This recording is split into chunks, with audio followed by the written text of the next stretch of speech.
Dr. Reed, welcome. How are you? As good as one can be, considering the circumstances. Yes. Death and affliction seem prevailing themes of late. Please, come in. We have much to discuss. I hope I haven't disturbed you. Not at all. Actually, I was counting on you visiting me tonight. How strange, this painting. Beautiful, melancholic, yet with a haunting dignity. Indeed. A long time ago, a friend asked me to paint this for him, but I kept it in the end. I did not know you were a painter, my lady. There are many things you do not know about me, young Ekon. Please, call me Jonathan. Please excuse my behavior, Jonathan. I tend to tease my friends when uneasy. What is bothering you, my lady? Your letter was quite alarming. We will talk about this in a few minutes. For now, I would like you to tell me about yourself. How have you been since we last met, my friend?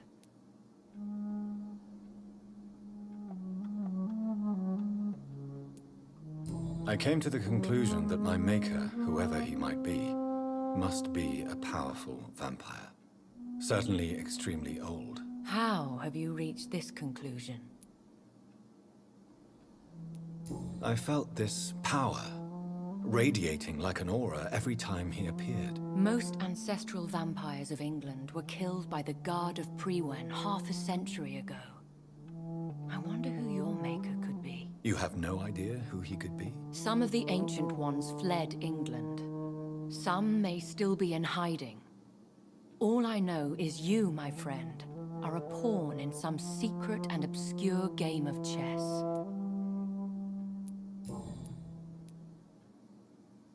I think I should ask the questions, your ladyship.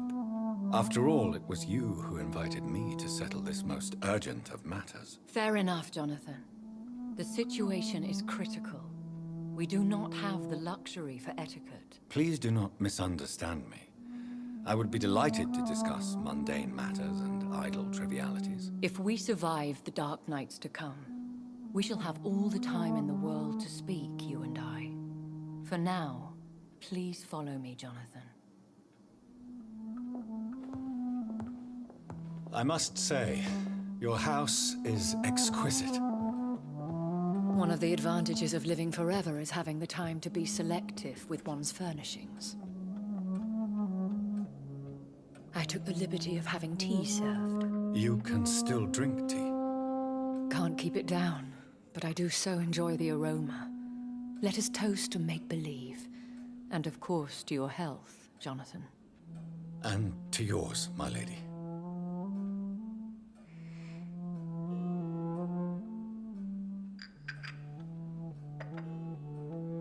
Please, call me Elizabeth. So, my lady, why, truly, did you invite me here? I've been asked to deliver an official invitation to meet the Ascalon Club.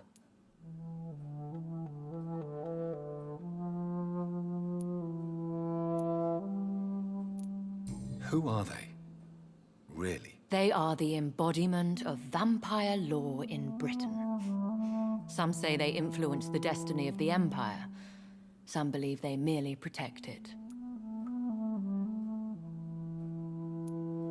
Will they fight the Guard of Prewen? I doubt it. Fergal was Lord Redgrave's executioner forever and a day. By defeating that beast, you deprived them of a powerful weapon. How many are they? Only a small number of powerful and deceitful immortals. All of them entangled in a sticky web of shadow cabinets, influencing trade.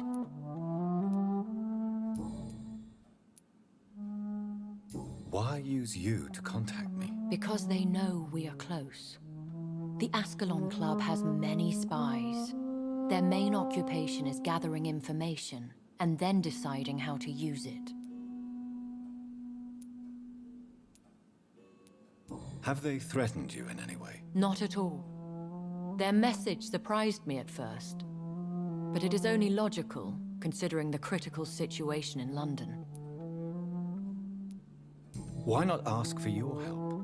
Since you are obviously a powerful and influential immortal yourself. You have to understand that I am invisible to the eyes of Ascalon, for I am a woman. That suits me well, as long as they leave me alone. Should I trust them? Of course not. Do not misunderstand me. They can be very useful, but I believe their long-term goals differ from yours. Why meet them then? Because nothing truly important can be achieved in this city without their consent. They could be powerful allies in this current situation. Should I lie to them? We all lie, Jonathan. It falls to you to choose your behavior. The most important rule is to show them due respect. They have done nothing but impede my investigations since I became known to them. Why would they want to see me now? I guess they now see you as Ascalon material. They must have found out what happened to your sister. Proof of the potent blood flowing through your veins. I'm not sure I can accept their invitation. I have seen their handiwork. How Fergal the Beast imposed the club's law. You have no choice, Jonathan. Even I would not openly defy Lord Redgrave, the chairman of the Ascalon Club.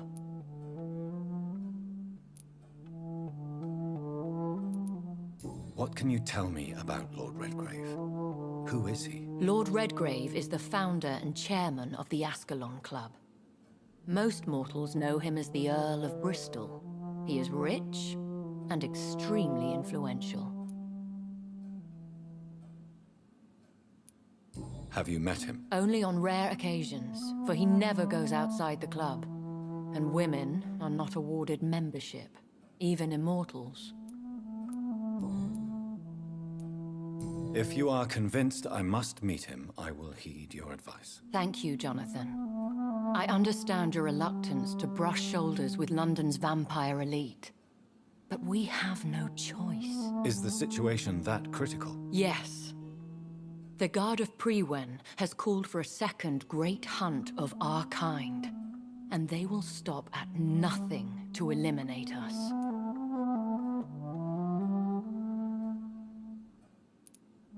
What is a great hunt? The first great hunt was launched about 75 years ago. In just a few nights, the Guard of Prewen located and destroyed most of the old British vampires.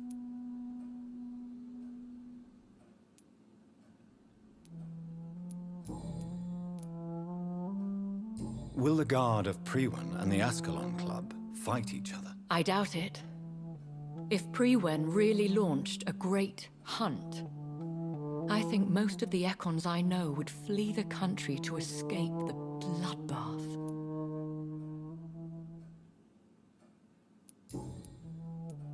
You should flee then. Leave London, the country even. I have seen the Guard in action. They are merciless. Your concern warms my heart, Jonathan. But fear not. If the situation gets too dangerous, I shall retreat to my secret Scottish manor. I could hide you in my luggage, if you wish. Thank you for the offer. I shall keep it in mind, but I have much to do here. There is a question I must ask you. Could Lord Redgrave be my maker? I doubt it. If Lord Redgrave had made you his progeny, he would not have seemed so surprised when you demonstrated the strength of your lineage. One day soon, I will have to find the answer to this mystery. And I shall help you in your research, I promise. For now, you must go to the Ascalon Club and play their game. Will I see you again at the Pembroke Hospital? No, you will find me here if you need me. I shall conduct inquiries alone, and we can then share our discoveries. I want to thank you for all your support and your help, my lady. Could you do me a last great favor and call me Elizabeth? I should be honored, my lady. Then it is settled. Finally, some good news in these dark hours. Thank you. I appreciate the advice. I had best prepare myself to meet this Lord Redgrave now.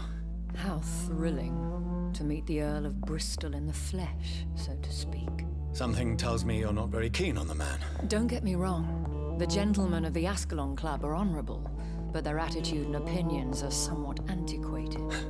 I see. As long as they deny access to female applicants, I will leave them to their antediluvian considerations as to the natural order of things. Jonathan, promise me you'll be careful. Of course. But why the fear in your voice? Look at me, Jonathan. I am. I mean, really look at me, young Ekon.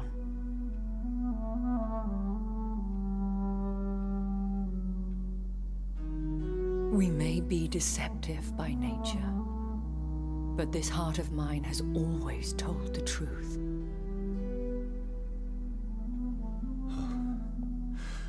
Elizabeth. Go, my friend. But come back to me soon.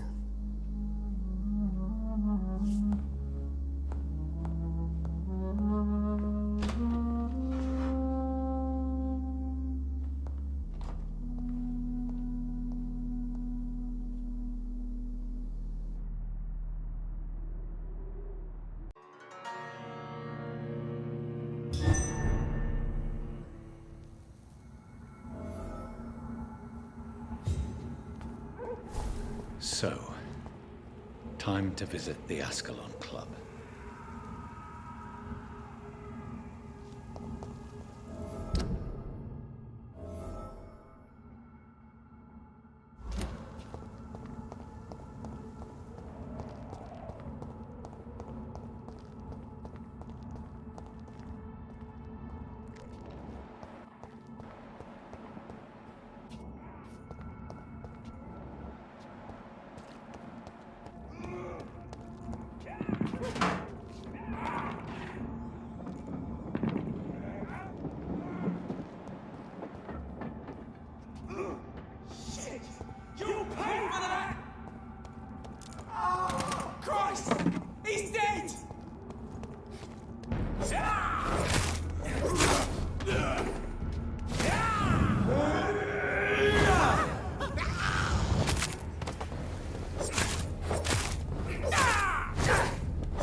It's locked, all right.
That was the vampire I saw earlier.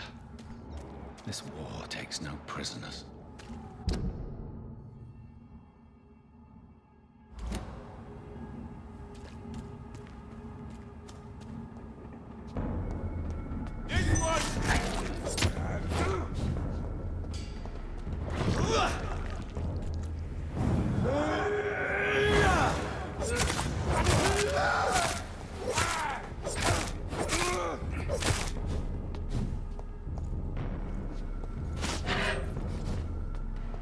Killing's all you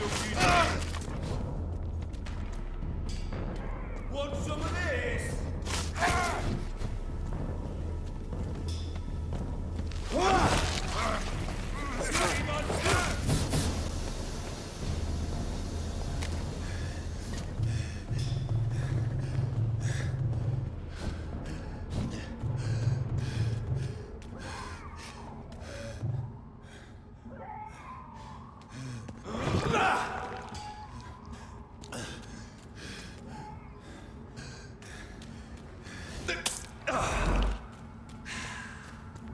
See them fancy clothes?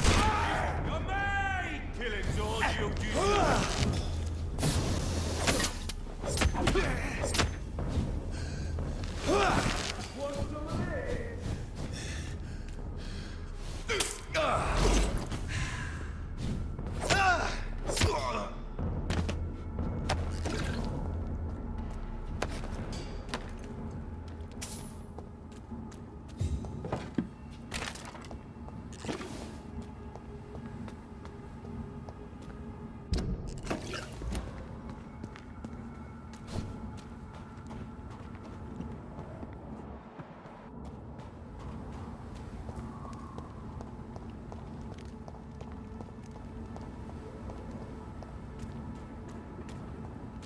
The West End.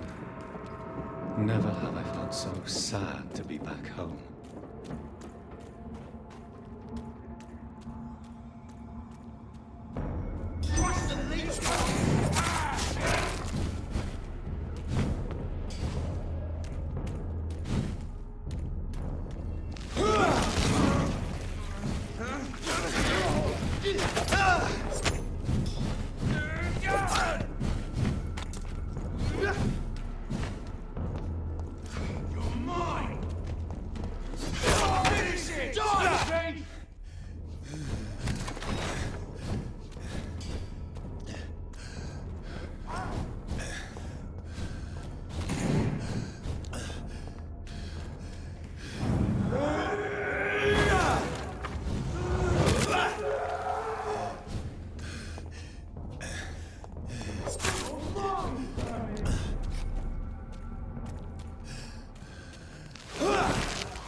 The Ascalon Club.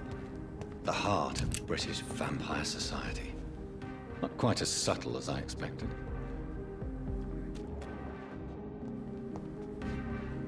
Good evening, miss. Oh my god, no. Please, Mr. Vampire, don't kill me. Please, no. I'm too young to die.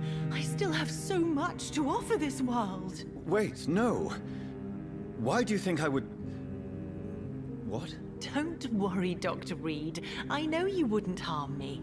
Mother told me you were in this part of town and might drop by. Your mother? My name is Charlotte, sir. Charlotte Ashbury. My mother taught me long ago how to recognize the signs that betray a vampire. I understand she also taught you how to tease and gently mock innocent young Ekons. It's a pleasure to meet you, Miss Charlotte.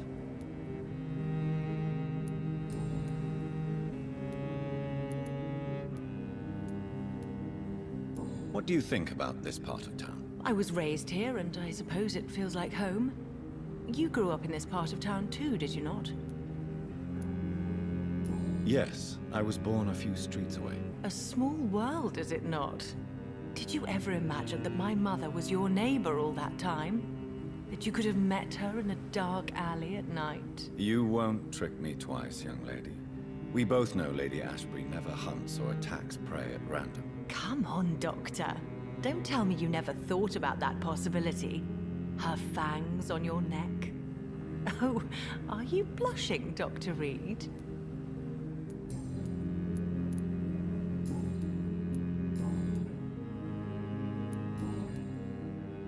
Goodbye, Charlotte. Give my best regards to your mother when you see her. She's been quite busy these last few nights. I suspect you may see her before me.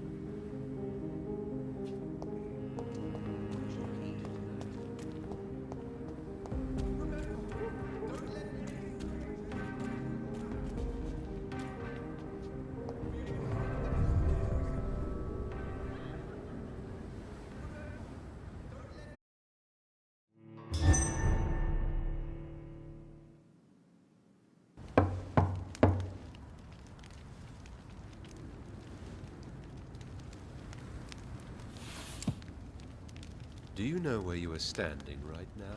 In front of the Ascalon Club, I presume. The Ascalon Club only summons or ostracizes. What is your business tonight? I received an invitation. I'm Dr. Jonathan Reed.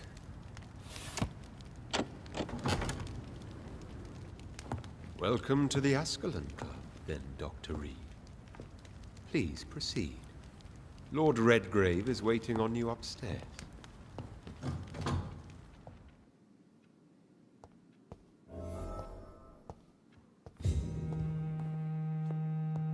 Welcome to the Ascalon. There has been quite a battle here.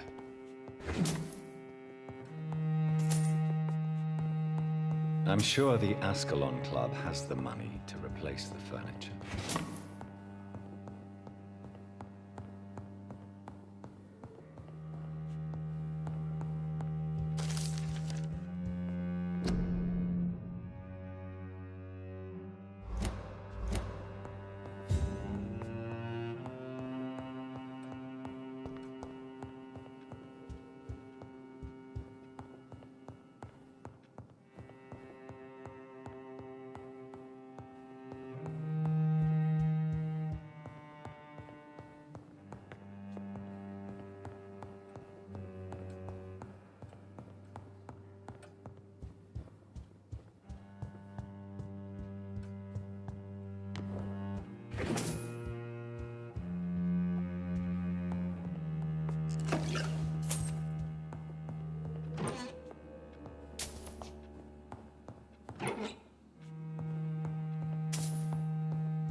Good evening. We repel the intruders for now.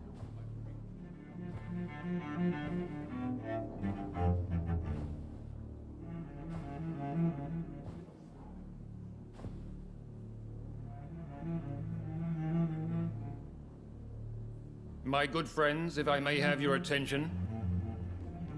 Behold our visitor, the good Dr. Reed. Newborn of blood so pure and strong that even my friend Fergal Bansher was no match for him. Here, here, here. Come forward, young Ekon, for we have so much to discuss. Welcome to the Ascalon Club, Dr. Reed. I am Lord Redgrave, Earl of Bristol and chairman of this exclusive association. Lord Redgrave. At last we meet. I've been eager to make your acquaintance. I've heard some astounding things about you. Please accept my condolences for your loss, Dr. Reed. Thank you, my lord. Lady Ashbury expressed your wish to meet me. Yes. The lady has always been a useful acquaintance, though not always reliable. Is she a good friend of yours?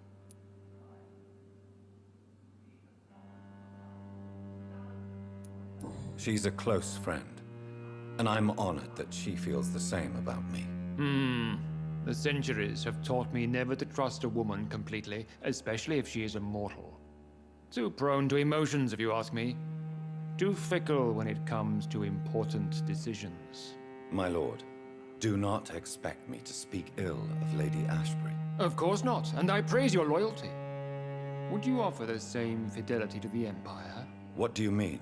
I speak of the Skull Plague that threatens London and the country. You have been on the front line in the East End, but the time has come to open up a second front here. The epidemic has escaped the quarantine. You have new cases of the outbreak. We don't know for certain, but we cannot allow the disease to threaten the prominent heads of Great Britain.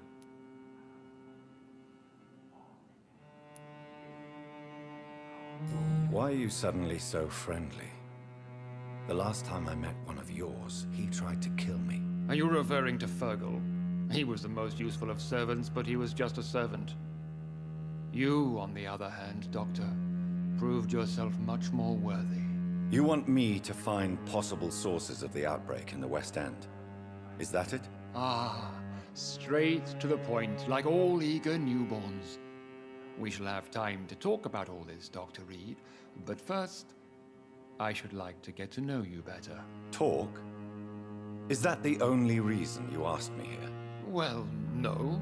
I also wanted to meet the intriguing Ekon, who made such a powerful progeny of his sister. You have not learned the name of your maker, am I correct?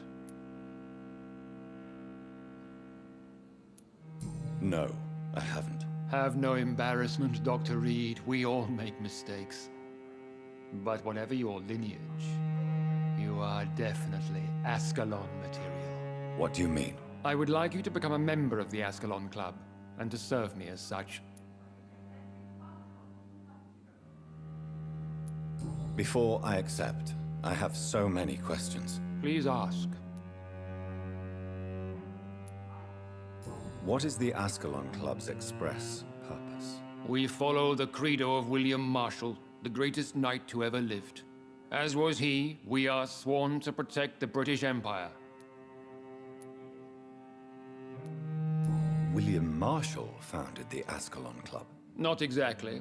William Marshall granted me immortality, and I founded the club a few years later. The good knight has been gone for so long. What does Ascalon mean? Ascalon was the lance wielded by St. George, glorious patron saint of England when he slew the dragon. And like that lance, we pierce the hearts of all our nation's enemies. What does it mean to be a member of the Ascalon Club? It means that you swear to protect the interests of the crown, that you become a loyal servant of the British Empire.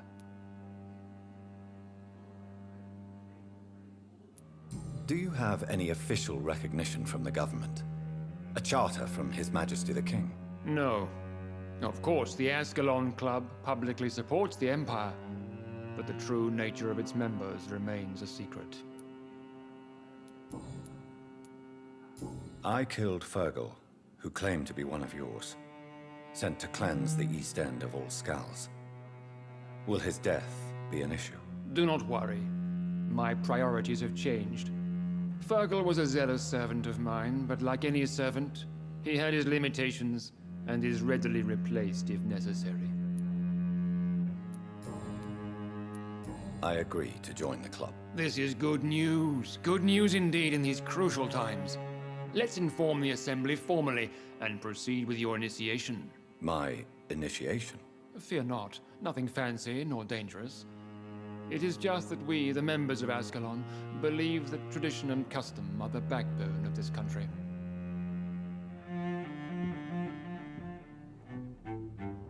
My fellow members, dear friends, please gather and welcome this Ekon as one of our own. Is he worthy? Is his blood pure? Well, speak, Dr. Reed, in front of the most sacred blood. The blood of our beloved William Marshall, speak now. Will you serve and protect the crown as he did? Yes, I will. Then, young Ekon, it is time to testify with your blood. It is time to sign the Book of Allegiance. I know it's awfully gothic and a tad pedantic, but England's traditions are the backbone of our nation.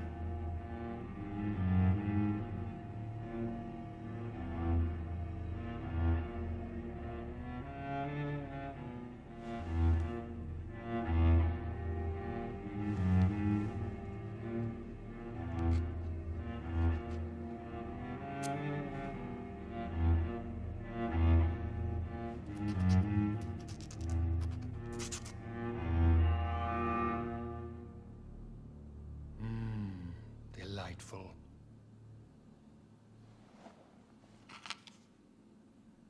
Welcome to the Ascalon Club, Dr. Reed. Take your place among the bearers of the lance. One of us! One of us!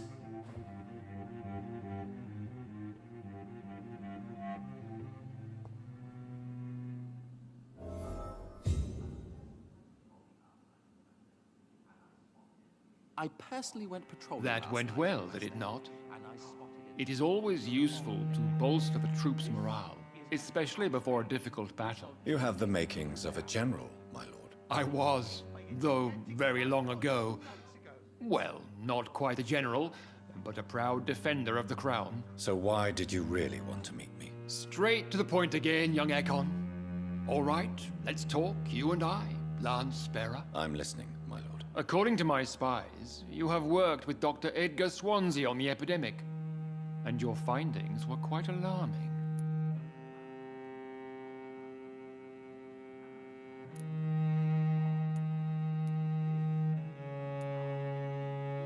Yes, I'm convinced the recent invasion of frenzied Scals in London is directly linked to the epidemic.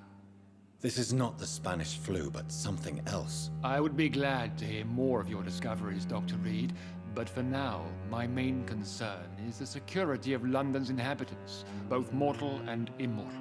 What do you mean? Alarmed by the epidemic, the Guard of Prewen has started a war against us British vampires. To appease the situation, we must eradicate the Scals.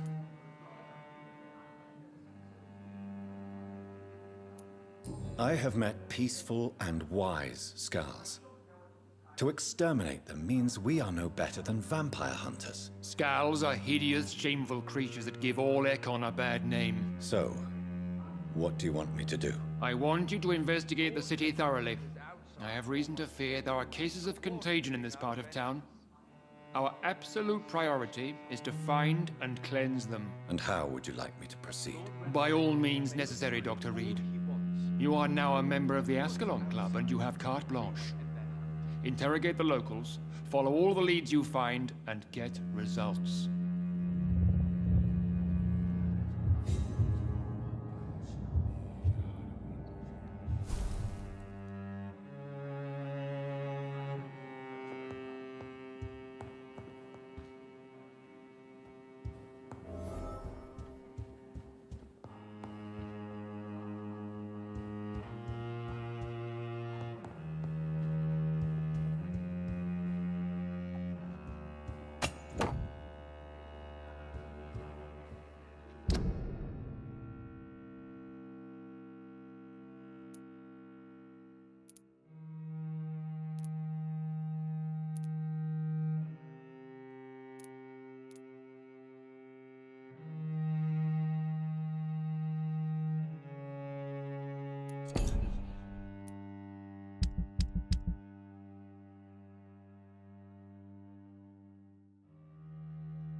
I think Lord Redgrave just suggested I was sired by an ancient vampire. Women's right to vote is only the first step. Women die too in this war.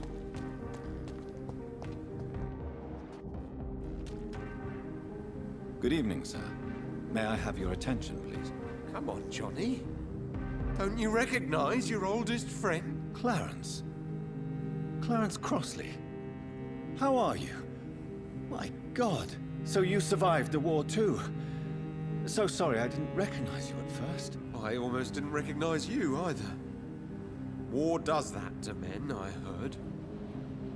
In my case, it was true, for I witnessed the horror that lies underneath.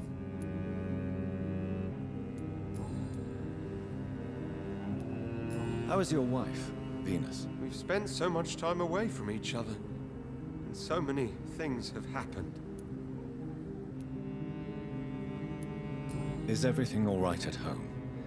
Surely Venus was relieved to see you return from France in one piece. Have you forgot what people are like in this part of town, Johnny? Venus fears for our family reputation. Now her husband has become the village idiot. But you're alive. You returned in one piece and you have a family. How many soldiers can say the same? Believe me, it's not quite that simple. Unlike you, I'm not the man I used to be.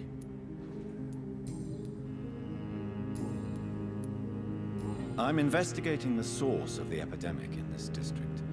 Can you help me? Infection is everywhere these days.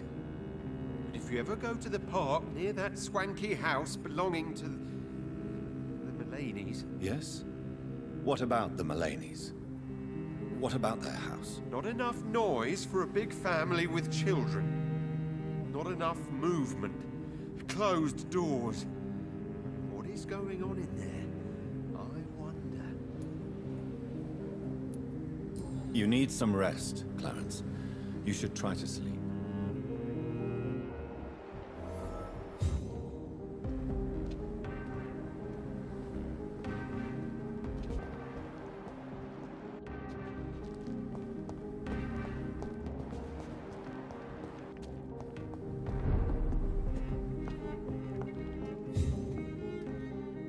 Good evening, sir.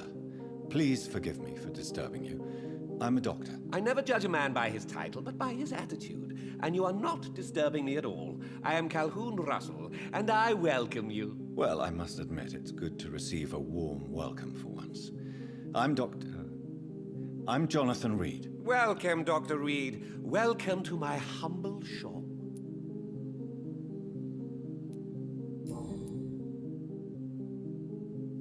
Do you have any family nearby? Not since my parents died. I'm London's lone gourmet. London's lone gourmet? What a strange title. I used that name in my early years when I was a food critic, and I kept it. Really? But you seem to be such a pleasant and sociable fellow. I'm afraid the real hedonist has to be sometimes. I discovered ecstasy as a solitary pleasure, but it does not mean it can't ever be shared.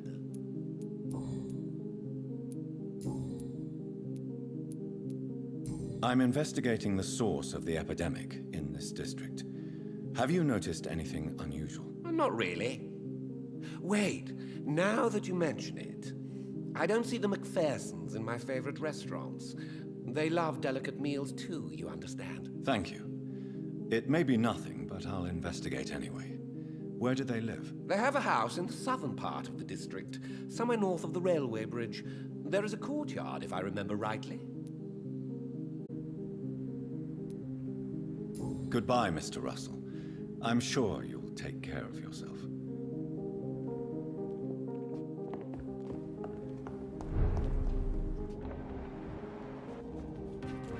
Please, sir. Support the equality between men and women.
one's mine!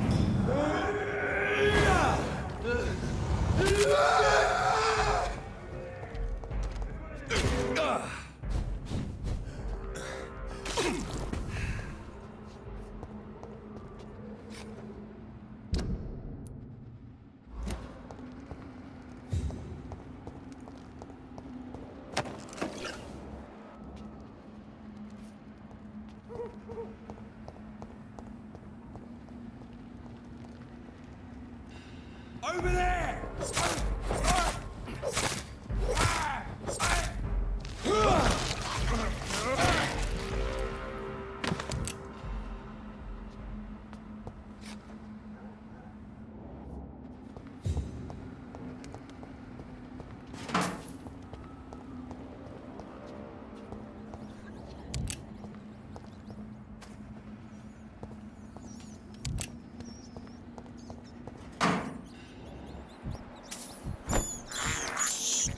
I can't believe I'm doing this.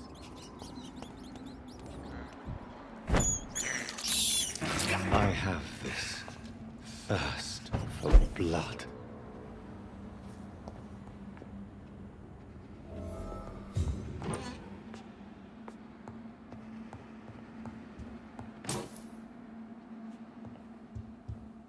This woman's body has multiple lacerations. They're deep, too. Whoever did this was driven by rage.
He had his tongue removed and his eyes gouged out. He was a victim of brutal torture.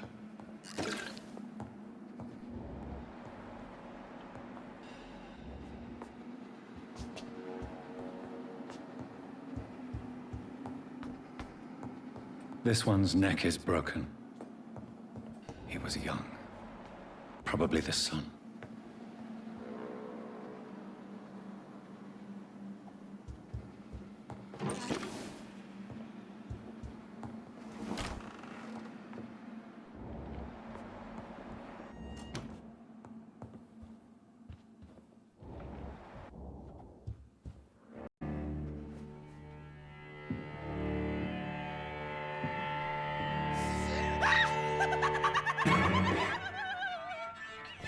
You thought I was dead too, didn't you? No, I was just pretending. Doris told me I could have been a great actress. You killed your family. They mocked my talent. Ah!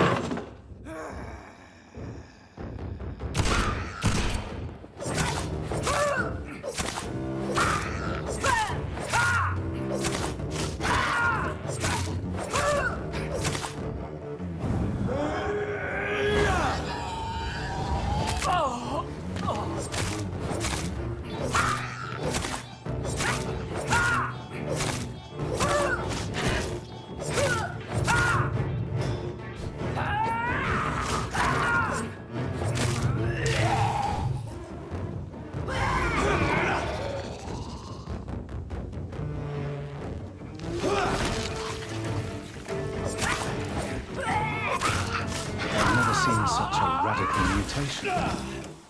Could it be a new stage in the disease's evolution?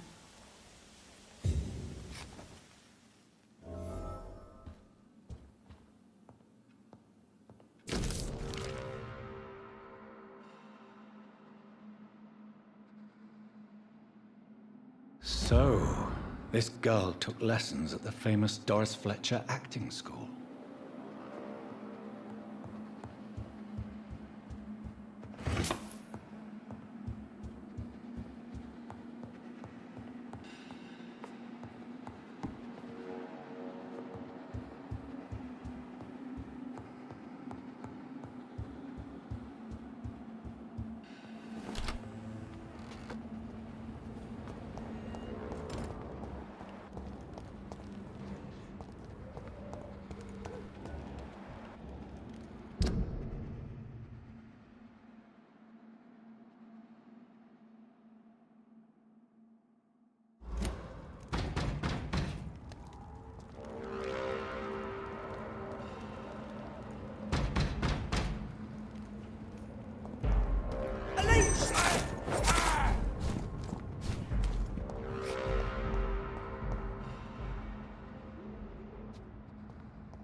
Easy does it, boy!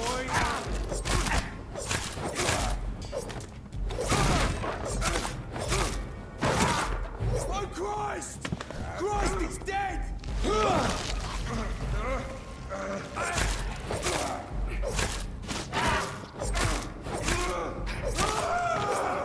He's mine! I'll take it!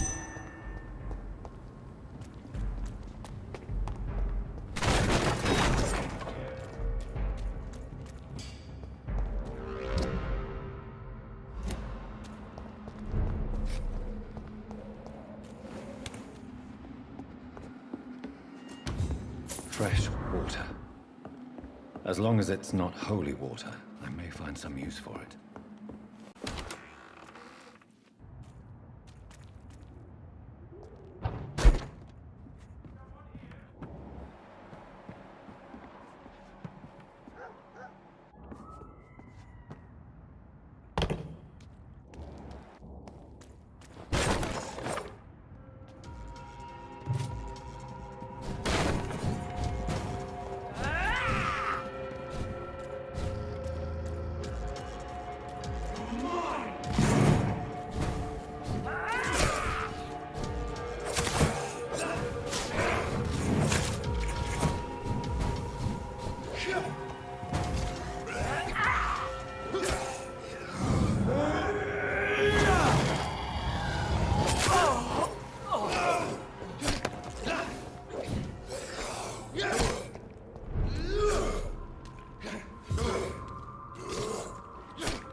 Don't you know better?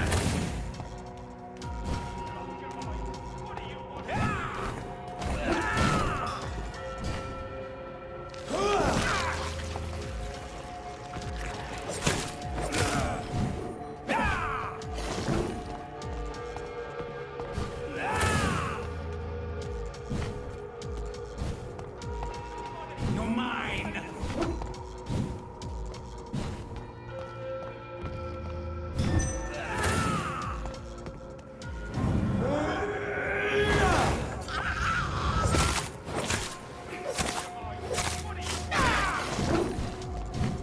Stupid you!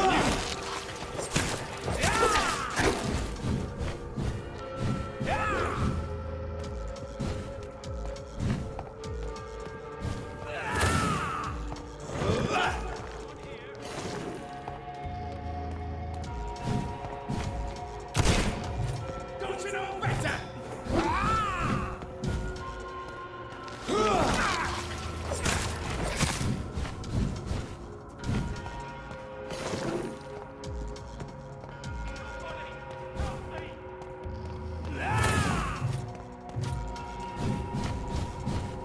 Your prey is mine now!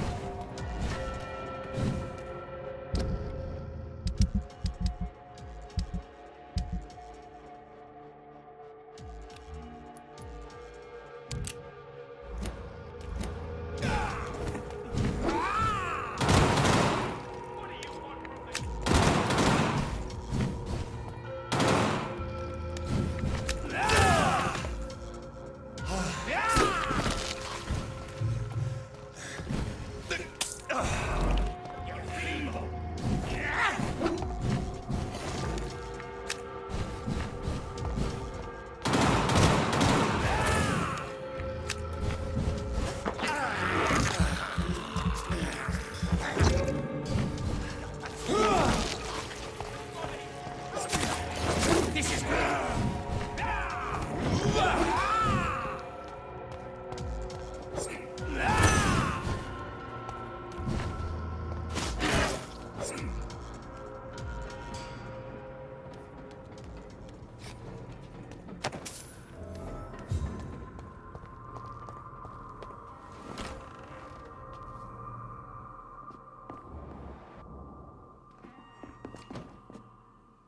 I'm Dr. Jonathan Reed. Do you need help, sir? I think I'm fine. But what happened to my jailer? Be careful. He's as vicious as he is strong. You don't have to worry about him anymore. What happened here? I am Tadao Kimura. I was imprisoned by this lunatic for several days. I thought I was going to die here. You're not going to die now, Mr. Kimura. If you hurry, you should be able to get home safely. It seems that I owe you my life. You have all my gratitude, Dr. Reed, since it is the most precious thing I possess. Goodbye, Mr. Kimura. Take care.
That building is under quarantine.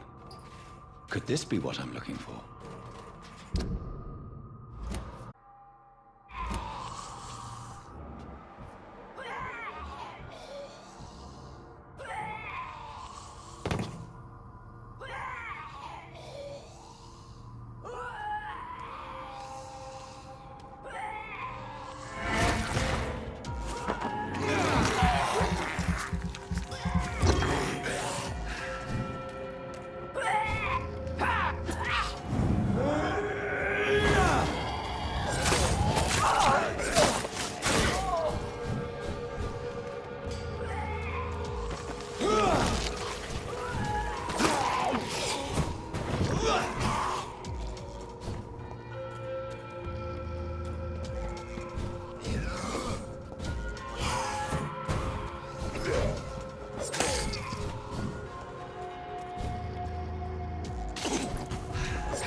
This is despicable.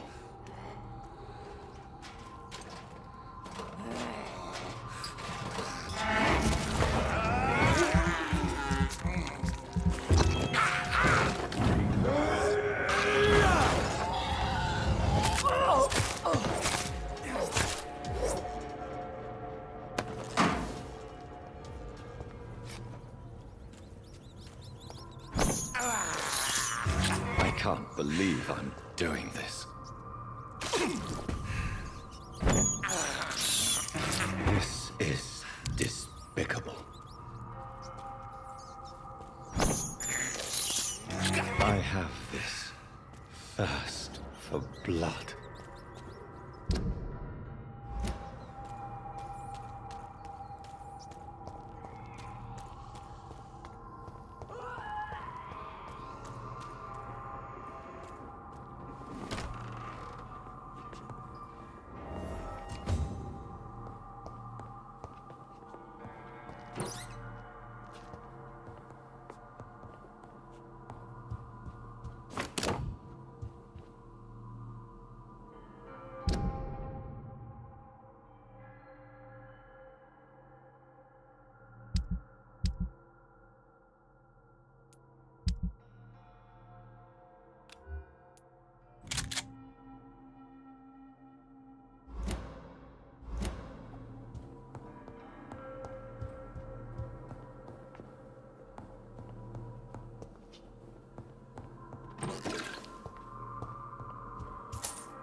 On us. You infected the whole family!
So the husband had an affair with Doris Fletcher.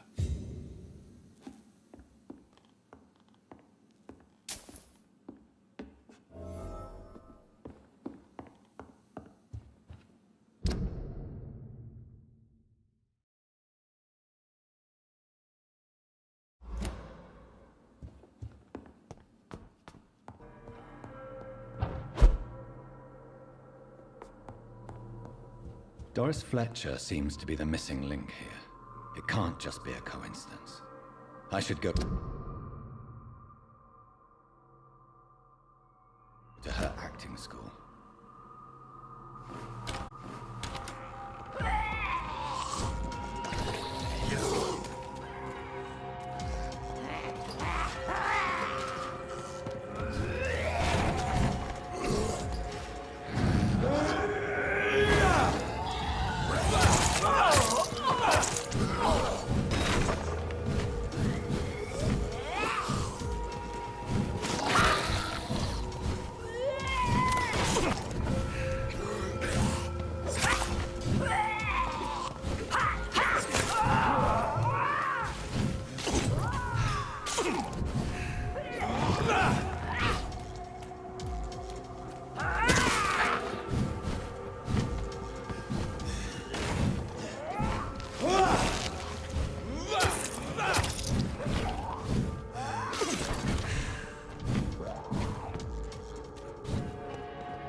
I can't believe I'm doing this.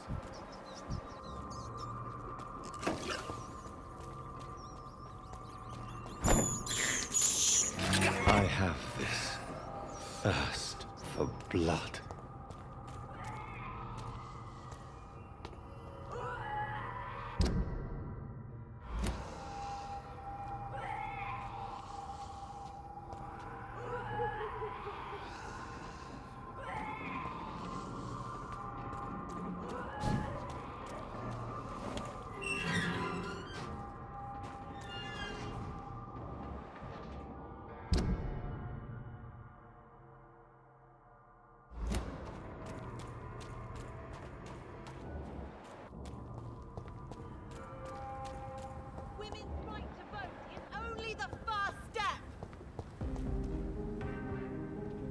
Good evening, Miss Ashbury. And good evening to you, Dr. Reed.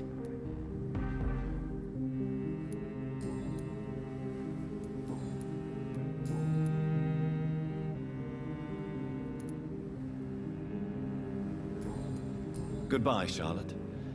Give my best regards to your mother when you see her. She's been quite busy these last few nights.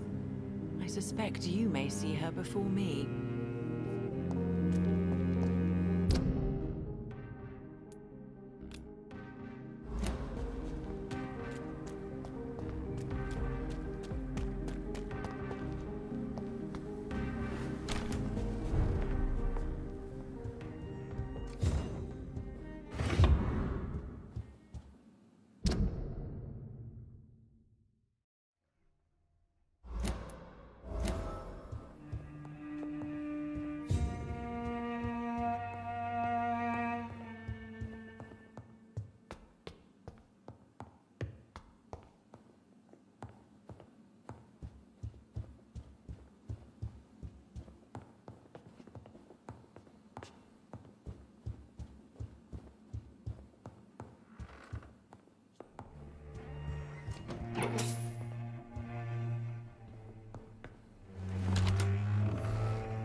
Turn around. You!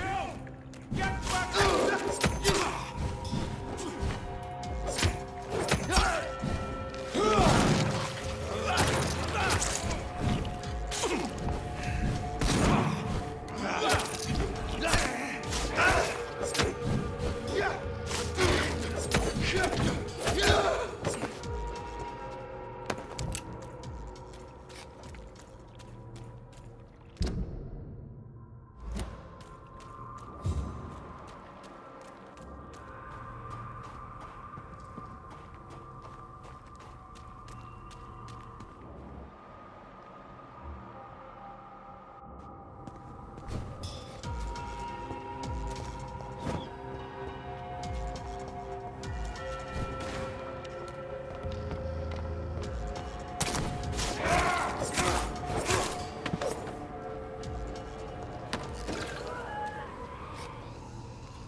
Get them weapons!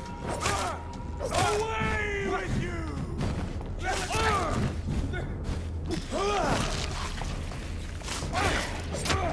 Crawl back to the hell that spawned you!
Over there! There's one of those birds!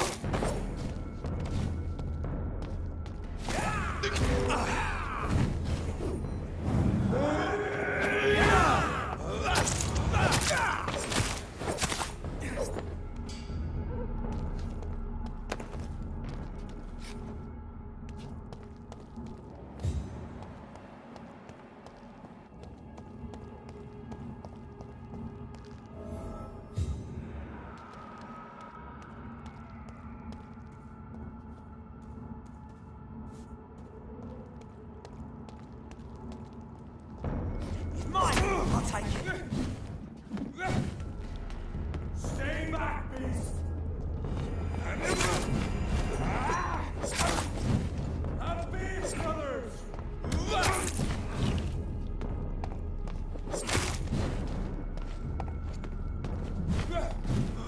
On back to the shadows!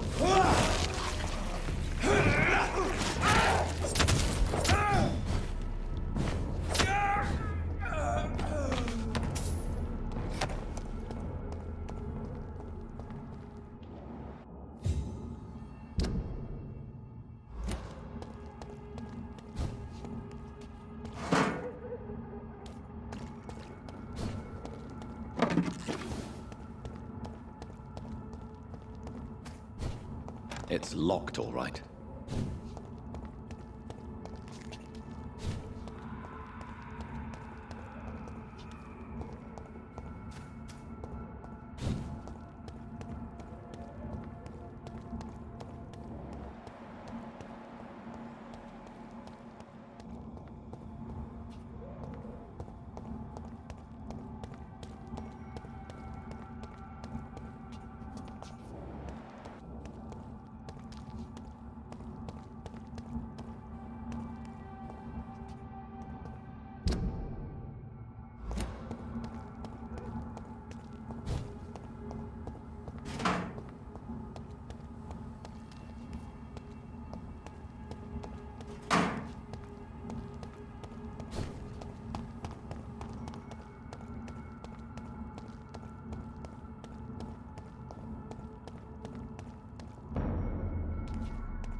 It's an inch!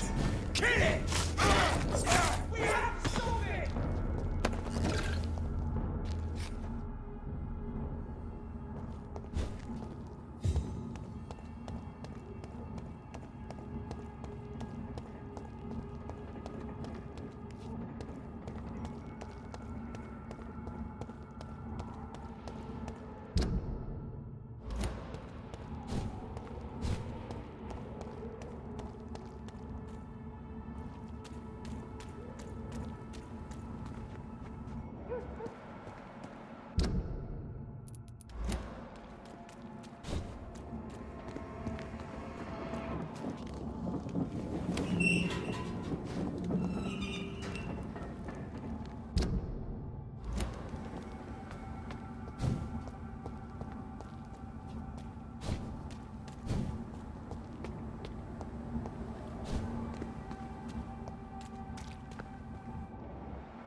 There's an open window on the second floor. I should be able to get in through that.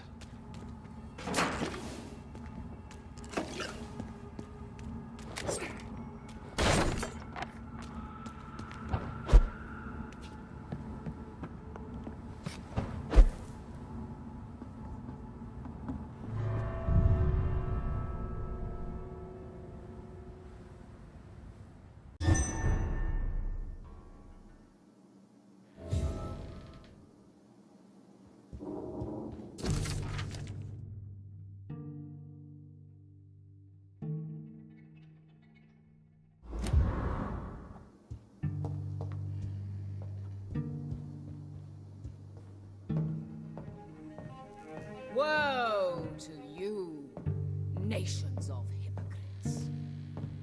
For in front of you stands the tall queen. Lower your head. Can that be Doris Fletcher's voice? Where does it come from?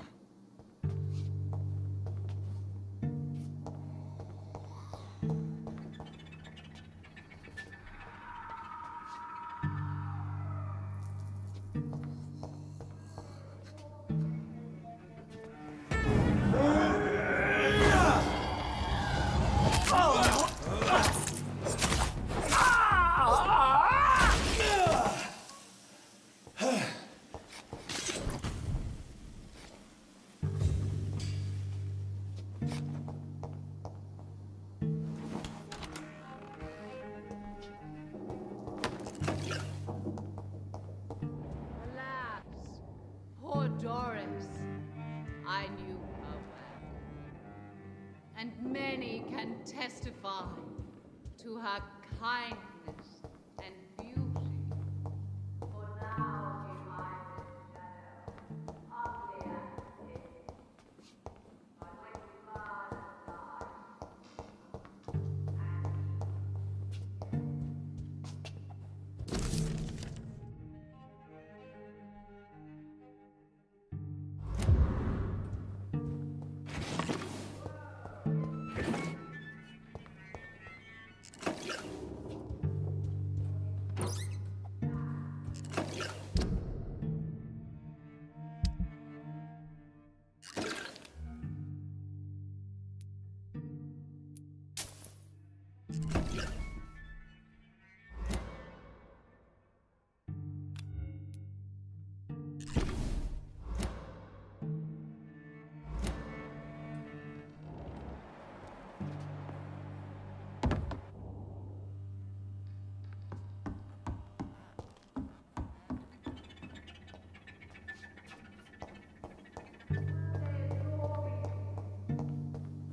in front of you stands the tall queen. You can but lower your head, fit only to smirk at her soiled feet.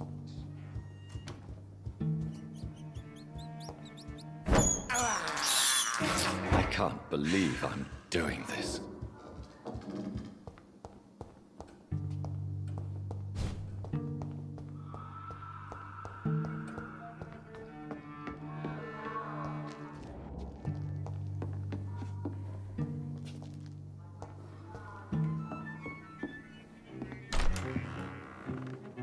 Who are you? You who dared enter my realm. Are you here to worship or mock me? I'm here to put an end to the vampire epidemic, Miss Fletcher. Ah. But Doris Fletcher is no more. She was consumed by this putrid flesh that now enshrouds her. You feel anger for what happened to you, but I can help you. I'm a doctor, Miss Fletcher. Doris Fletcher is no more. All that remains are the dreams of the queen she was, and the queen she'll be. Until then, all shall die, for that was her final wish. Woe unto thee, son of Babylon! I smell your fear.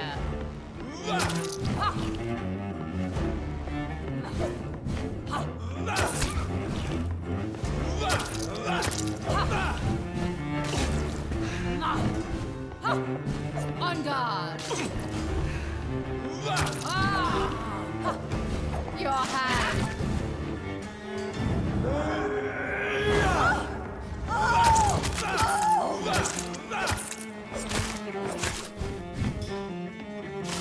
Behold, Kinslayer, the disgrace of Shield, once renowned. Will she be the queen again once they will share her fate?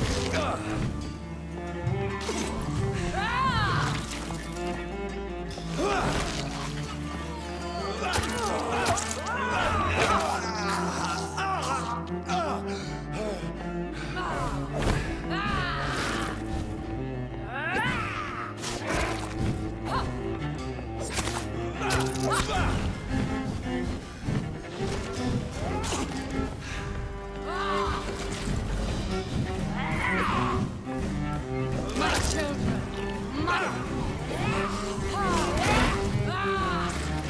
my blade shall pierce your villainous heart, dark prince.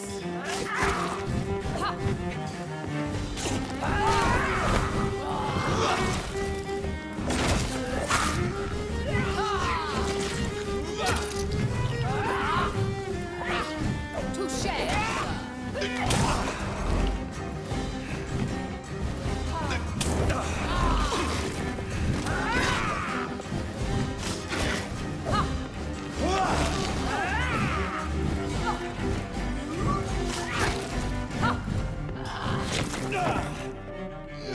your blood will be mine!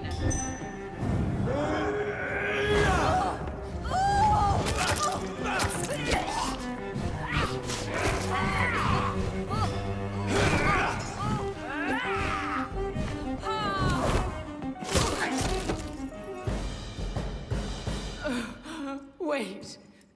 I beg you, wait. What? I don't want to die. And I did not come to kill you, Miss Fletcher. Will you spare me then? Save this cadaverous carcass of mine. Does your heart beat a little faster now? You fancy me then, Doctor? No, Miss Fletcher. My dead heart will beat for only one. Ah! Is she pretty? Is she sweet and tender? To me, yes. Ah! I hate her already. I know. And this is partly why you must be destroyed. But you just said That I did not come here to kill you, yes. But I realize now the threat you embody must be stopped.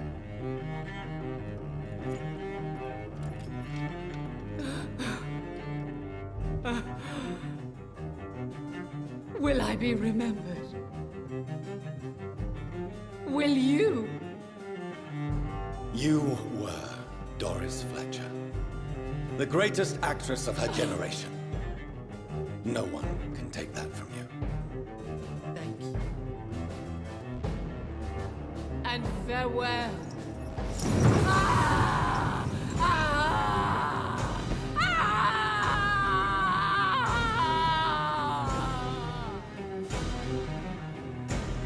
Farewell, Doris.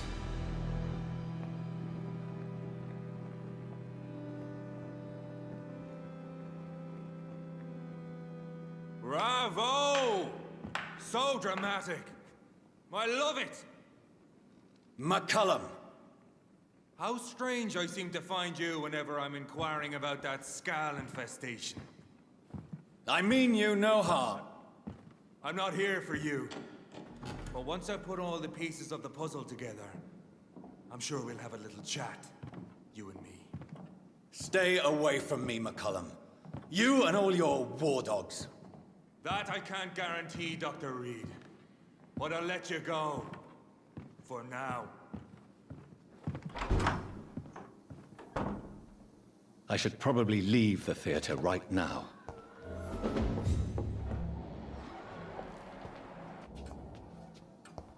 The West End should be safe now. But London is not. It would be wise to benefit from the Ascalon's protection, while I continue my research during the Great Hunt.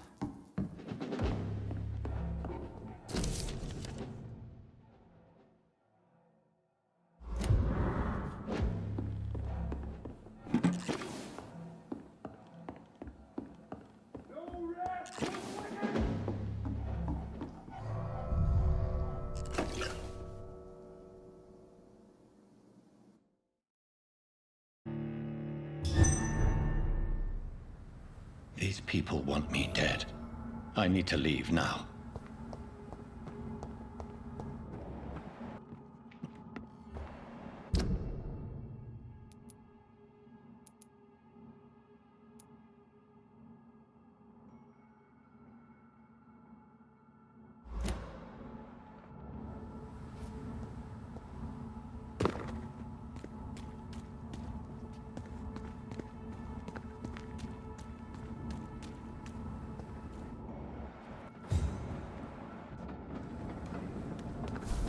So Doris just needed to be close to her audience to infect them. Contagion through skin. Very disturbing.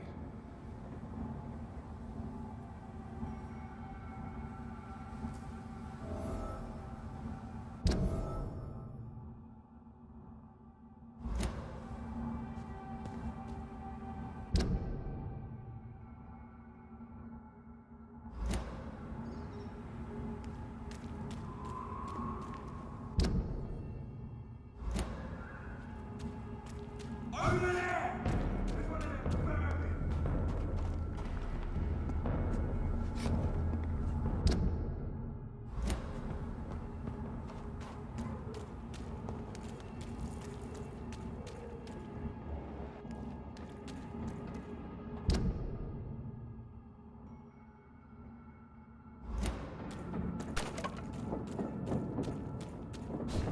I'll put it into you!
country.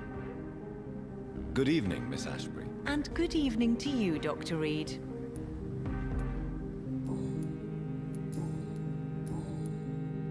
What do you think about this part of town? I was raised here, and I suppose it feels like home. You grew up in this part of town too, did you not?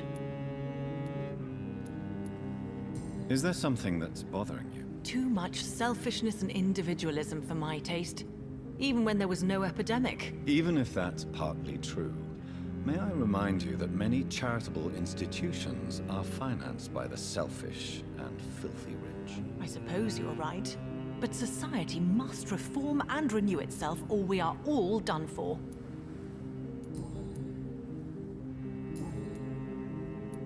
Goodbye, Charlotte. Give my best regards to your mother when you see her. She's been quite busy these last few nights. I suspect you may see her before me.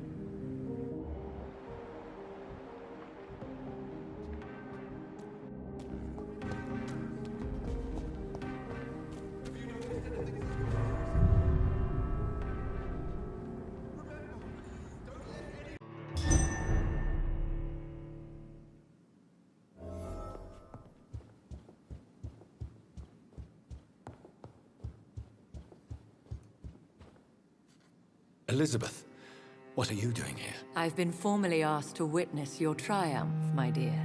After all, isn't it the natural role of a woman to support her man in victory? But it's you who insisted I join the Ascalon. Please forgive my giddiness. I'm just overcome by the thrill of finally being allowed within these hallowed halls. You certainly have an inquisitive mind. It's quite something. Elizabeth Ashbury, only you can make me smile in these difficult times. And the same to you, Jonathan Reed. Now go have your little chat with the chairman. I can see he's practically bursting to hear your report.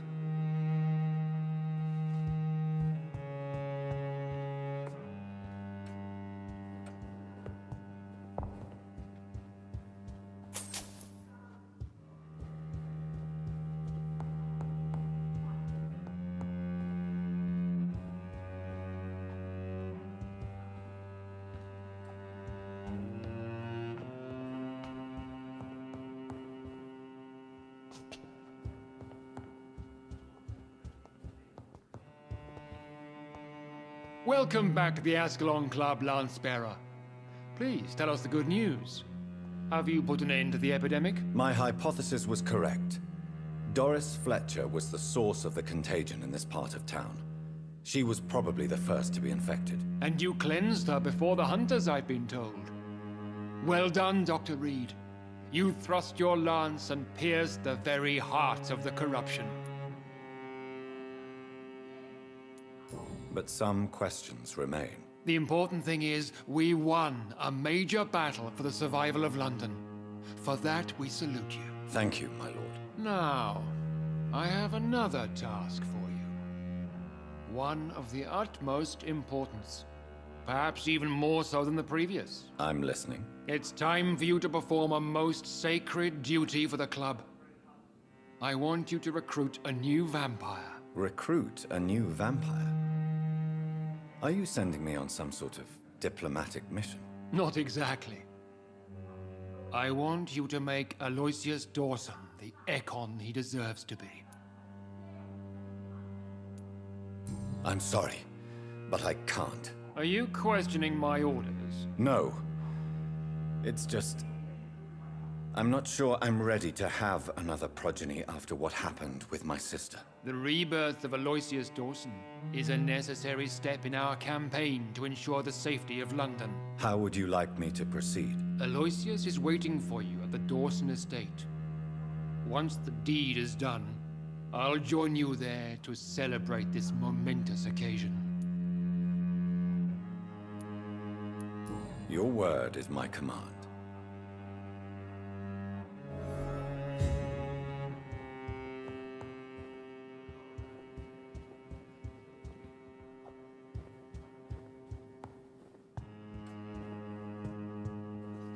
Are you all right, Jonathan? Lord Redgrave has just ordered me to turn Aloysius Dawson, to make him my progeny. I see.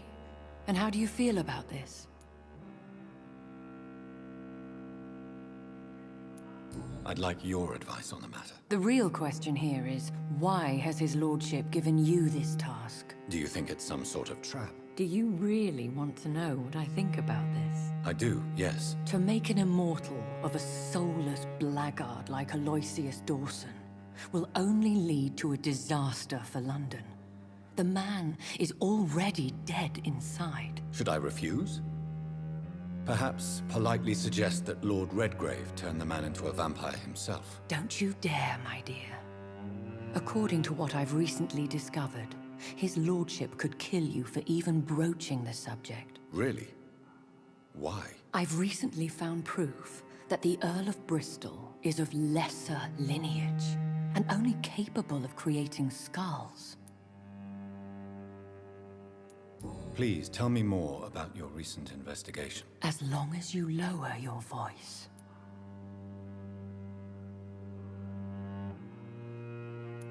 What would you have me do about Dawson? The man is dangerous. Did you know he plans to build a wall to separate the healthy rich from the sickly poor? Do not make him your progeny. What would you do? The man's dying already. Let the Reaper harvest the rotten fruit that is his soul. Goodbye for now, Elizabeth. Goodbye, my dear. Please, be careful.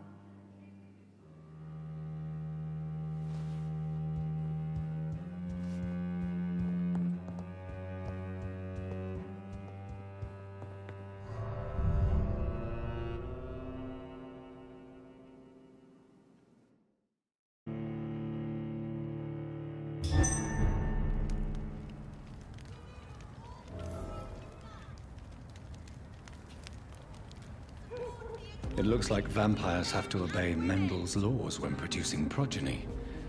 Powers pass from one generation to another. That's why Dawson wants me to sire him.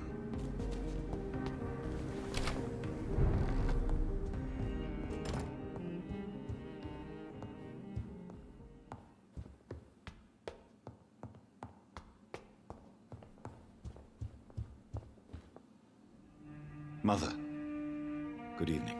Jonathan! Is it you? Where have you been, my prodigal son? I'm right here, Mother. I'm finally home. Yes, for this son of mine was dead and is alive again.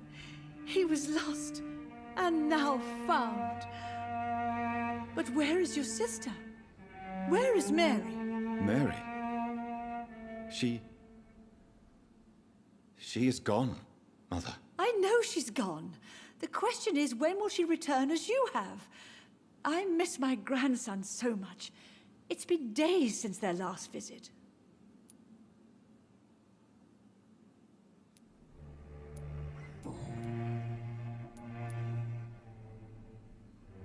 Do you need anything, Mother? Can I help you? I just want you to stay with me, Jonathan. Your room is ready. I asked Avery to make your bed. I'll stay as long as I can, I promise. Do you need anything else? Just one thing. Stop staring at me like that. As much as I love you, it breaks my heart to look at those empty and dead eyes. Are you working on a new painting? Not recently. I have trouble focusing on my subject and my mind quickly drifts. It's the same thing when I try to write poetry. I recently met a talented painter with an excellent technique. I wish you two could meet. I'm sure you'd like her. I'd be glad to meet her. What is her name? Is she famous? Is she dead too? She's not famous, and her name is of no importance. And yes, she is also dead. The important thing is, I hope you two get along. If she ever fancies meeting your mother, I'd be glad to welcome her into my home.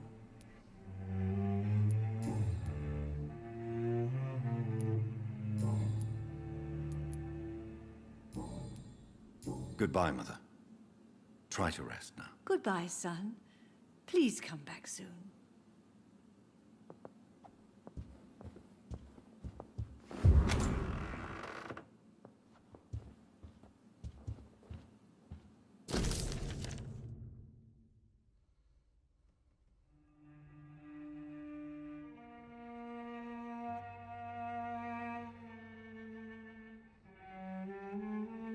I remember Sunday walks in the park.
This is not the place for you, sir. It's a leech! Kill it! There's one.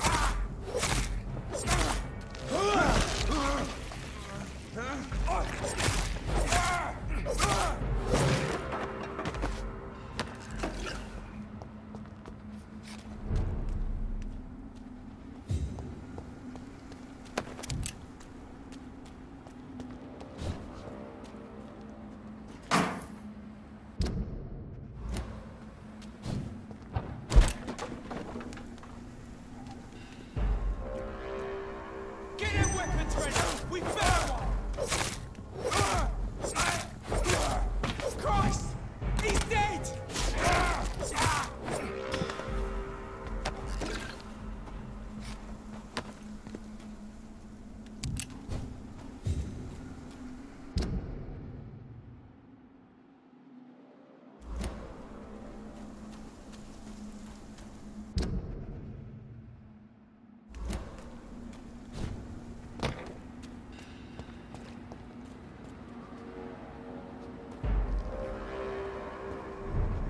Best turn around if I were you.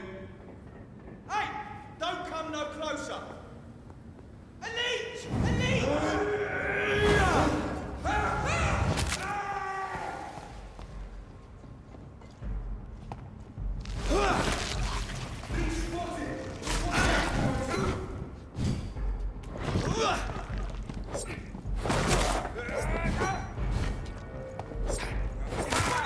Filthy fucking beast! Monster! Kill it all you deserve!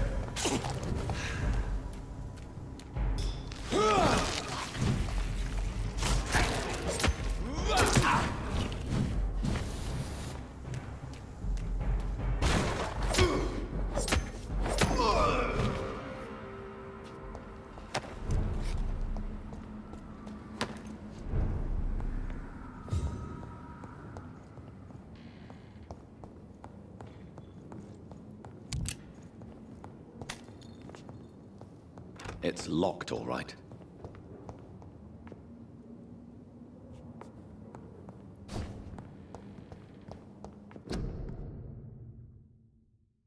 A restaurant where the guests are blindfolded before being seated. Intriguing. It's locked.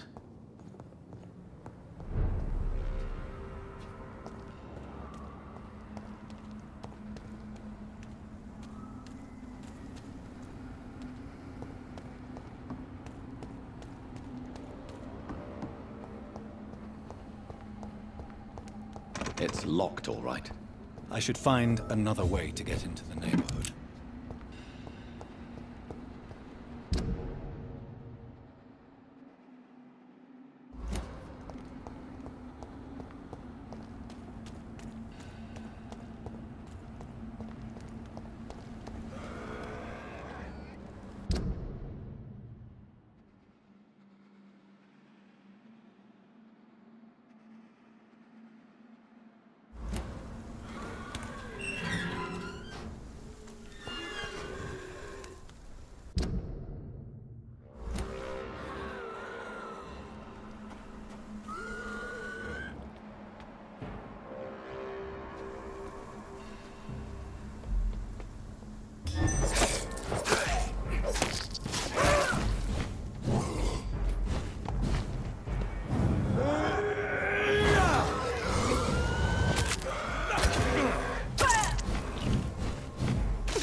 I think this passage could lead me close to Aloysius Dawson's mansion.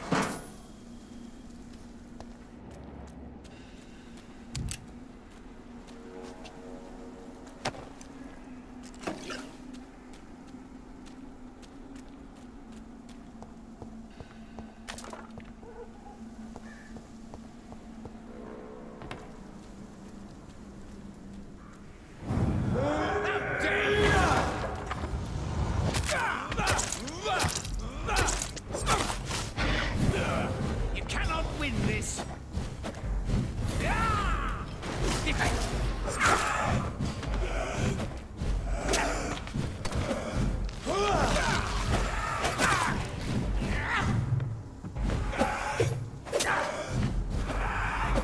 You're mine!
I can't believe I'm doing this.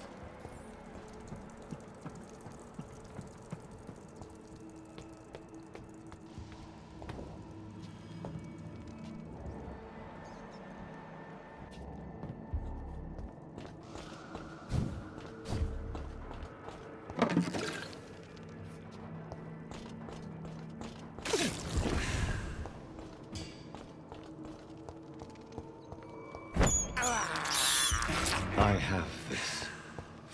It's locked.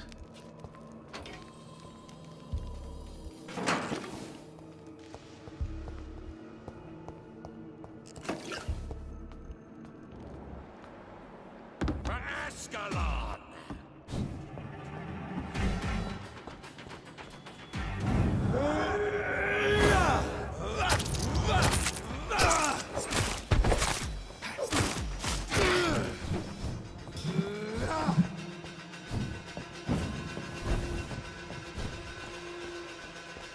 Your blood is now mine!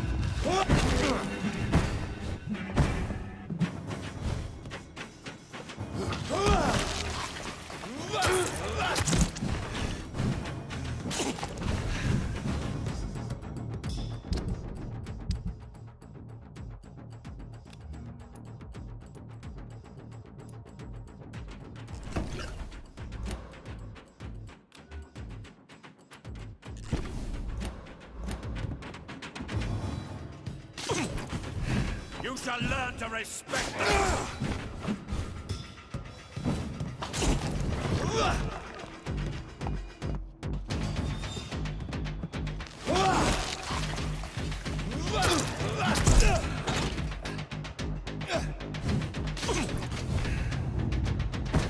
Die!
Kneel, traitor!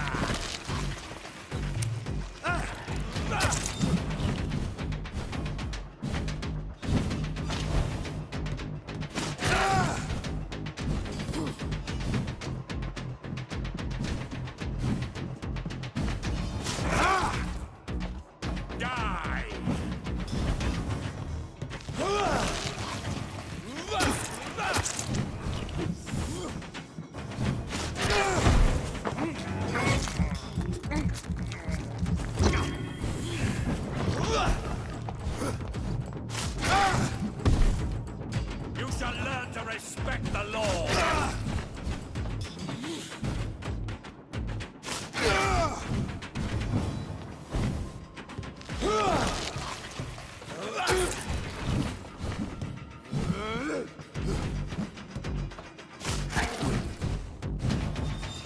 Kneel, traitor!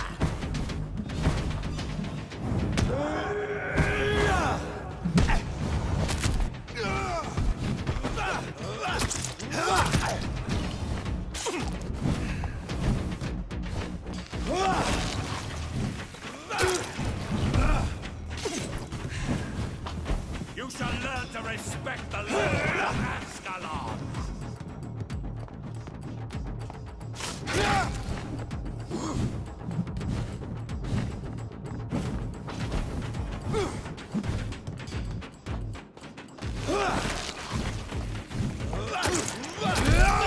No one can hide!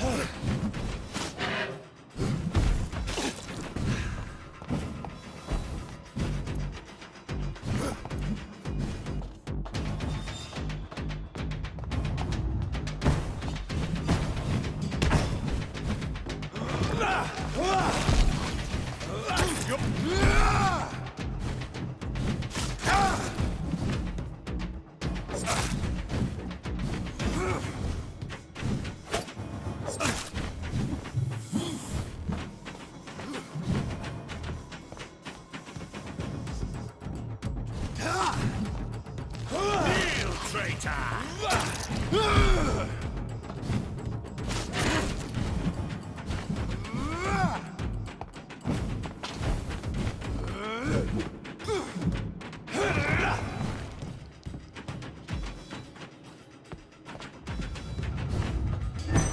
No one can hide from Ascalon!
Louise's father was determined to find and save her.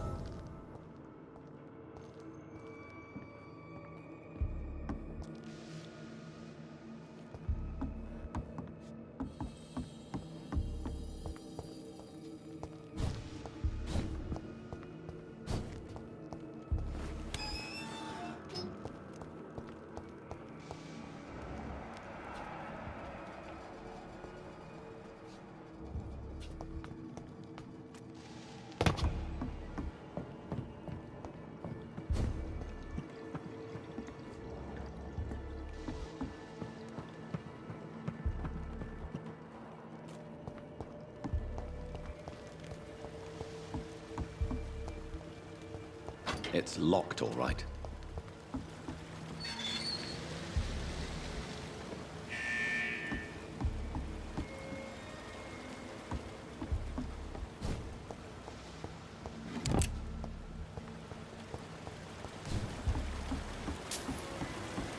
I cannot enter.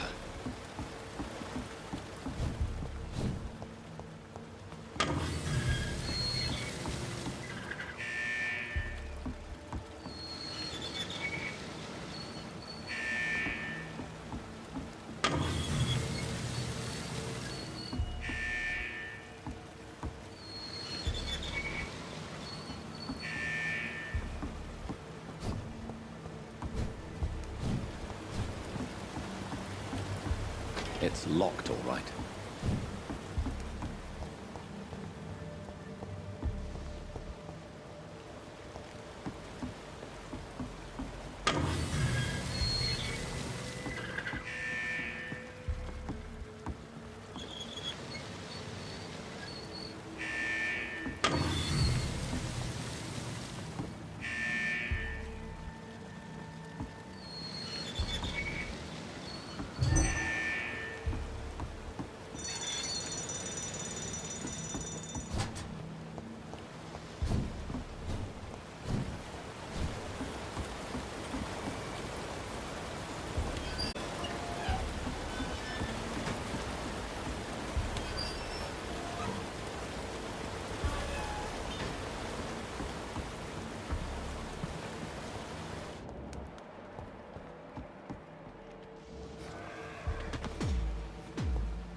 This is mine! Oh, no! Vampire or not, I'll never be your wife!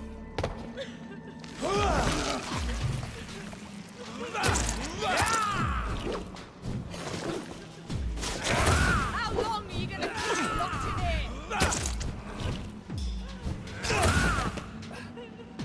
here?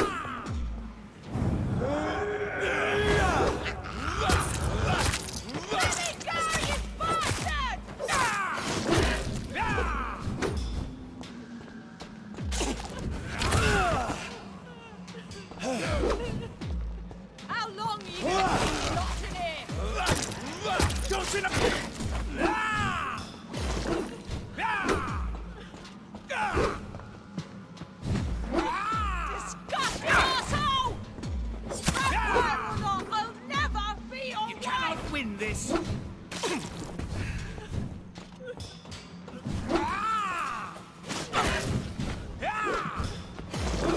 me go, you bastard!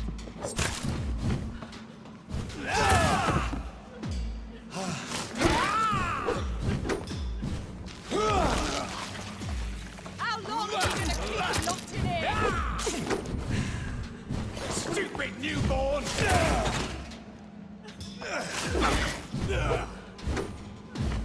Disgusting asshole!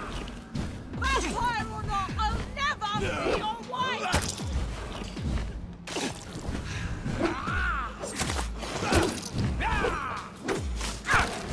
Your prey is mine! Bastard!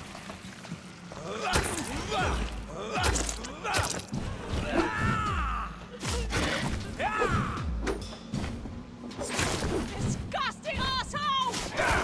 Vampire or not, I'll never be your wife!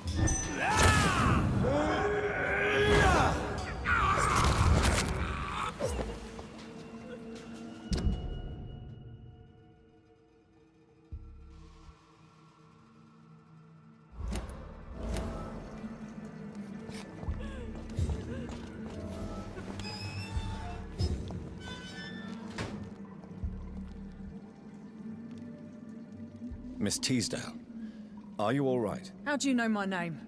Who are you? My name is Dr. Reed.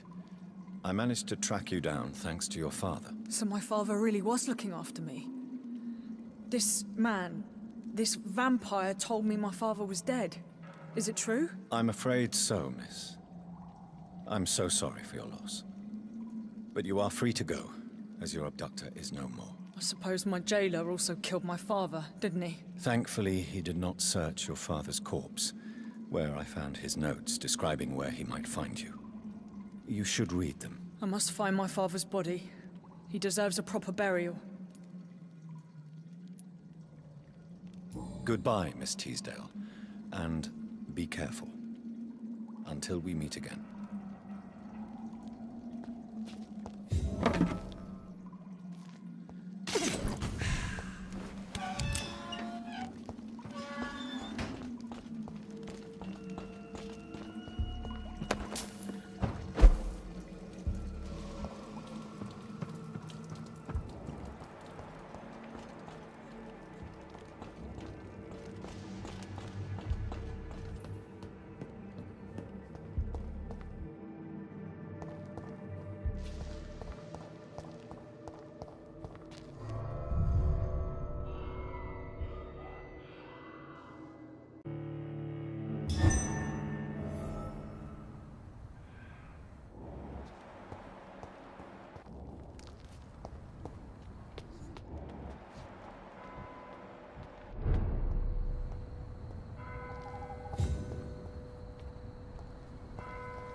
Good evening, sir.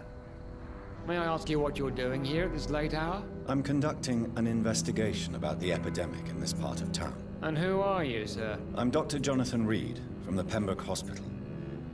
May I ask who you are and why all the questions? I'm Detective Inspector Charles Albright from Scotland Yard. And I don't find your answers convincing. What is a Pembroke doctor doing in the West End at this time of night?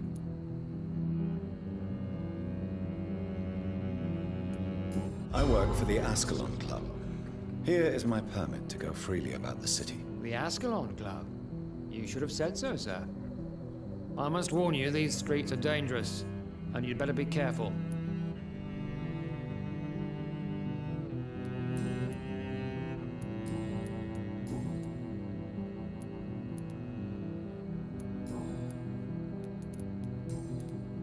What are you really doing here? I told you. I'm a detective inspector from Scotland Yard, investigating suspicious cases in the area. What about the situation in the East End? Why are there no police there to protect the civilians? I know, it's a shame, but we just don't have enough men to cover the entire city. Do you work alone? Yes. The situation is difficult for the police. Many of us are sick, and since the summer strike, most men apply a work to rule on their patrols. Why are you investigating at night? Criminals rarely act in daylight, you know. But since you are also a night worker, have you noticed anything strange, which requires police attention? I'd like to report a name, Inspector. Jeffrey McCullum. I'm afraid he's some sort of vigilante, trying to recruit an army of angry citizens. Then I'll write the name down and transmit this intelligence to the appropriate office. Thank you, sir. What can you tell me about this district? I'm the one asking questions, especially when there's a killer on the loose. What killer? I'm not going to discuss that with the civilians, sir. Haven't I told you about the investigation I'm conducting? Perhaps I could help you. All right, without giving you too much information, I'll tell you this. I'm convinced there is a homicidal maniac on the loose, using the epidemic to disguise his kills. And what about the epidemic? We both know the situation is critical, don't we, Doctor? Colleagues of mine die almost every day.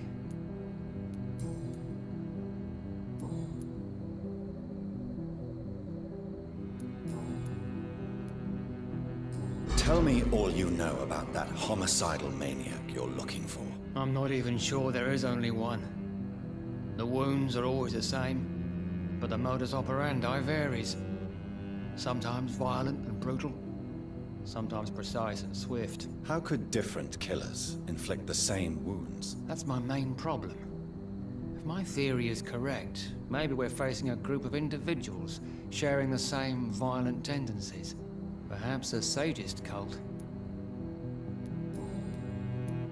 Do you know anything in particular about a man called Aloysius Dawson? Who doesn't know the man? I think he intervened personally to put an end to the police strike of last August. What else can you tell me about him? Aloysius Dawson is exactly the kind of powerful and influential man who could commit murder and get away with it, with just one phone call.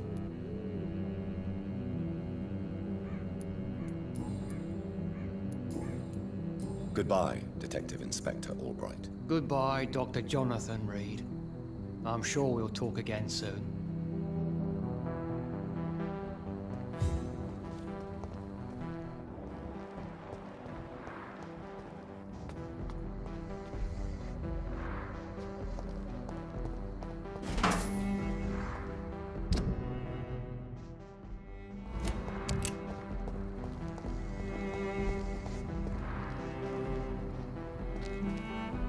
Good evening, sir. I'm Dr. Reed. Can I be of assistance? Dr. Reed? Dr. Reed? Is there anything wrong? No, it's just... Your name sounds familiar. And your face. Have we met before? I think I would remember. So I suppose the answer is no. That's odd. I'm certain I've already heard of you. My name is Pericles Baker. Does that mean anything to you? I'm afraid not, sir. But it's a pleasure to meet you anyway. The pleasure is mine, I guess. I only wish I could remember when it was that we met. What can you tell me about Aloysius Dawson? I've heard this is a man who has searched for his place in the world for a long time. I hope he found it. Goodbye, Mr. Baker.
can't believe I'm doing this.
It's one of them!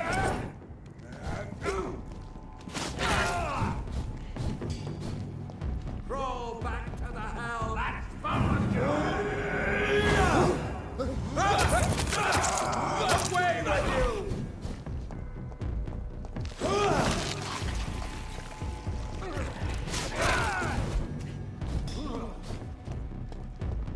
Back, demon!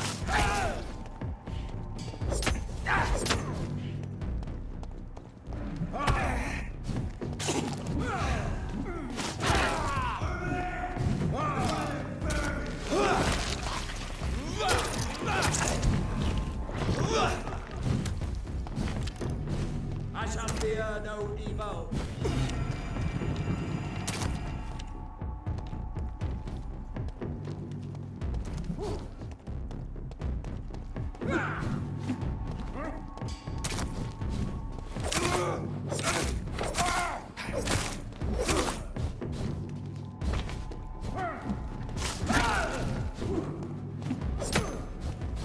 The power of the Lord commands.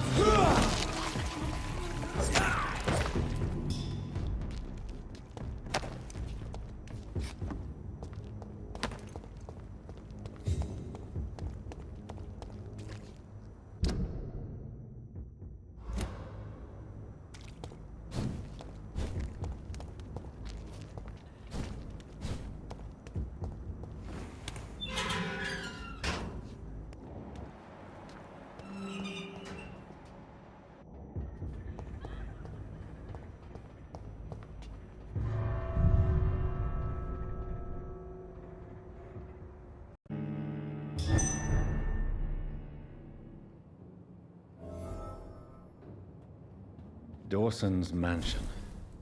Here I am at last. But the question remains. Am I ready to make a dying man my progeny?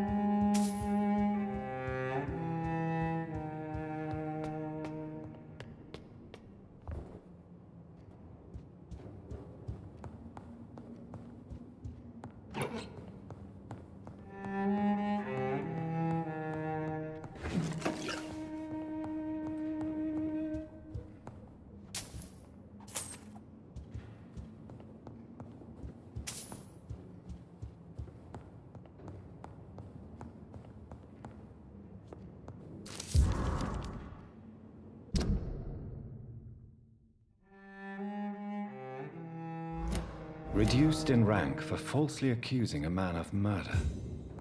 I wonder what Inspector Albright thinks about his punishment.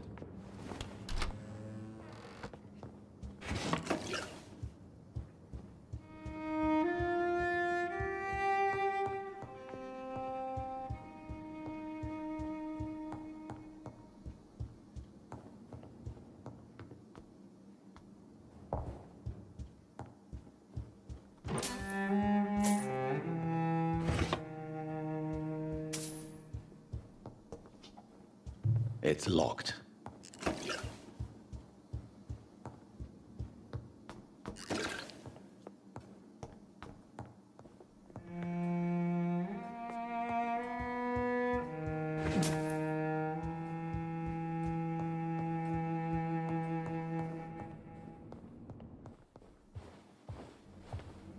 Finally, you're here, Dr. Reed. What took you so long? I had to pass several of your barricades and outposts to access your mansion, sir. Death, pestilence surround us, and time is against me. I see you've gathered some of the most expensive, albeit experimental, blood transfusion equipment available. All this could be so useful in a hospital. Yes, yes. Since Lord Redgrave sent me a doctor to perform my conversion, I thought you might find some of these devices useful. Most thoughtful. But tonight I'm not here as a physician. But I feel reassured that a specialist such as yourself would help me to escape the Reaper. Very well. But before I proceed, I have a few questions for you. If you must, but be quick, for I don't have much time left in this life. First of all, I need to be sure that you know exactly what is going to happen to you, sir. I can assure you I'm as informed as any man can be. I have planned for this moment, Dr. Reed. Planned very carefully.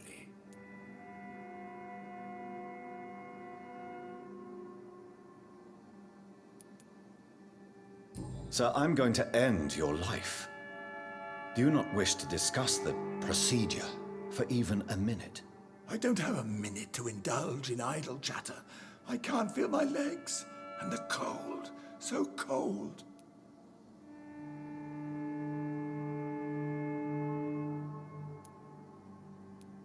Let's move on, then. Please, I'm cold and tired. I feel my life waning with every moment. But first, before you embrace immortality, what would you do with such a gift? That's a rather impertinent question, Dr. Reed. And I will do as I please. Answer me all the same.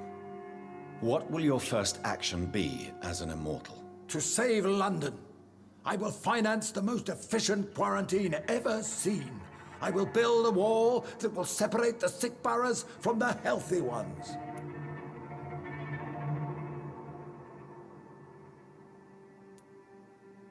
Quarantine is not a bad idea, medically speaking. But I'm convinced this epidemic will not be contained by mere walls. As long as the right people are on the right side of the wall, that's all that matters. But you can't guarantee infection will not spread. Just one contagious carrier would be enough to create an apocalypse. The apocalypse is already knocking at the gate. We must be strong now. What if a new outbreak happens inside your walls? You'll have created a giant trap. That won't happen. As long as we dispose of anyone that is contaminated as soon as they are spotted.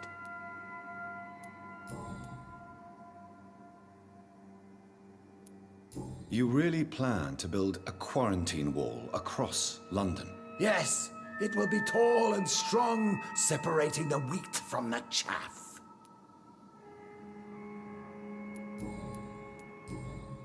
I've heard enough. It's time to proceed. At last. All right, do what you have to do. If it hurts, so be it. I've been preparing such a long time for this.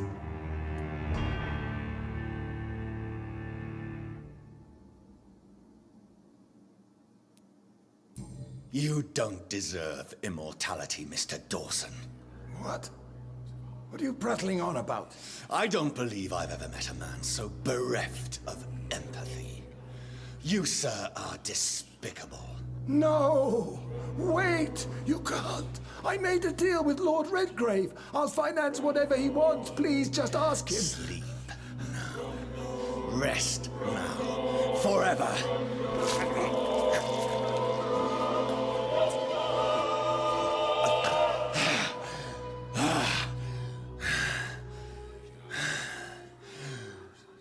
I would have lived forever.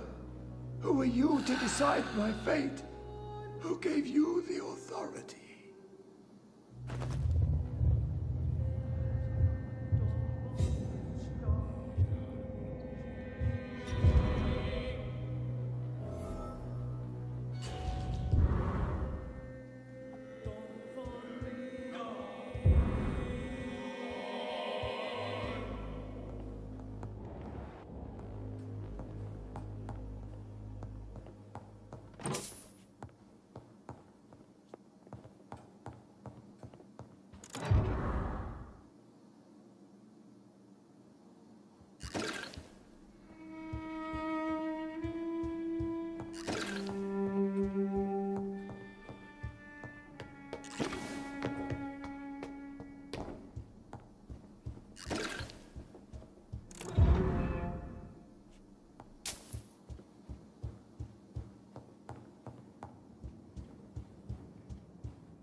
Is it done, Dr. Reed?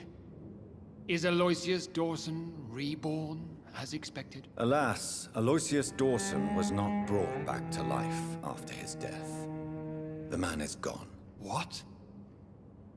What happened? He didn't survive the procedure. He was too weak. This is unacceptable, nevertheless. You were given the simplest task. Well, get rid of me then. From now on, you're an outcast. Banished. You are forbidden to ever appear in front of us again. Ascalon will smite you on sight, and your heart will be thrown to the rats. I'll leave you then. Have fun with your puppets and shadow plays, Lord Redgrave.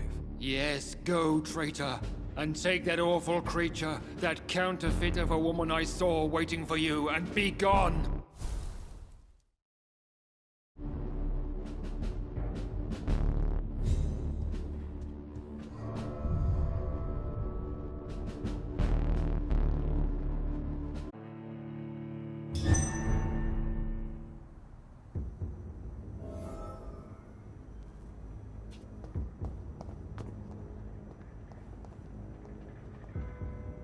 We meet again at the strangest of times, young Ekon.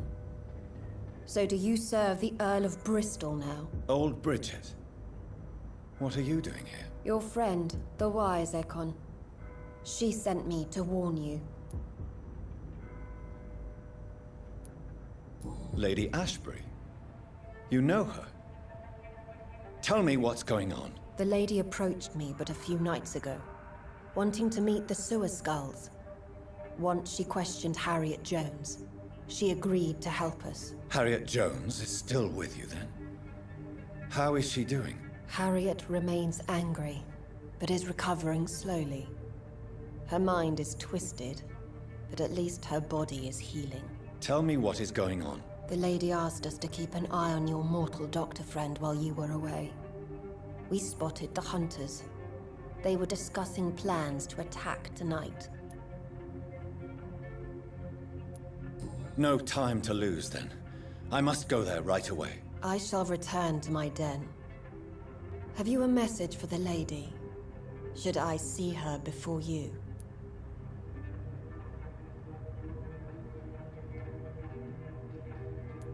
Tell her I worry about her. Do not, for she has had strength and wisdom for so much longer than you.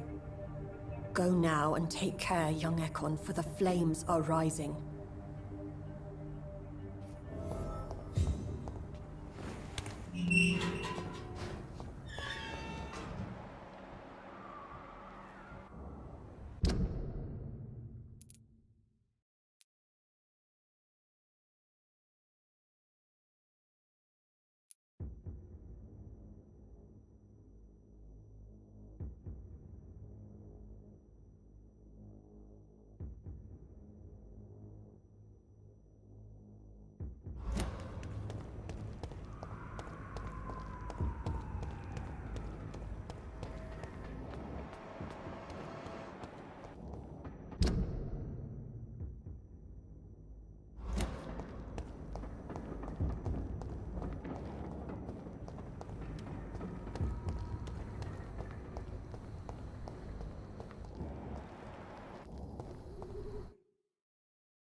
Dr. Reed, still conducting your nocturnal survey?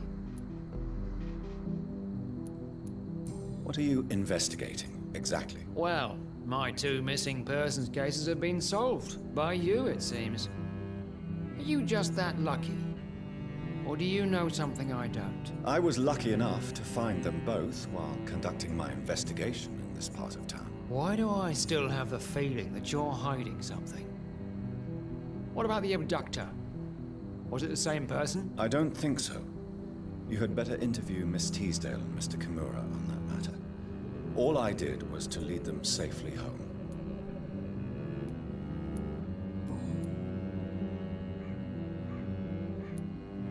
Is it true you were dropped in rank?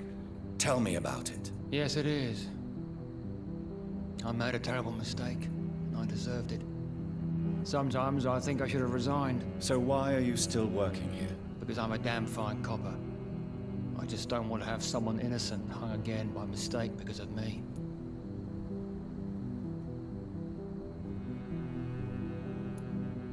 The death penalty can sometimes be appropriate. Those are strange, cold words coming from a doctor who claims to take every risk to save lives on these dangerous streets.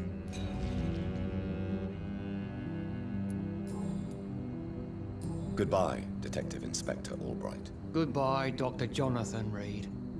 I'm sure we'll talk again soon.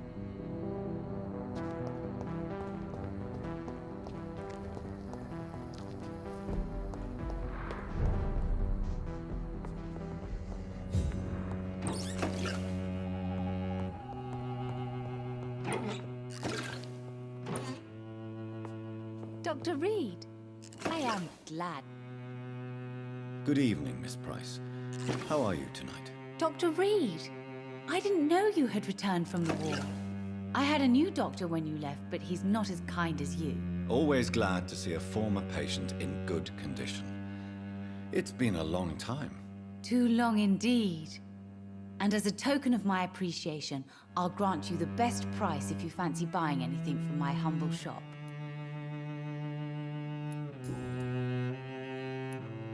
Does your daughter still worry you, Miss Price? I remember you were often concerned about her health when she was younger. Have you not seen Carol since you returned? She's almost a young woman now, but she'll always remain my sweet little baby. So you're less afraid? Some things never change. Carol is still too clumsy for her own good.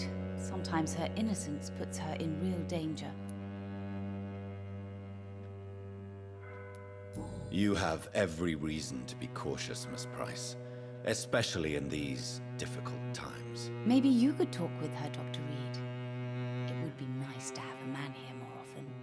We would both feel safer.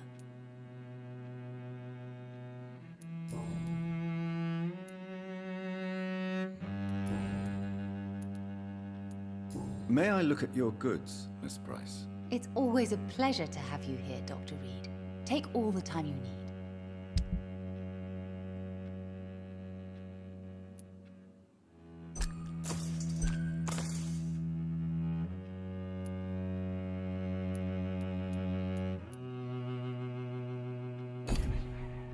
I hope you can stay a little longer this time.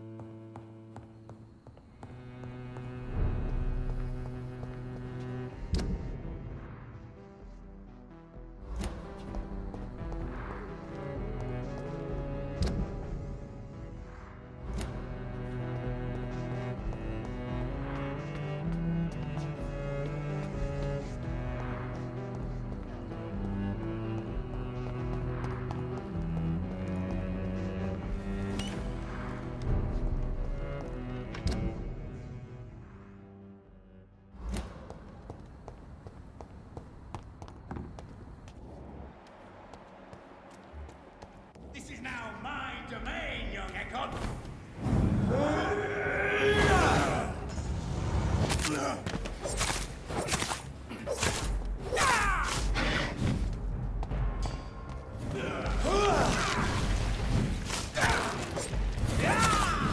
Don't you know better?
Crush the liver!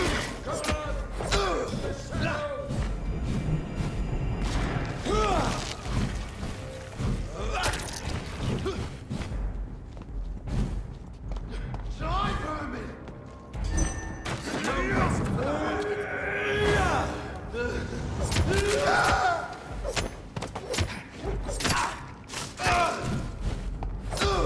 Stay out here for step back! Back, demon! Back!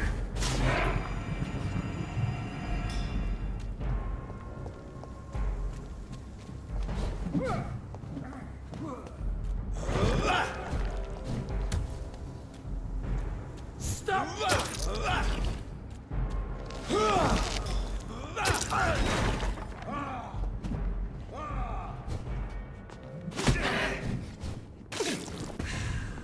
Roll back to the hell that barred you!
Good evening, Miss Teasdale. How have you been since you returned home? Dr. Reed. Oh, thank God you returned safely from these awful streets. I was so worried about my father that I left without thanking you properly. Please don't mention it, miss. Good. I found him, you know.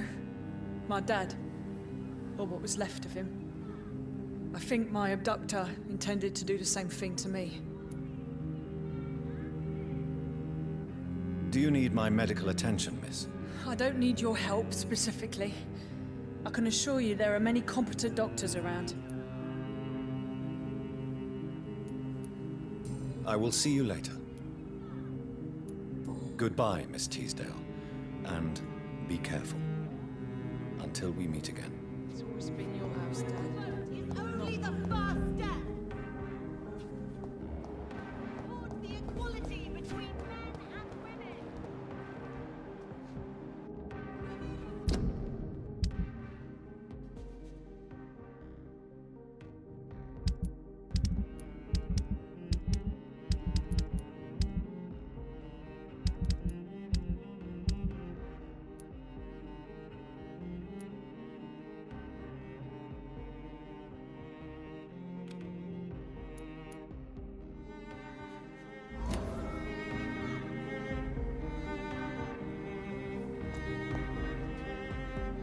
Good evening, old chap. Are you all right? I won't lie to you, Johnny. I'm not a well man. Do you need medical assistance, Clarence? It's a little late for visiting hours, don't you think? I will see you later. You need some rest, Clarence. You should try to sleep.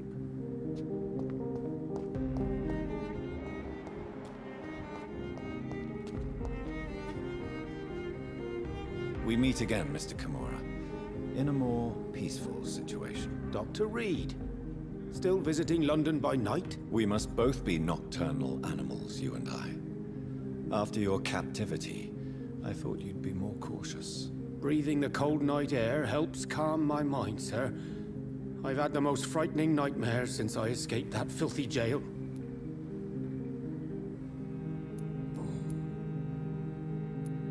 What can you tell me about your abduction? If you really want to know, I was locked in that building for 3 or 4 days. My jailer was insane, mumbling about sacrifice and voices. What did he say about voices? He constantly whined about the voice of his master, ordering him to do terrible things. He wanted to silence the voice by offering blood. My blood. And why didn't he sacrifice you? That was the weirdest part. He claimed to spill blood was not enough. It had to be done when some stars were aligned. Which stars? That's the whole point. He wanted me to talk to him about some Red Queen configuration or constellation. I've never heard of such an astronomical term.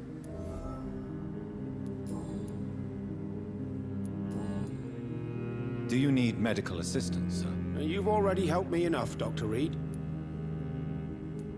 Goodbye, Mr. Kimura. Take care. Maybe I should leave the city.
Elizabeth, I'm so happy to see you. I was so concerned. It is also good to see you in these darkened hours. Is all well, my dear? Indeed, we stand upon the precipice. Has the news reached you of Edgar Swansea? No. I returned home but moments ago. What of him? Your friend, the well-informed old Bridget, tells me the Guard of Priwen has assaulted Pembroke. I fear Edgar tops their bloody list. Bridget? She is such a tragic figure. And yet, I sense deep inside, she has a delicate, fragile soul.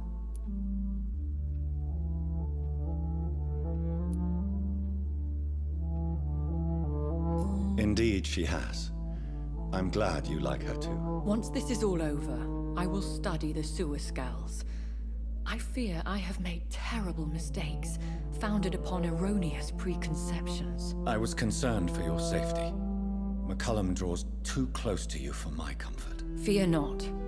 I've evaded the hunters for many a year, and I intend to stay far from their gases, flames, and spikes. Now, speak to me of Dawson. Aloysius Dawson is no more. I took care of him. I imagine the Lord Redgrave with spitting teeth. Ascalon has defrocked me and threatens to hound me from the city. This was, no doubt, inevitable. You did what you thought was right at the time. One can ask no more. The important task now at hand is to help poor Edgar. Now I am assured of your safety. That is precisely my intention. Good. Now go, my dear, and return with good news with the greatest haste.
If only there were more of us, with less resignation. Good evening, Nurse and more Brannigan. determination. Good evening, Doctor. Are you all right? I heard the hospital has been attacked. I'm okay. I don't think anyone's hurt. But we haven't heard from Dr. Swansea. Do you think he's been taken then? Yes. There's been shouts in his office, and then these brutes left the hospital without a word.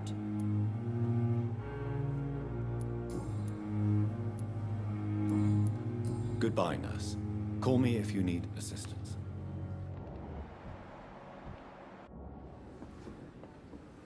Good evening, Nurse Brannigan. Good evening, Doctor.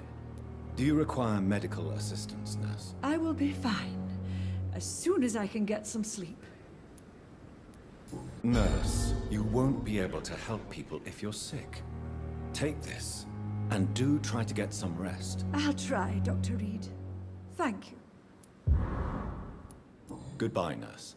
Call me if you need assistance.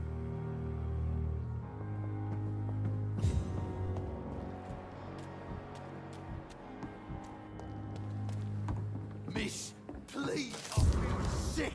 Get over it.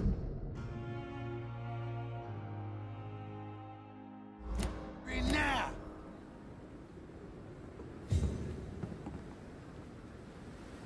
Hey, Doc. What can you tell me about your marriage, Clay? Marriage is the sweetest cage, they say. Well, I found myself locked in one with a wild animal. You mean your wife keeps you on your toes? No, I mean, we both have claws and we both love to bite.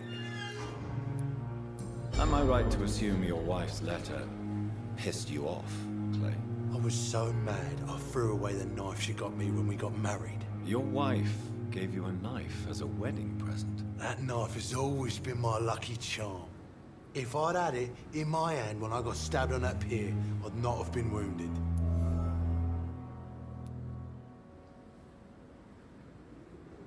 Do you want it back? I don't need it here, but if you'd be kind enough to bring it to me, I'd be really grateful. A grateful Clay Cox? I might just find your knife and bring it back to you to see that happen. I can give you directions, but I'd be surprised if you managed to find it. My hideout isn't meant to be found easily.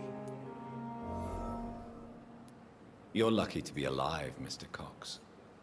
I hope you're starting to take better care of yourself. This place is full of sickness and decay. How could I get better in such a dump? Consider yourself lucky that I'm treating all of my patients equally. But don't push your luck. Don't play the innocent with me. I'm sure you have good reasons to act this way. And also weaknesses that can be exploited. I'll leave you for now, Mr. Cox. Is this supposed to be an hospital? A pigsty would smell better.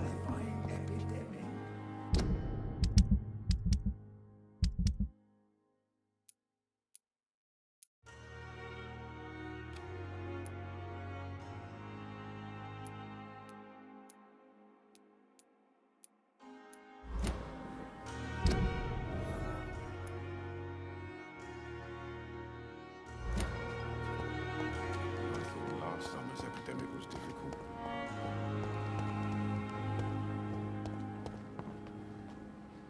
Good evening, Milton. Good evening, Doctor. Still trying to save lives?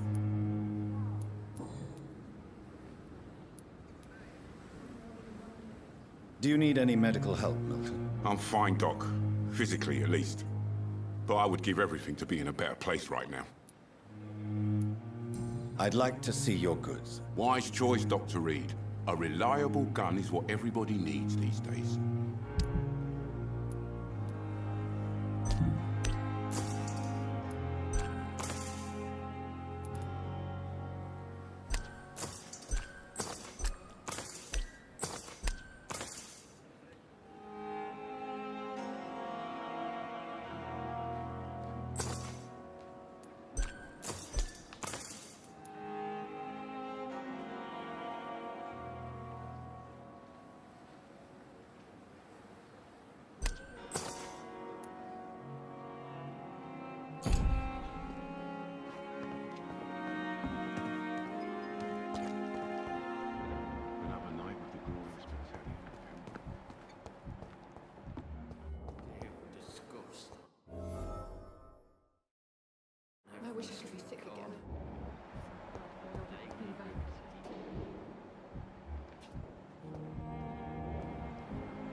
It's locked, all right. One could believe. Good evening. I'm Dr. Reed. Always a pleasure to meet a colleague, sir. Especially when he was supposedly dead. A colleague? Are you a doctor too? Not anymore, sir. I used to be Dr. Rakesh Chadana. Now, I'm just Mr. Chadana, pawnbroker and humble guardian of this morgue. What do you mean, you used to be a doctor? Was your license revoked? No, sir. It is just that I like to be precise. I run a little pawn shop while taking care of the dead. But I used to be a real doctor.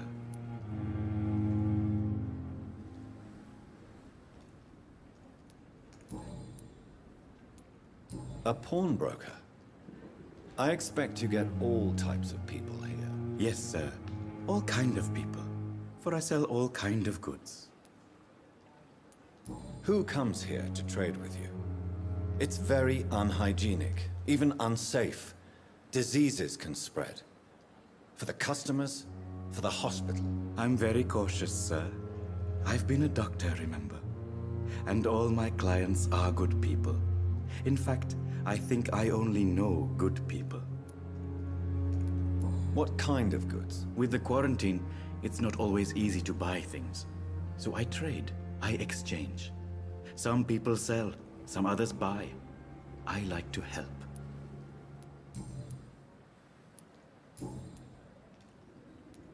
Are you all right? I heard the hospital was attacked. Unfortunately, violence can be a necessary evil, sir.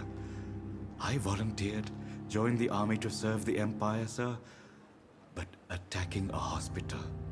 shame. What do you mean? A hospital should be a safe place, sir. Like a temple. A temple of science. Please show me what you have to sell. Of course. It's just trinkets and curios, really. But I'm sure they can be useful.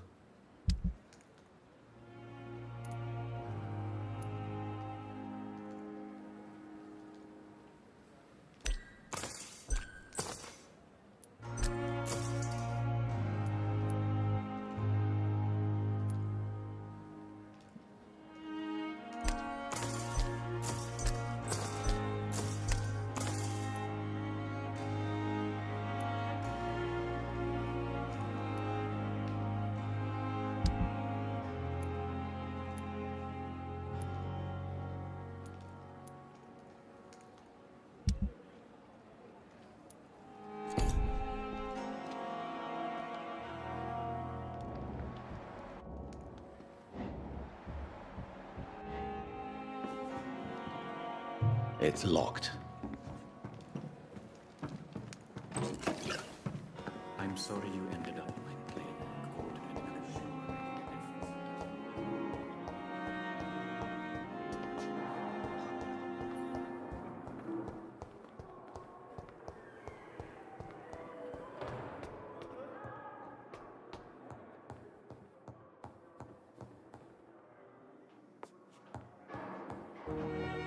Those bastards. What have they done to Edgar? McCullum and his thugs are taking the credit for Edgar's abduction. They really mean business.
ultraviolet curtains and orichalcum powder. Dr. Swansea's always been a resourceful bastard. I bet he never told you he had this installed in case of a vampire attack. Says a lot about how much he trusts you. What have you done with Edgar? Don't worry. We don't kill humans. Even if your friend is deserving of a little punishment for one. What are you talking about? We know everything. Swansea and you created this bloody epidemic. You aim to unleash another disaster, just like William Marshall did. No! I'm trying to put an end to it, just like you are. You're his progeny, aren't you? Where is the monster hiding? It's still in England, isn't it? I have no idea what you're talking about. Jeffrey, please listen to me. No tricks. That shit won't work on me. We've found proof in the theater. Doris Fletcher was your first experiment. Now where is Marshall? Speak!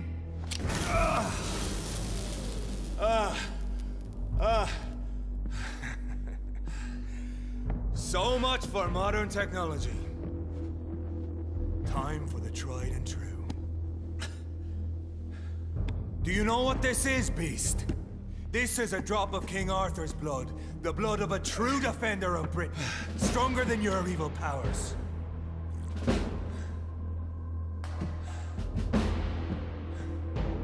This is ridiculous. We're losing precious time. True enough. Soon I'll bring your head before your coward of a father. Freewind prevails!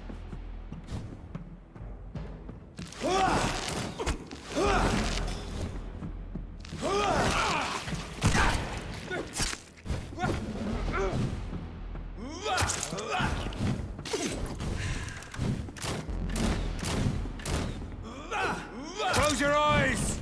This is gonna hurt. Show some style. Fight like a man.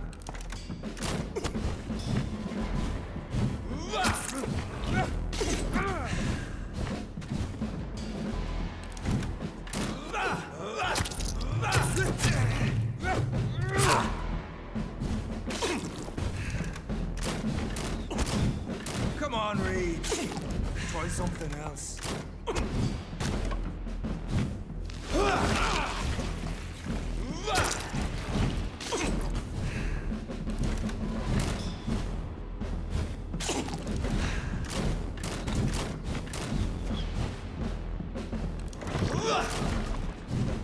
I'll pin you down!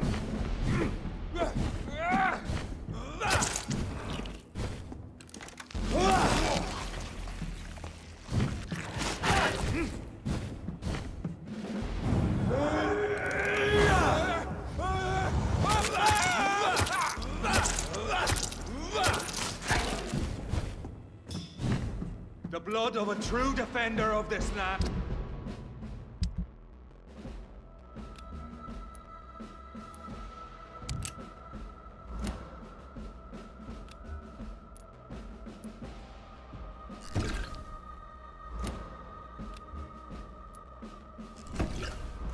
Will protect me. Freewind prevails!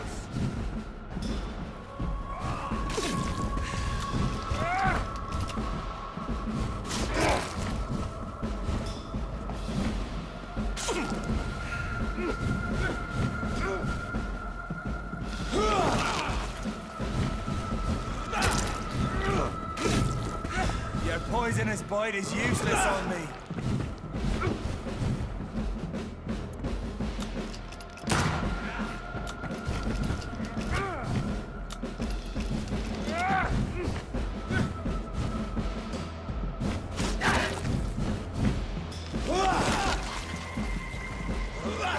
True light will cleanse you. Show some style. Fight like a man.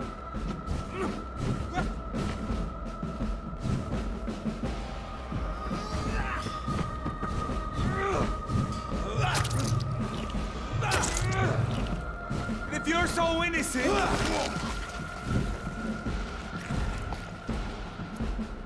come on, Reed. Try something.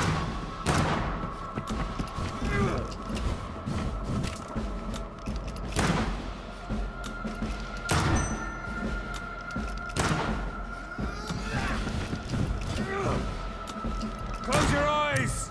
This is gonna hurt.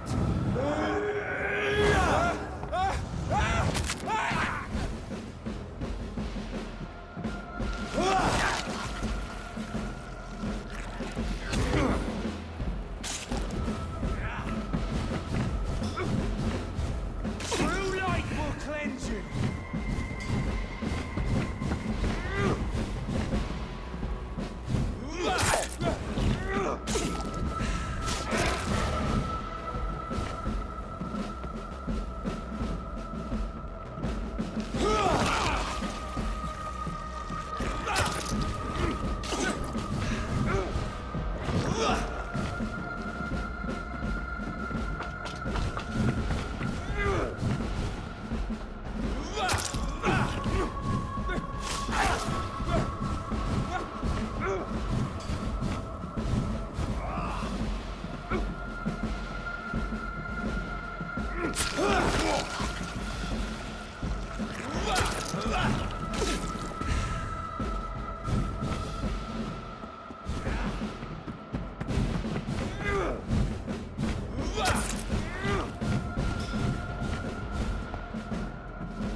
If you're so innocent, why does simple light burn you?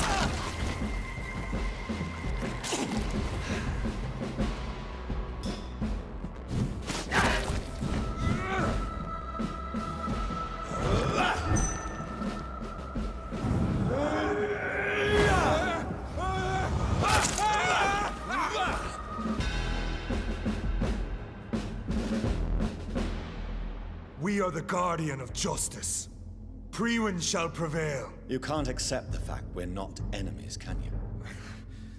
We always have been, and we always will be. Of all the evils that threaten mankind, your kind are the worst.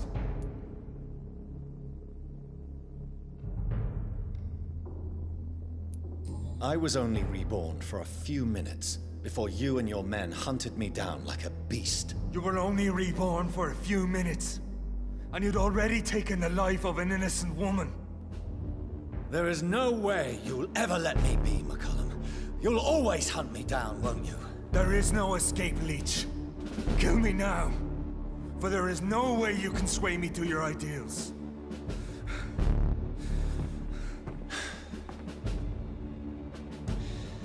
That's where you're mistaken.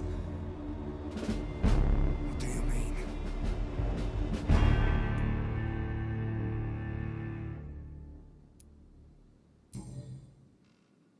I'll spare you, McCullum. I'll offer you the mercy you never offered me. What is this ruse? This is no ruse, McCullum. This is me letting you go.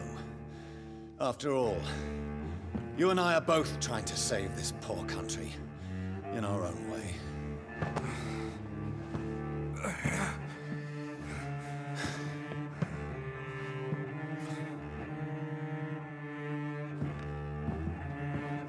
I'll kill you, Reed!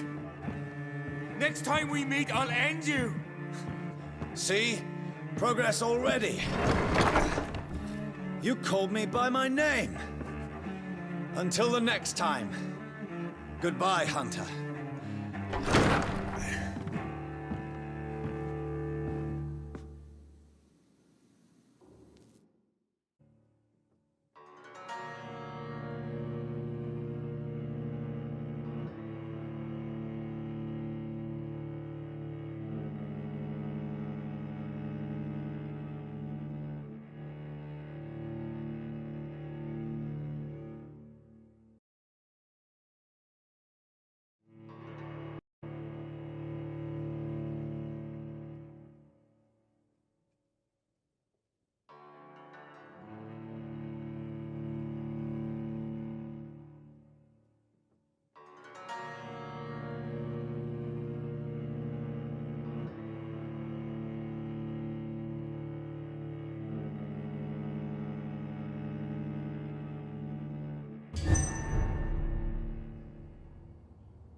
Done.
Never seen so many people dying at the same time.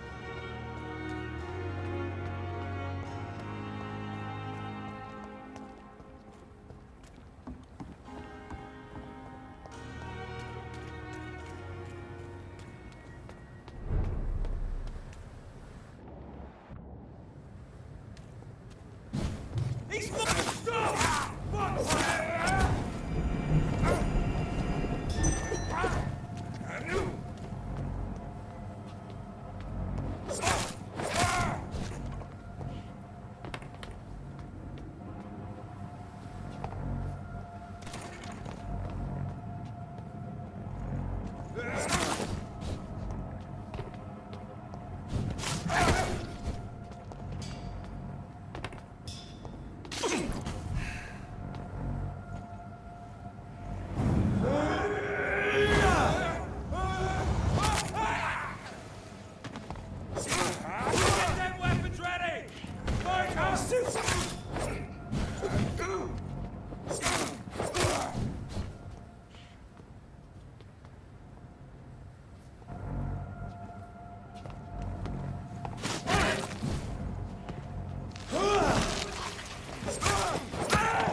best. See them fancy clothes? One of them! Time for this! Oh my god! I hate leeches!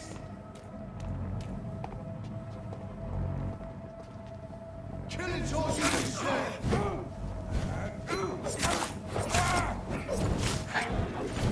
Die, leech!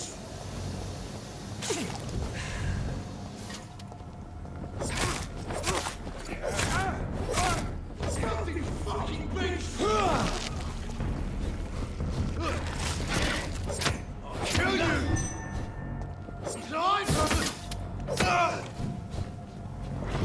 Send you to hell!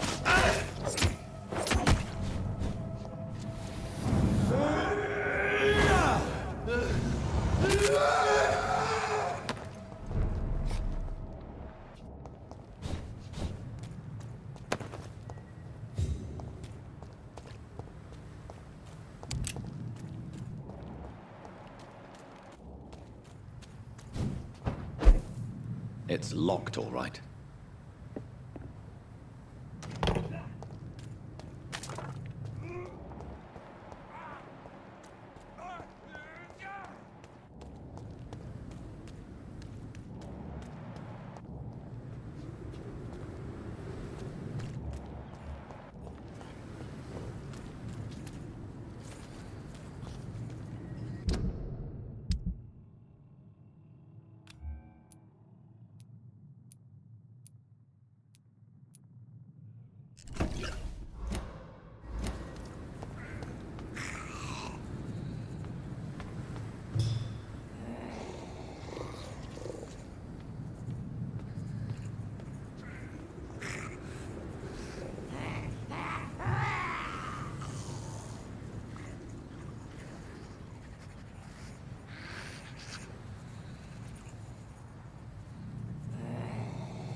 This must be Clay Cox's knife. A fine blade. No wonder he wants it back. We cannot be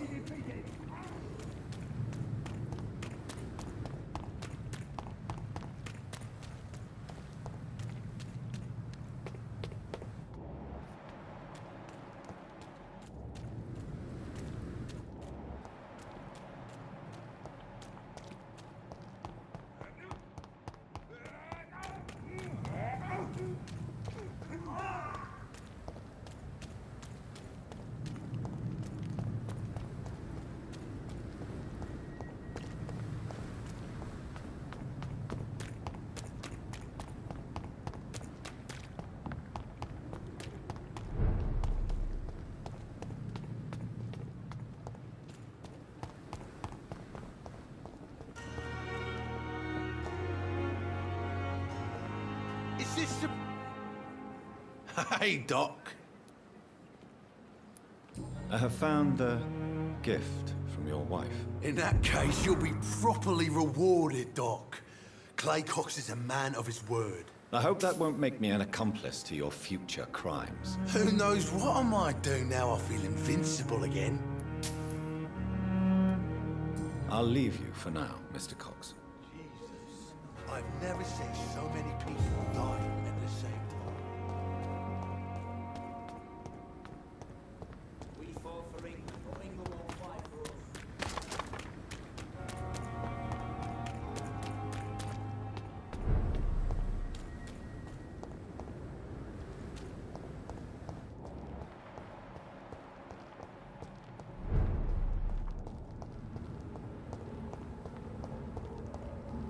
Traitor!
I have this thirst for blood.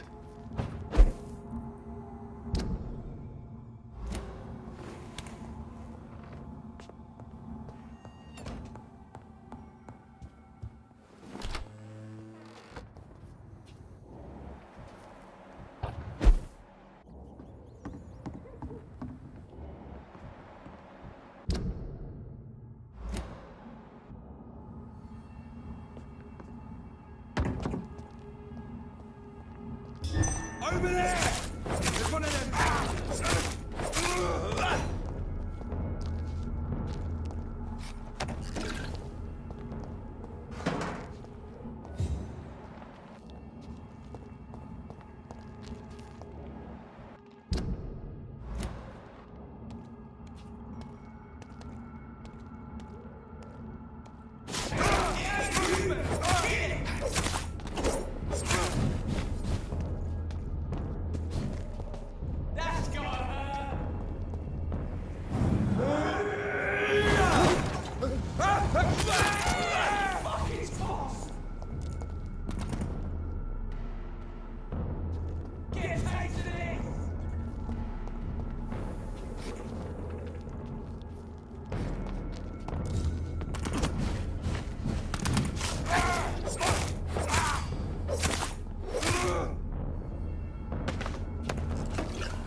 So Priwen never left Doris's theater after they invaded.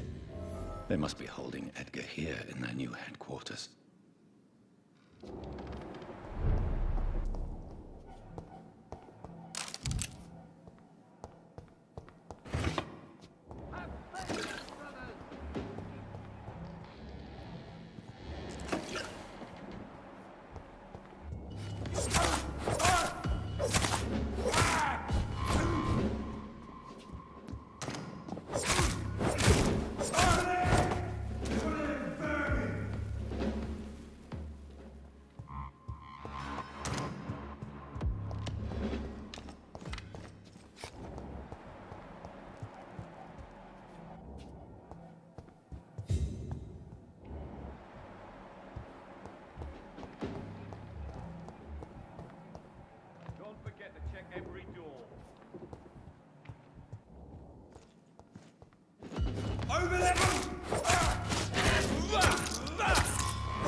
Keep an eye on each other.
can't believe I'm doing this.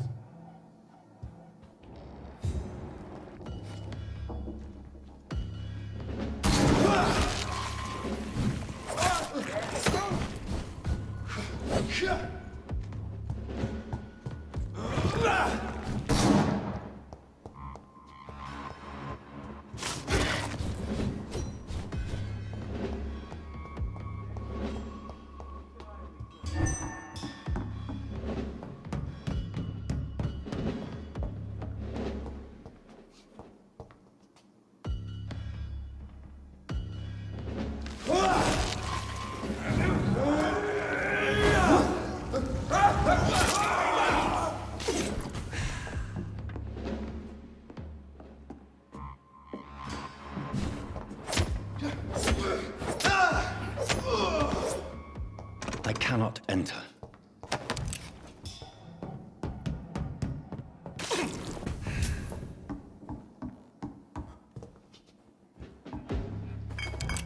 Stay close. Keep an eye on each other.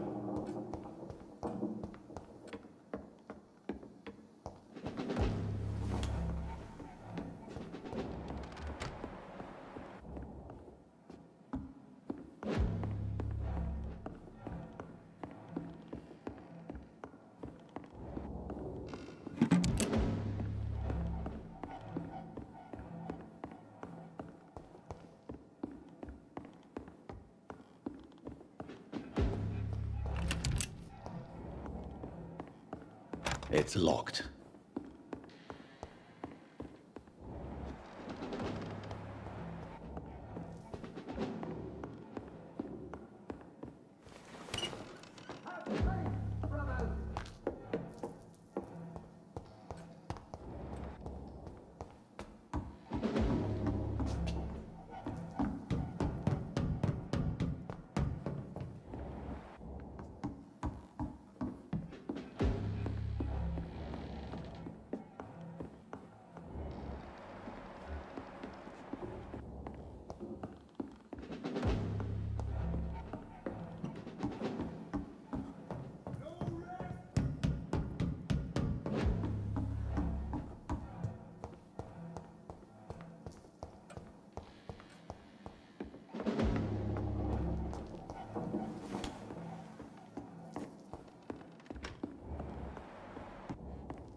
Fear no evil.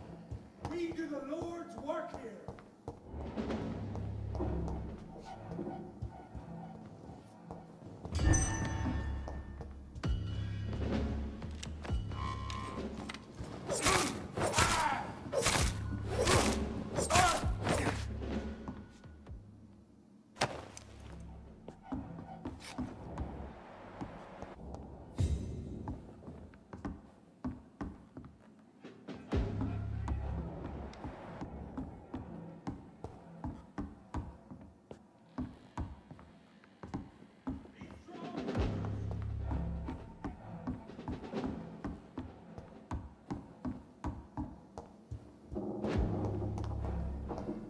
Remember your vows, friends.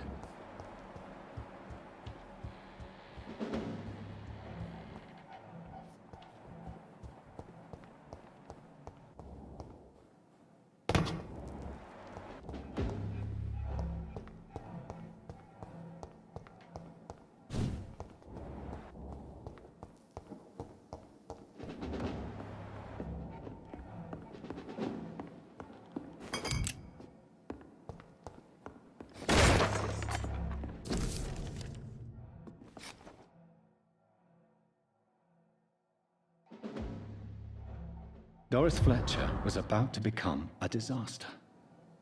I'm getting close to having all the evidence.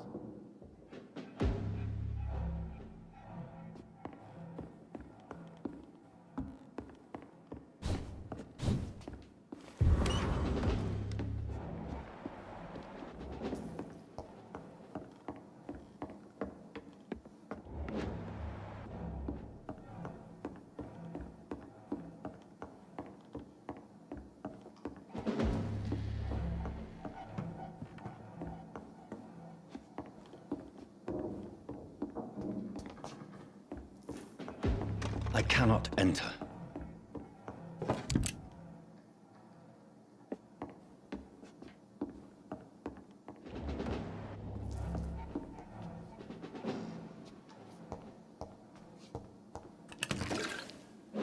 Step away, sir. Hey! I'm talking to you! You're mine!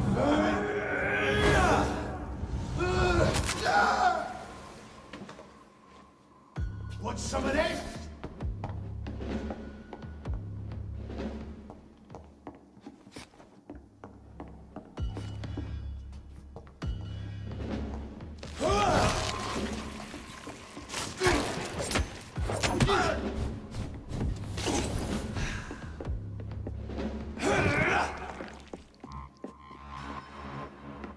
I'll kill you!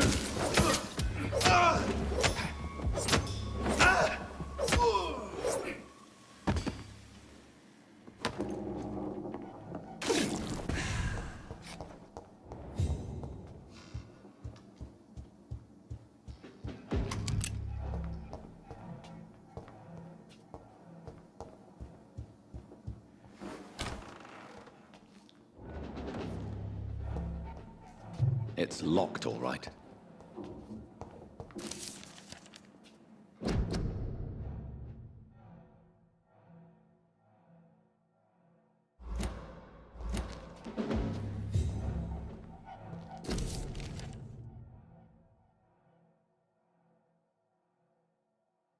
Blood of a pure heart, garlic, blood of a king. I don't understand. Perhaps this is what McCullum drank. I had better keep that in mind.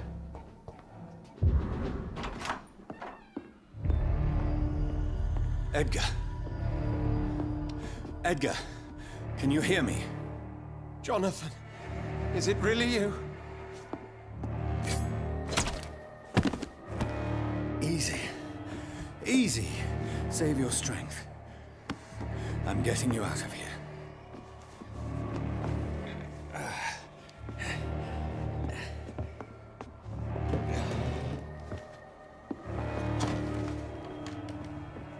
Don't try to spare me.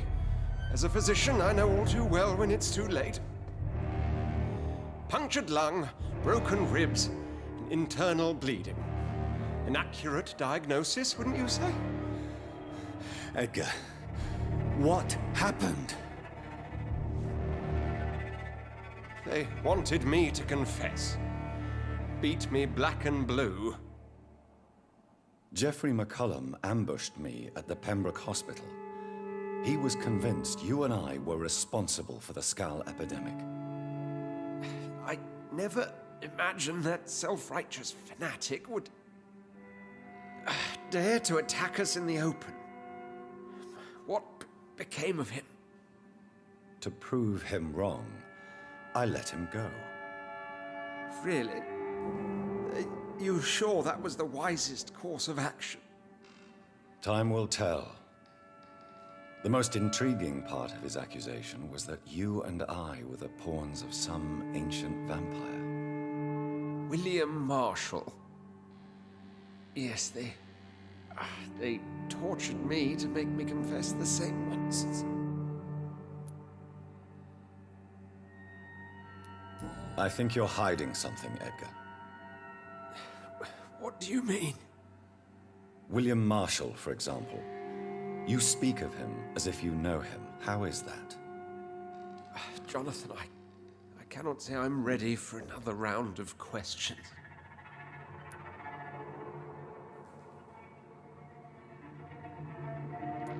While investigating the epidemic, I read some of McCullum's findings. I think you have some explaining to do. I have nothing to hide, Jonathan. Nothing at all.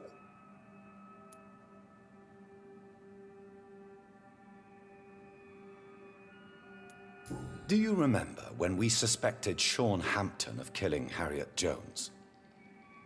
Yes. The terrible episode that came as a shock to us all. Harriet Jones faked her own death. When I found her in the sewers, she confessed she wanted everybody to pay for what happened to her. That woman was extremely bitter, full of hatred and festering anger. Do you know Doris Fletcher's real name? No, I'm afraid not. Her real name was Doris Jones. She was the daughter of Harriet Jones. What do you want me to say, Jonathan? Doris Fletcher visited her mother at the Pembroke Hospital. That's how she first got infected. I know nothing about that. Miss Fletcher once came to visit the sick. That is all I know. No, Edgar, there is more. Doris Fletcher was Harriet Jones's daughter. They exhibited the same symptoms: blind hate and strong physical mutation. What does this sad story have to do with us?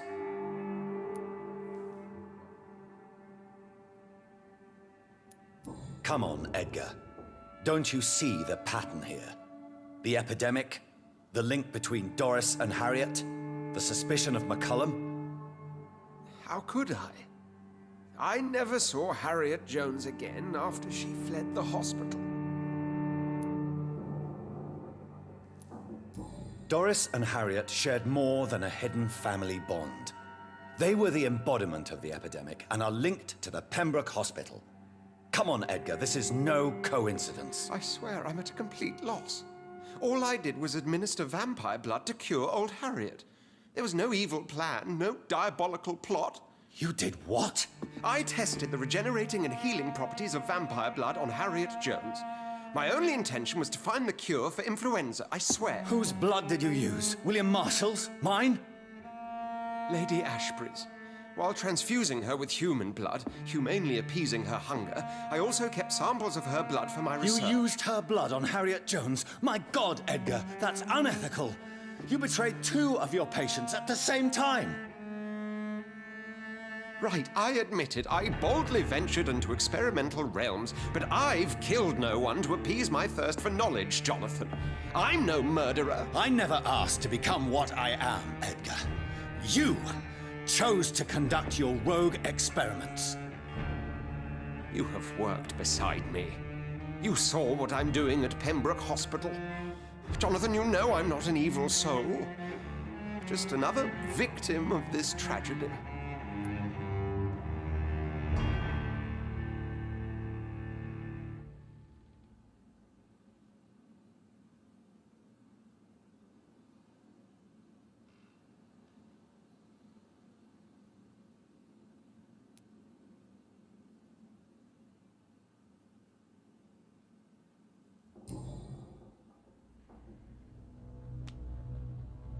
Yes, your death is imminent, Dr. Swansea. But I swear, it will be quick. I already told you to call me Edgar. Am I no longer your friend? I believe you never have been, sir. You have lied to me at every step and betrayed the trust of a woman I cherish. You and the lady? Really? Well, I should have seen it coming, I suppose.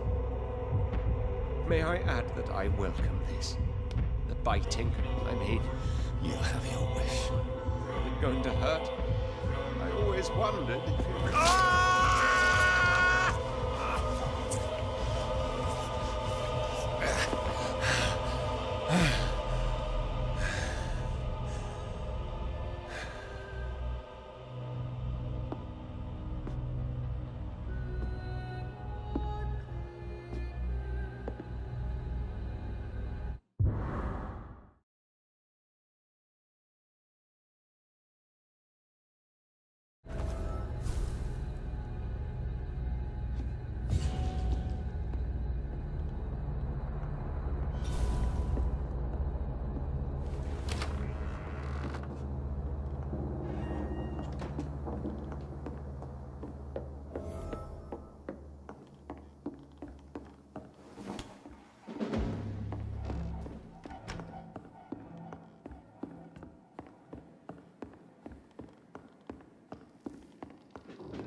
you deserve!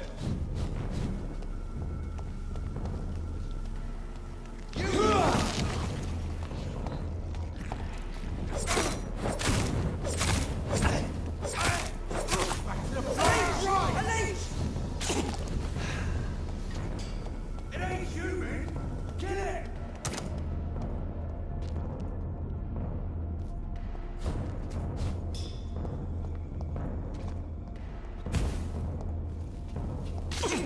Steady, boys! You got one of us!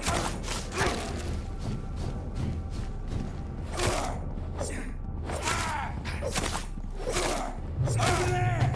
It's one of them.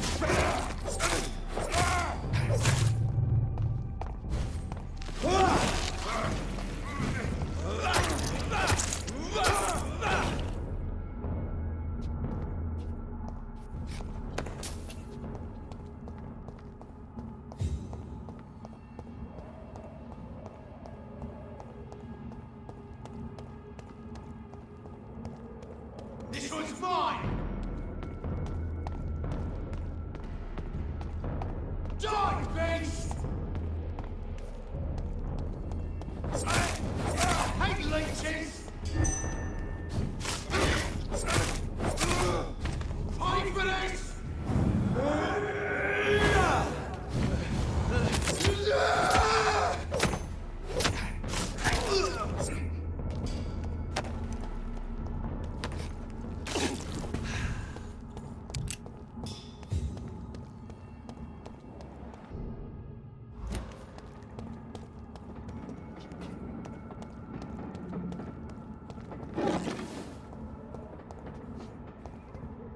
Over there! There's one of them.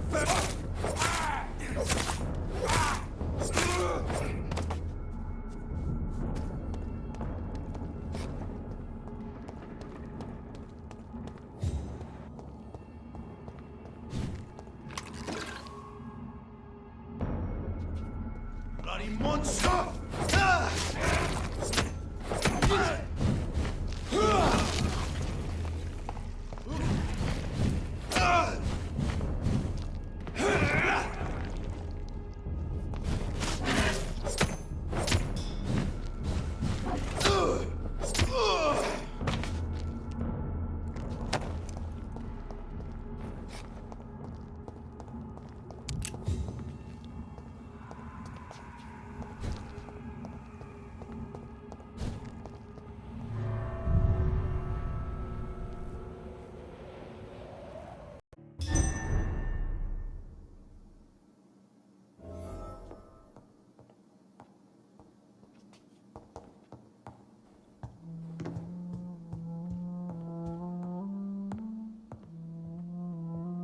What good fortune brings you back to me, Jonathan? What is it, my dear? I'm afraid it's bad news, Elizabeth. The worst, actually. Please, speak up. Edgar is no longer in McCullum's grasp. I resolved that matter. Where is our good friend now? Is he well? He was mortally wounded. I put an end to his misery. That is terrible, Jonathan. And yet you did what you must. The poor man. Edgar Swansea was responsible for the Skull epidemic, Elizabeth. It was he who unleashed the deadly scourge upon London. What? Are you certain? This is the most terrible accusation of all. He confessed everything to me. He sought to cure the disease, to exploit vampire blood to stop the epidemic. But he unwittingly gave birth to a catastrophe. All those poor victims. How could he do it? What happened? Edgar gave no heed to ethics. His theory could have been proven to be correct, but he abused the confidence of his patients to test it. I must say I'm shocked, Jonathan. Who would have thought it? And the poor patient. Let me guess. It was Harriet Jones, was it not? Yes. That explains how Doris Fletcher was infected, and how she became an Ichor. She secretly visited her mother at Pembroke. Then we have no choice. We must act quickly, Jonathan. We must return to the sewers and put an end to the threat poor Harriet embodies. I have one more matter to discuss with you. Harriet Jones was the primary case, but do you know what a healthy carrier is? There is a tone in your voice that frightens me, Jonathan. What are you trying to say? It was your blood Edgar used for his experiment on Harriet Jones. What?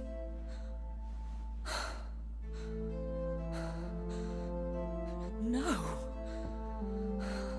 No. This can't be. Oh. Elizabeth, are you all right? No, I have to go. What do you mean? Leave me alone. Save the city, Jonathan. Save what can be saved. Elizabeth, I need answers. Why did your blood Stay cause away this? from me. Please. I swear I never was your Wait! enemy. No! Elizabeth!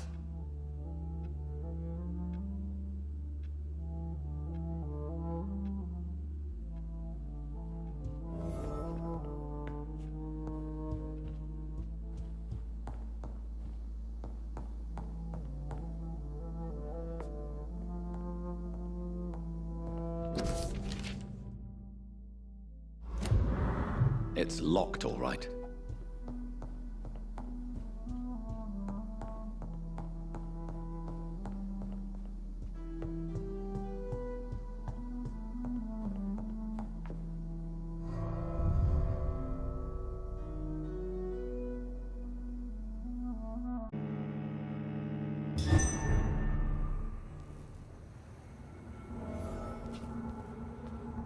Now would be a good time to blend the recipe Marshall used when he fought the disaster. I think I know where to find what I need.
London has brought so much... Whose blood could be purer than that of William Marshall?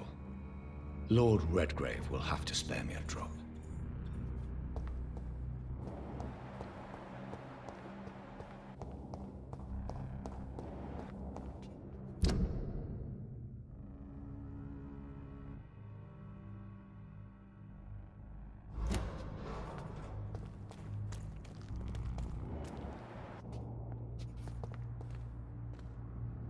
Good evening, miss. Can I help you? I'm a doctor. Dr. Jonathan Reed. I am Karina Billow. I don't need any doctor.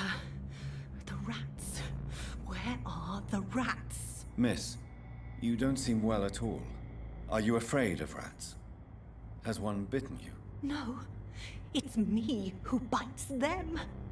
Tasty, juicy, disgusting rats. I can't stop eating them. Help me, please. Help me to disobey the voice.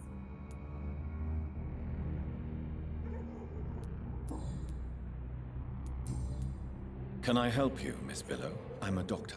Yes, you can help me. Free me.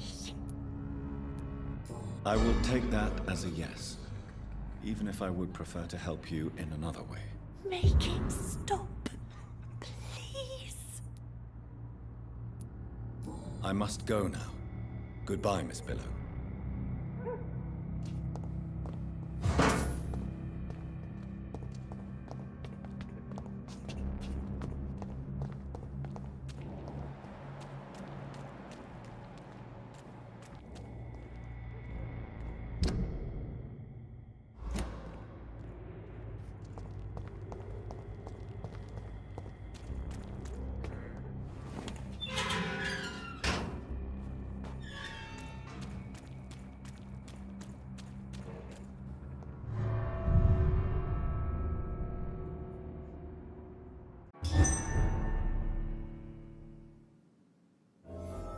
I'm still persona non grata in the Ascalon Club. If I want to speak with Lord Redgrave, I'll have to improvise.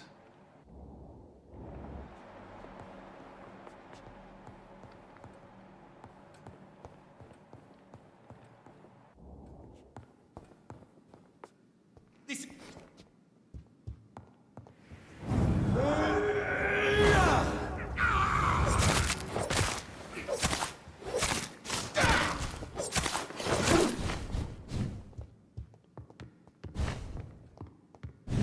Your prey is mine now!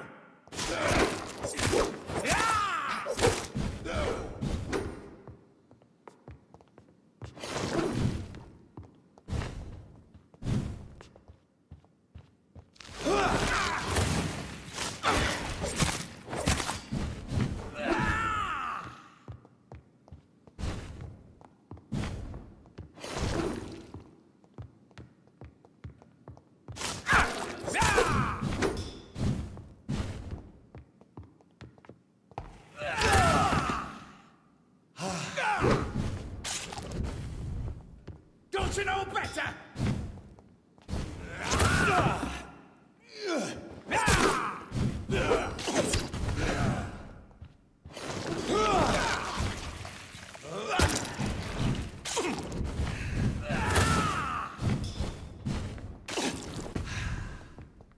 Your prey is mine now!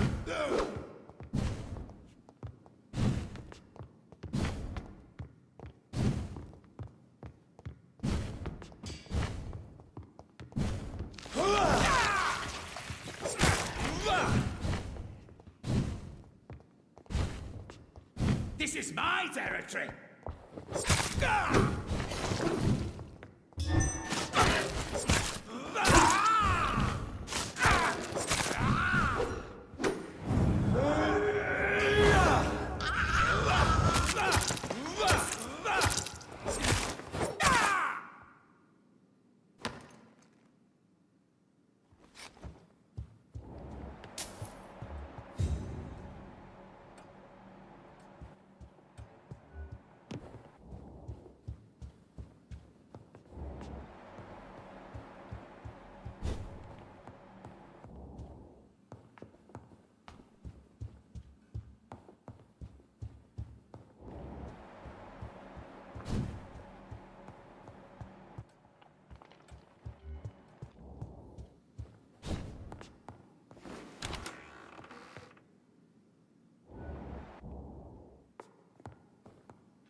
Good evening, Lord Redgrave. What are you doing here, traitor? I shall smite you for this audacity. I'm not here to bicker, Lord Redgrave. I can put an end to this epidemic, but I need your assistance to do so. Good. We've held out thus far, but the time has come to put an end to this crisis. Tell me, what do you need? The blood of William Marshall. The blood of William Marshall? Of my maker? Are you mad? This blood is the purest of all. My maker proffered it to me on the battlefield. I cannot hand it to you.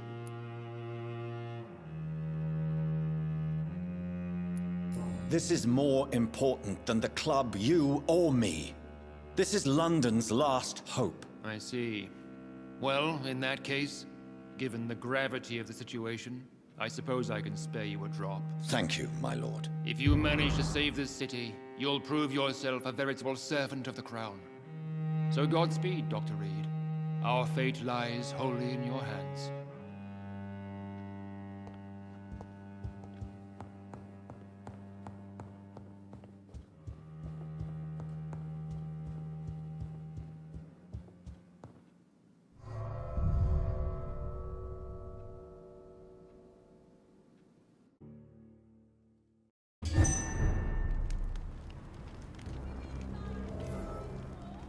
Why can't I forgive you, Father? Between men and women! Good evening, Miss Ashbury. And good evening to you, Dr. Reed.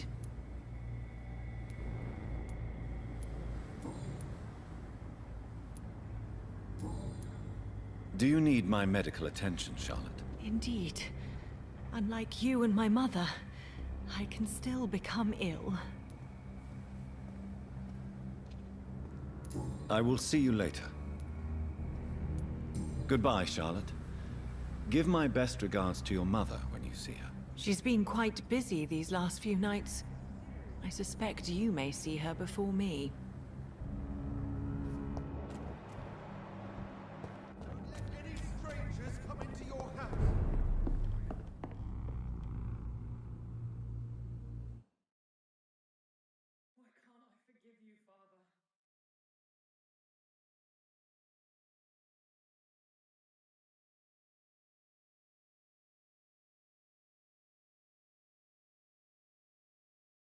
Good evening, Dr. Reed. A great night, what?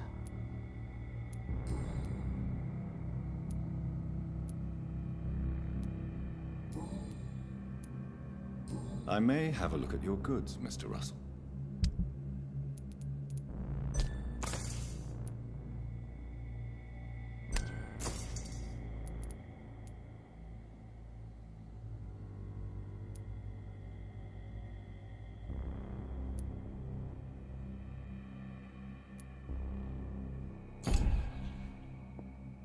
Good evening, Dr. Reed. A great night, what? Do you need medical help? You would save my life, Dr. Reed. I have not felt so bad in many years. Don't worry. There is nothing serious to fear. I have seen far worse, I can assure you. I cannot imagine the pain these people must face, then. You have my gratitude, Doctor.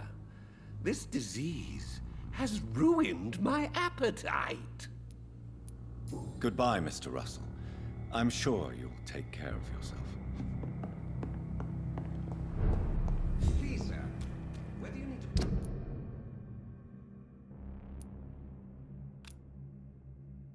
or not, I am happy to help.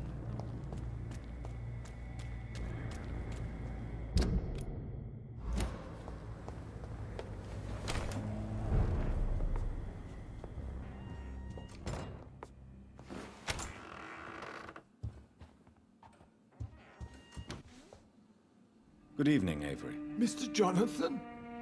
I can't believe my own eyes. Oh, it's a miracle. We all thought you were... Oh, sir, your poor sister. What a tragedy. I know, Avery. I know about my sister's murder. Miss Reed expected you to return to assist with the funeral, right up until the last minute. Where have you been, Mr. Jonathan? We needed you here.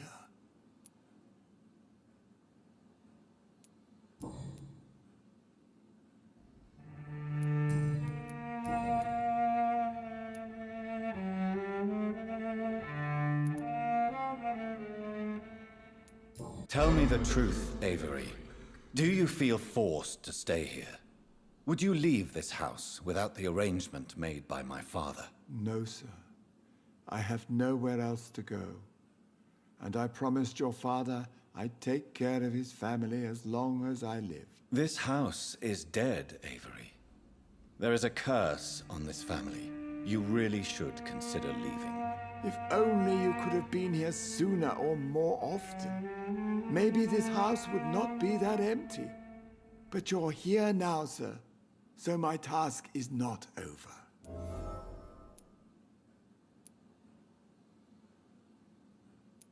Considering the recent tragedies in this family, I'd understand if you want to leave or decide to serve another house. Then I will stay. All I ask is that you take care of my own funeral if I die before the end of the epidemic. No mass grave, please, sir. I found an old letter written by my father and addressed to me. Do you know anything about it, Avery? Your father wanted me to give you this letter for your 35th birthday, but you left for the war, and the letter remained in his office until tonight. I realize now you knew my father better than I did. Do you know why he left, Avery? Did he ever speak to you about his departure? No, sir. Mr. Reed was not exactly forthcoming. Perhaps this letter will give you the information you require. Do you really think I don't take enough care of my mother, Avery? Yes, I do, Mr. Jonathan. You clearly have something more to say. Speak your mind, Avery. I know you work hard to help the sick, but what will you do once the epidemic is over? I really don't know. I have always enjoyed seeing new horizons. Once the epidemic is over, it would be nice to leave London for a while. I understand, Mr. Jonathan, but you have to realize that your mother needs you. Your next departure could break her heart. Goodbye, Avery. Please watch over my mother until I return. Of course, Mr. Jonathan, but please return as soon as possible. Yes, Mr. Jonathan? Do you need medical attention, Avery? I won't refuse, sir. I don't feel that good these days. Here is your prescription. You'll feel better soon enough. Thank you very much, sir. Goodbye, Avery. Please watch over my mother until I return. Of course, Mr. Jonathan, but please return as soon as possible.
Good evening, Mr. Kimura. Good evening, Dr. Reed.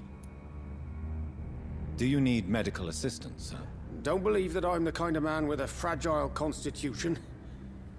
But I'm afraid my imprisonment has done more harm than I thought. There is no need to be ashamed. We are all equally vulnerable to this disease. Yes.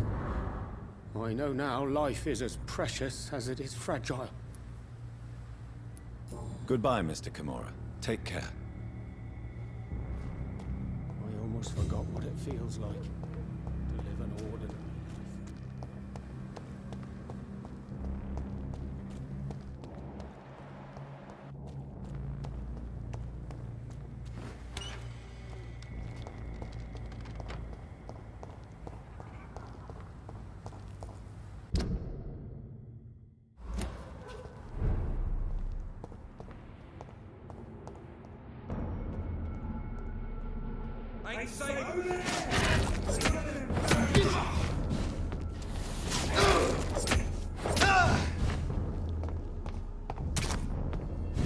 You leeches can kill him!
Some of this?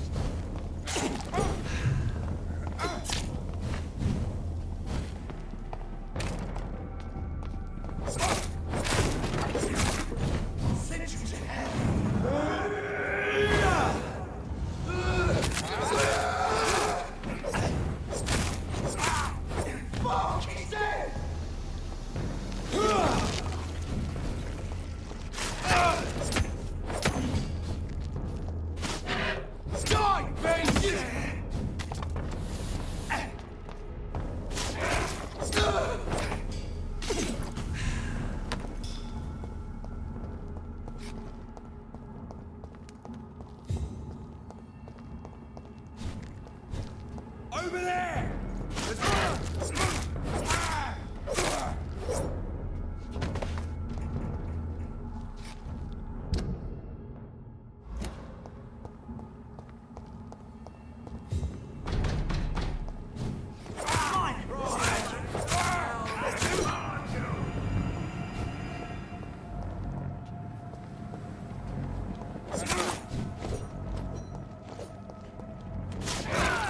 No rest for the wicked.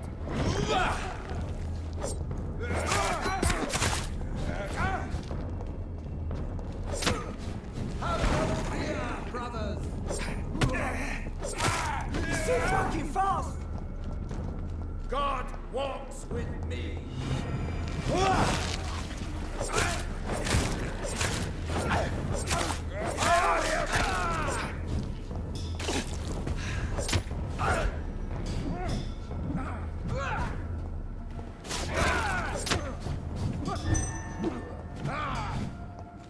God, back to the shadow.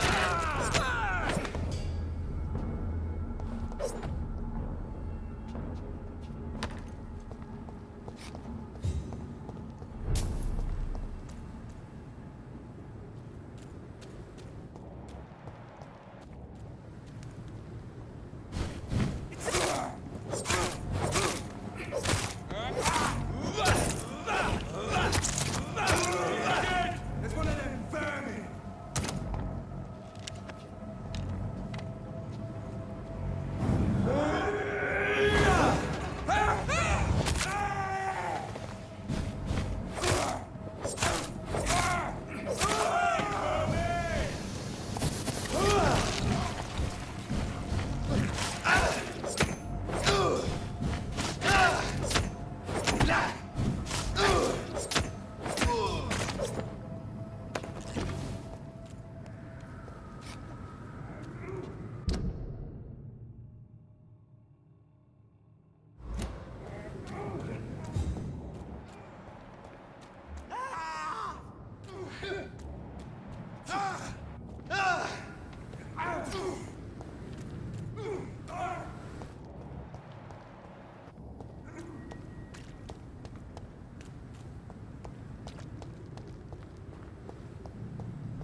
I cannot use garlic, but there may be a substitute in the Pembroke Hospital drug storage.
I shall fear no evil.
It's locked, all right.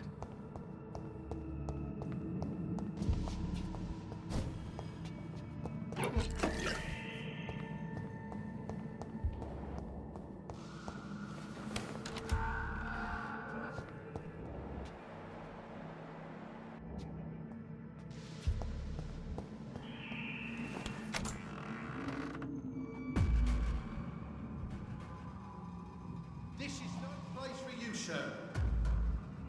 Don't come closer! Steady, boys, we've got one of them! Roll back to the hell!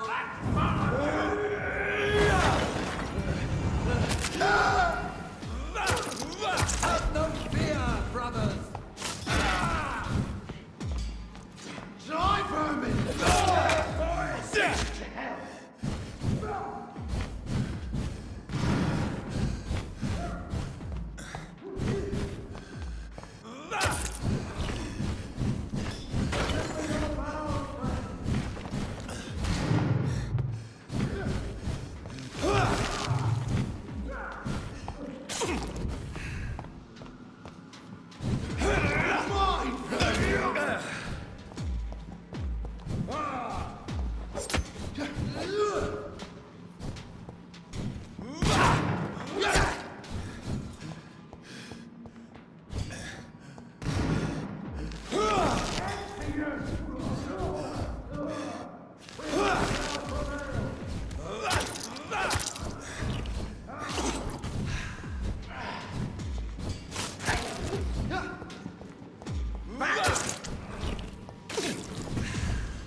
Go on!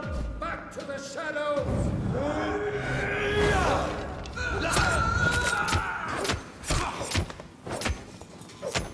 You cannot be defeated! Die, vermin!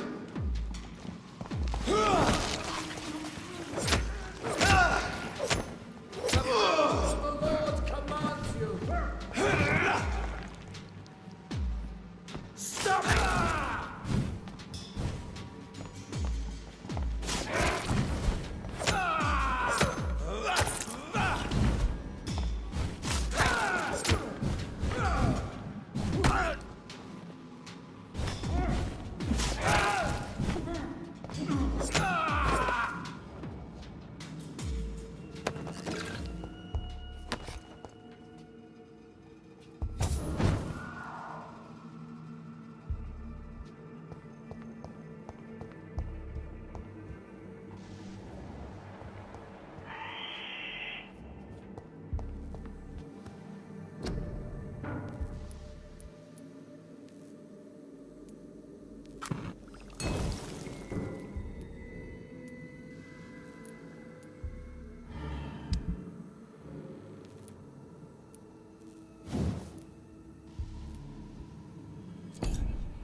shall prevail!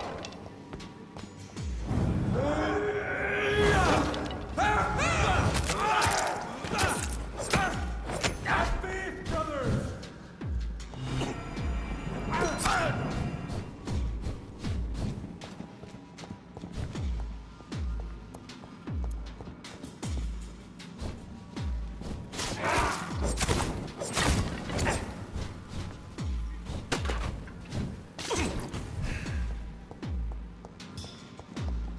I order you, step back. I shall fear no evil!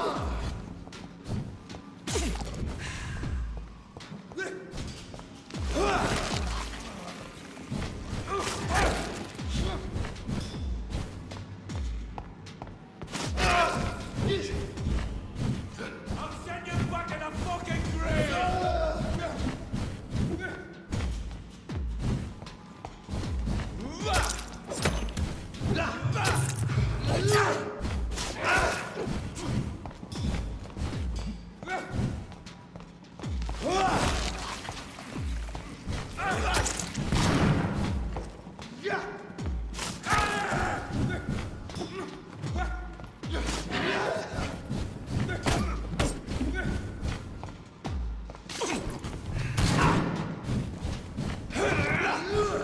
Stay back, beast! I'll put it into you!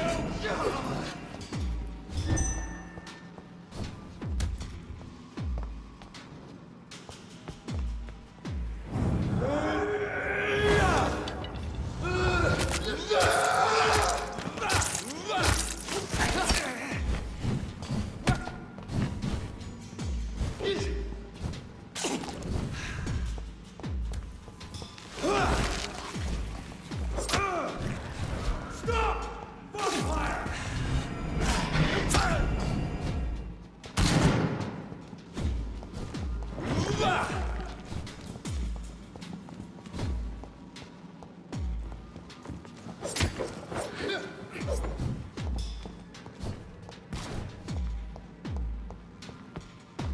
Your man! I shall fear no evil!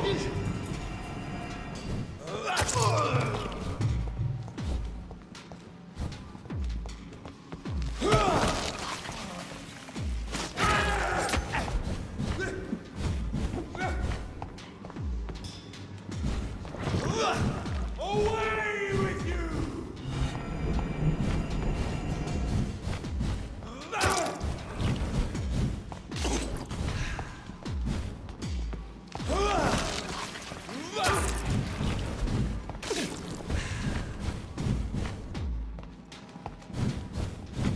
Crawl back to the hell that spawned you!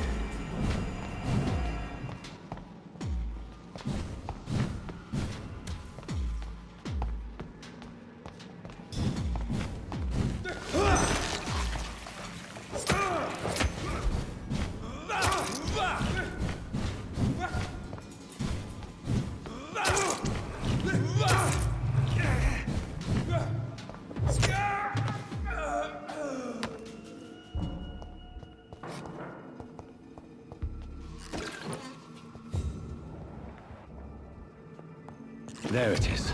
Insulin. Much more efficient than garlic against blood poisoning and sepsis, and much less dangerous for me. Thank you, Dr. Polescu.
for blood.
Step away, sir.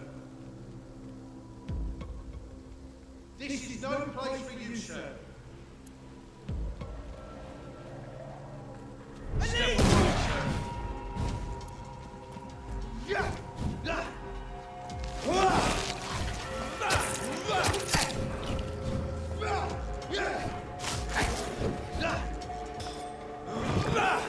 Oh my, vermin!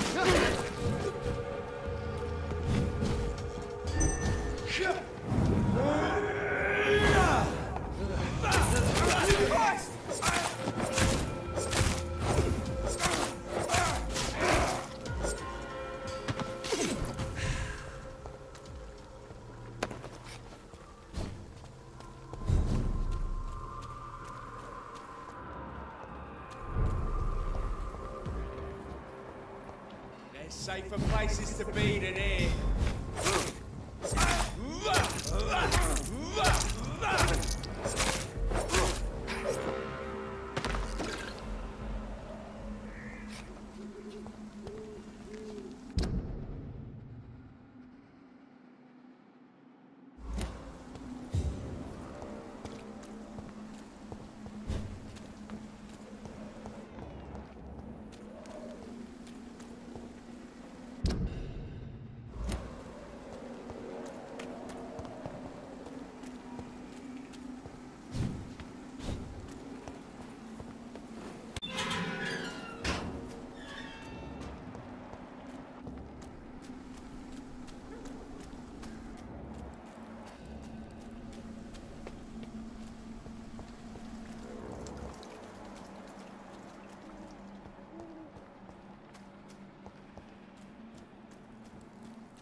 This is not the place for you, sir. It ain't human!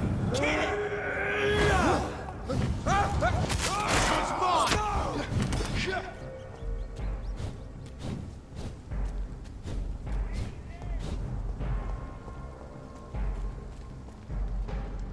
Back in the...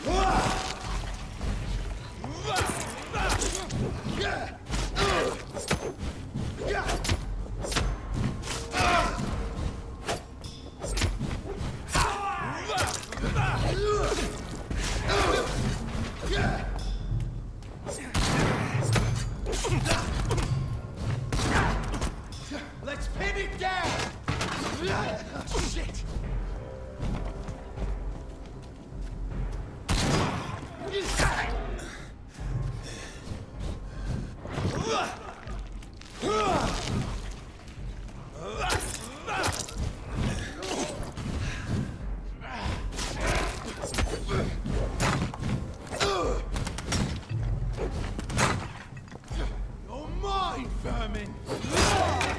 You leech! Watch yourself!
Steady, boys, we've got one of them!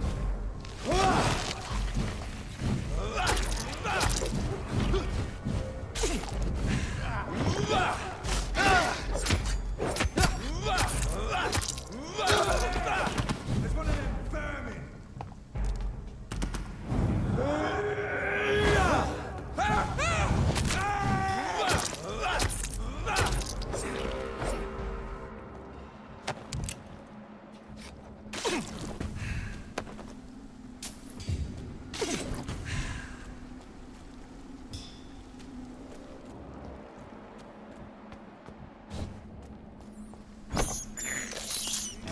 This is despicable.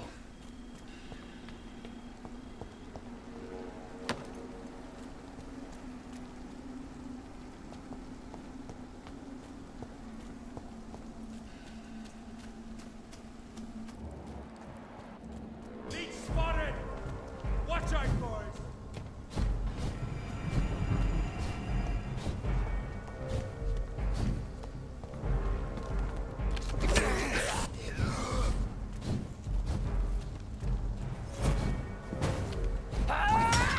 Die, vermin!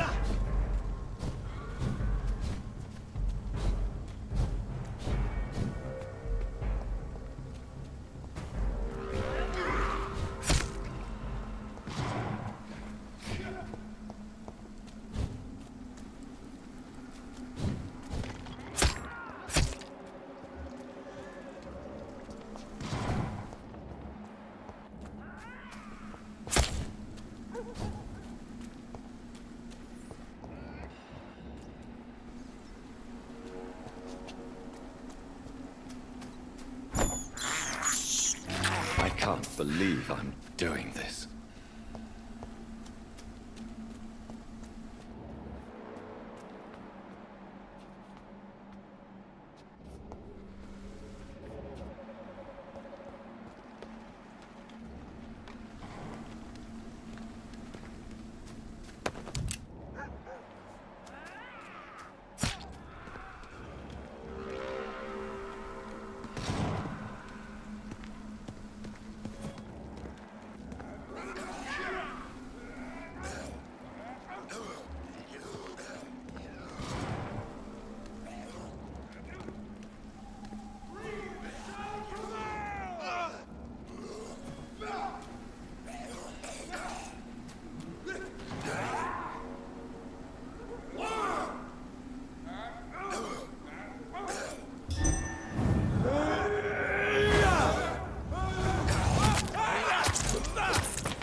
Are you all right, Miss Shun? My name is Xiao Shun. This is the proper way to address someone in my country. I do apologize, Xiao Shun. Are you all right? Yes, I am. This is the only place where I can find some kind of serenity. Some way to remember my dear Matthew.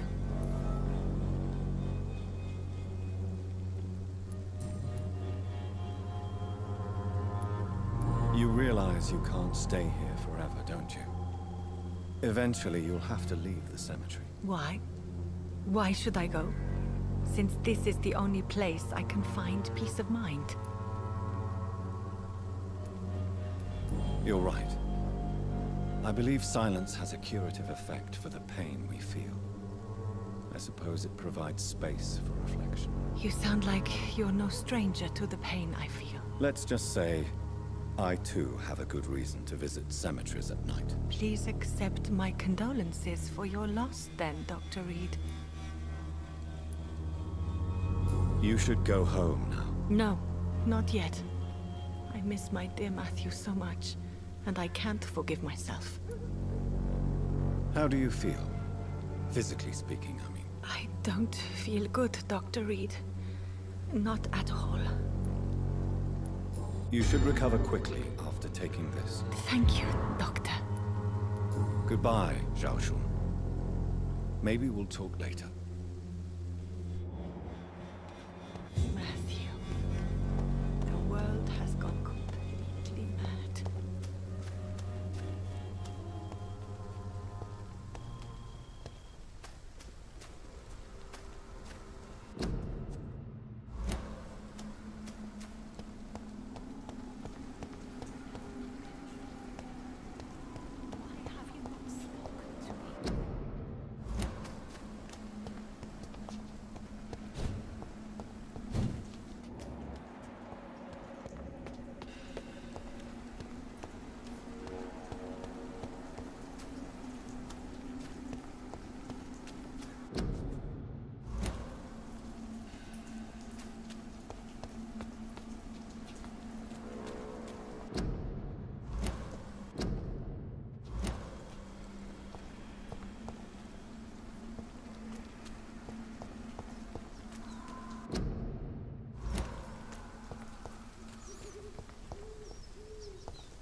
Good evening, vampire hunter. Are you here to end me, Leech? You'll find I will not be killed easily. Not at all, McCullum. I am here because I need you. Really? I'm intrigued. Speak up, then. I need the blood of a king. The blood of Arthur. I'm certain you possess it, and I must have it. The Guard's most sacred and precious relic. Why would you? You found Marshall's memoirs. I should have destroyed that book. I need the antidote to save this city, McCullum. It is within me to take your words as truth. I want to, but I must know more. What precisely are your plans?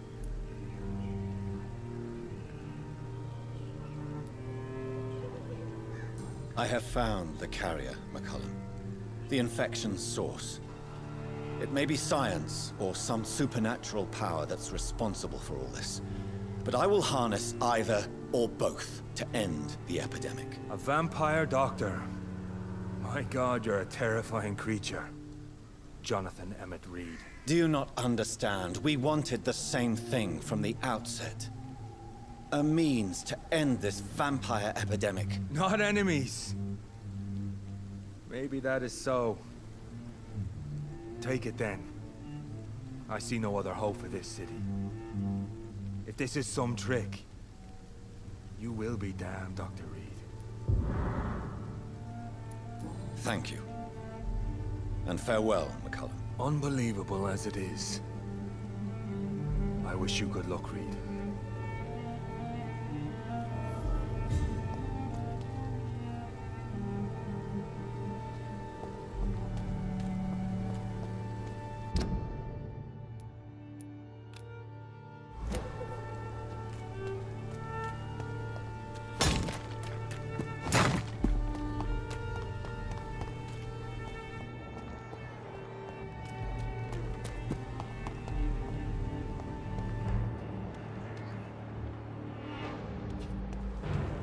Sorry, sir, no admittance.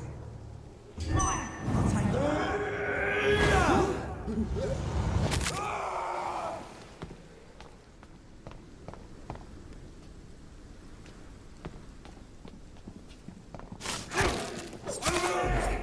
There's one of them.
The blend seems stable. Time to go and find Harriet in the sewers.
This is despicable.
It's not in!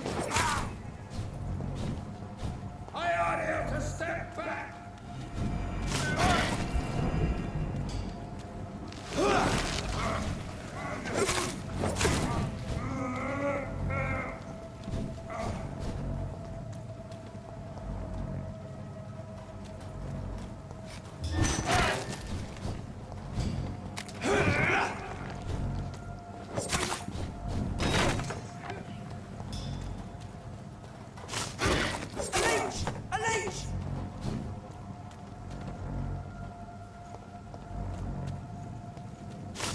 Away with you!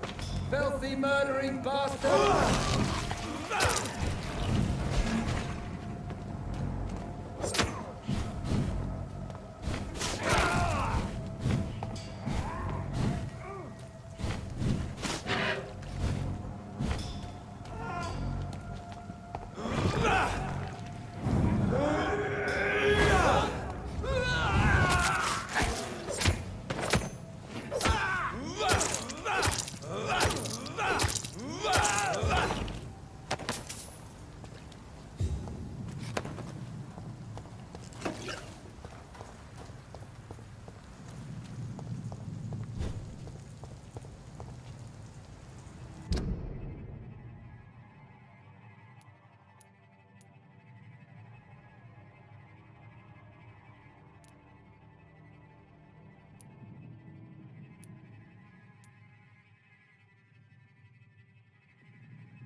The safer place is this one of them.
This is my territory!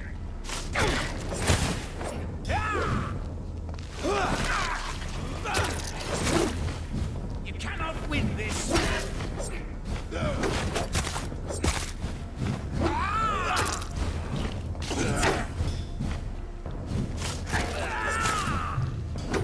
Stupid newborn!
I have this thirst for blood.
This one's a tough!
It's locked.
I cannot enter.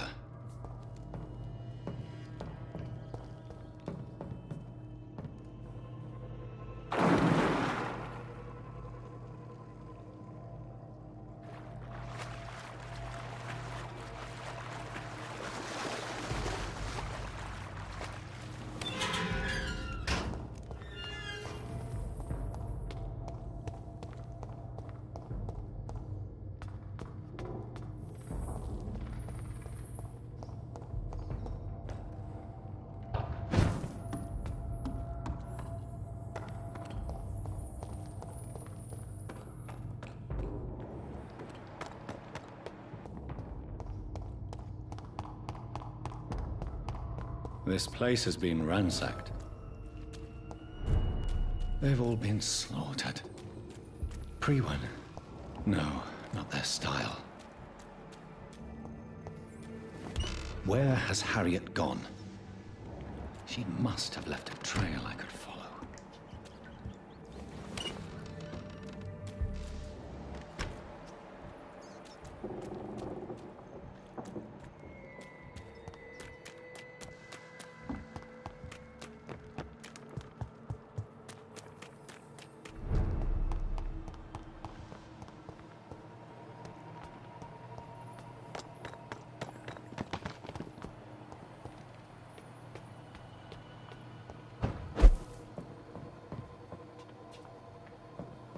Where is old Bridget?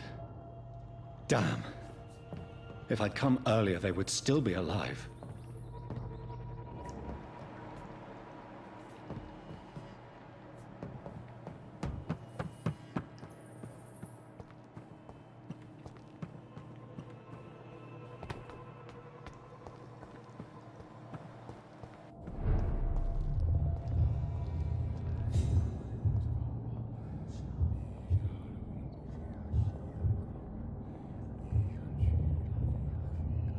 Take not a step further, child, for you are unprepared. You, at last. I wondered when you would show your face again. Step away. We have nothing to discuss. Desist, child. You cannot confront the monstrosity unleashed upon this land without due preparation. I shall not allow it. All right. But no more riddles. Enough of the obscure songs and prophecies.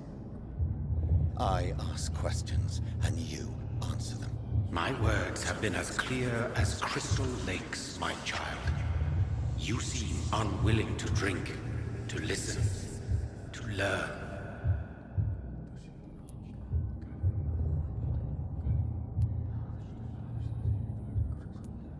Why did you choose me?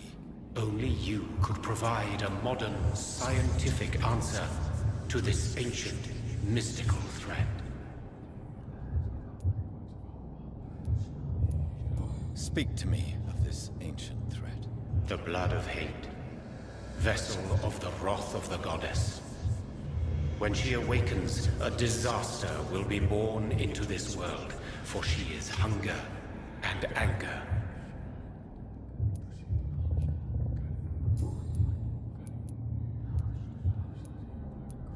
What is your true appearance? I do not understand. This is who I am. But who are you really? Tell me your name. I am your maker. I am the servant of the Red Goddess and protector of this land. I have many names.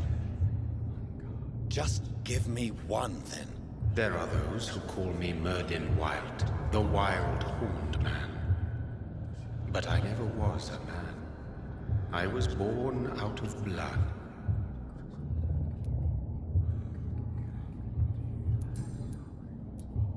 I'm here to stop Harriet Jones.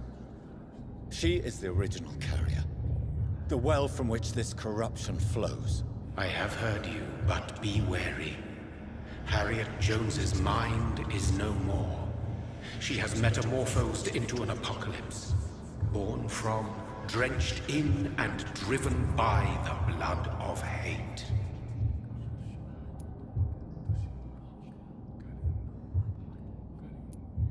I only wish to know how to put an end to this epidemic. To perform an act so noble, you must protect yourself from its poisonous kiss, my child. I know. McCullum used such a serum when trying to kill me. However, I have produced a more efficacious version of the antidote. Your final task awaits you at the end of these tunnels. I've known for ages you were worthy of this challenge, my champion, Bittersweet.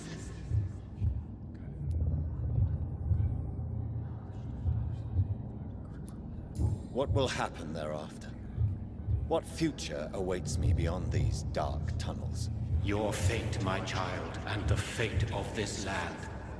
A disaster is about to enter this world to smite us all and teach us humility. You are our final hope.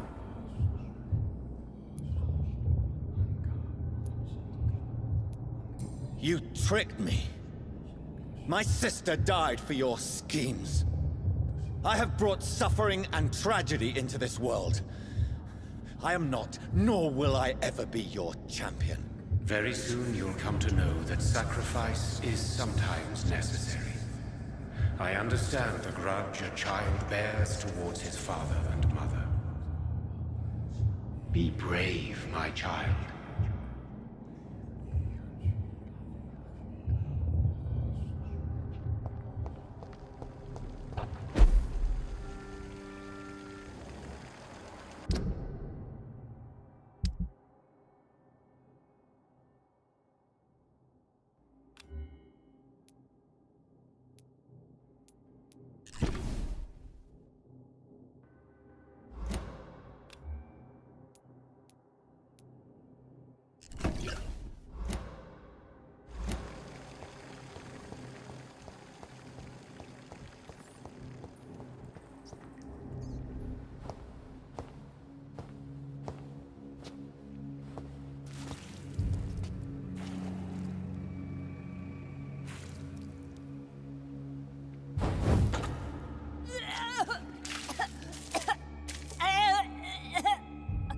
Oh, I'm sick.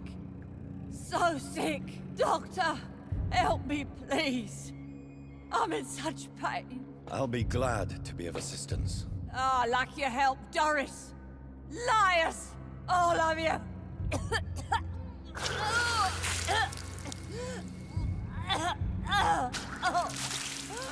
My poor baby. I've been such a bad mother. But the Queen herself forgave me. Gave me another chance. Harriet, you must stop all of this. I can't let you infect anyone else. How dare you interfere with the Red Queen's plans, Doctor? How can you stop the course of nature? I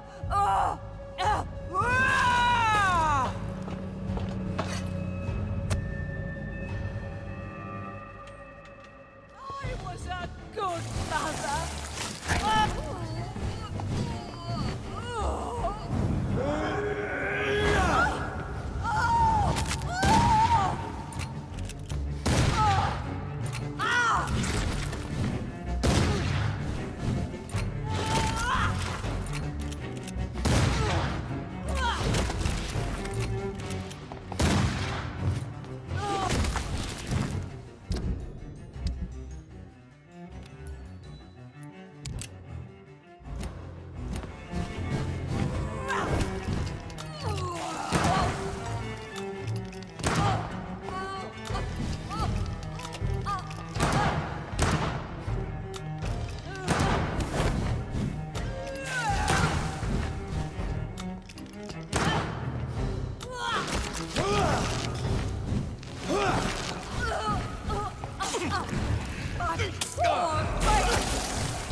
Red the crop!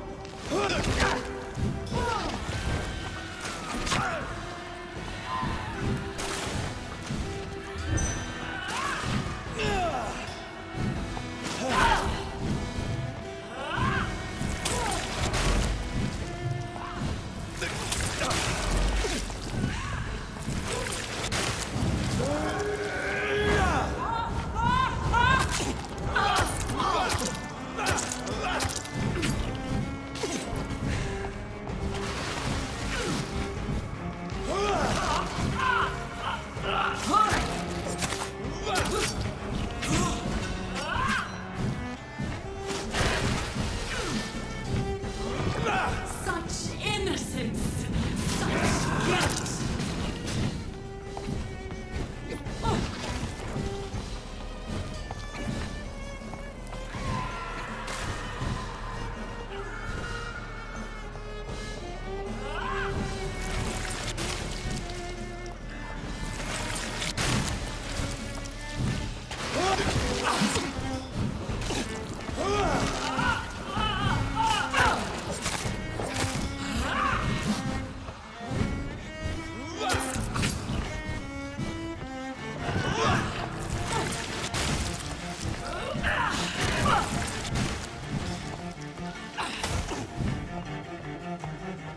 Feed your mother, child!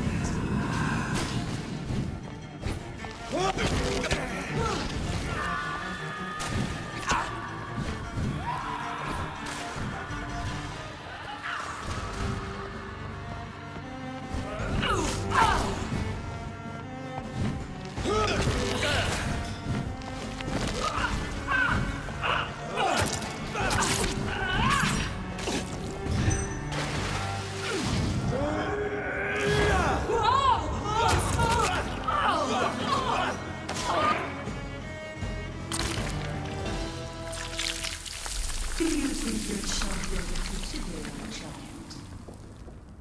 No one could ever defeat you, mother of us all, for you are our every root and leaf.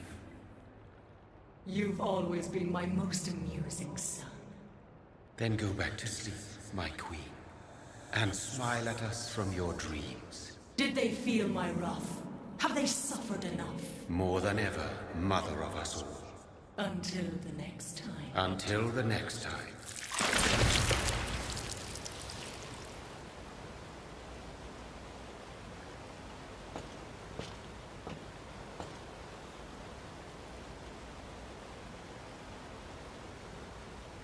So it's over then, young Ekon. You have put an end to this terrible menace. Old Bridget? What are you doing here? This is my realm, Ekon. This is Suaskal territory. But they were all massacred by the monstrosity that Harriet became. Others will come, engendered by deceitful vampires. I don't mean you, of course.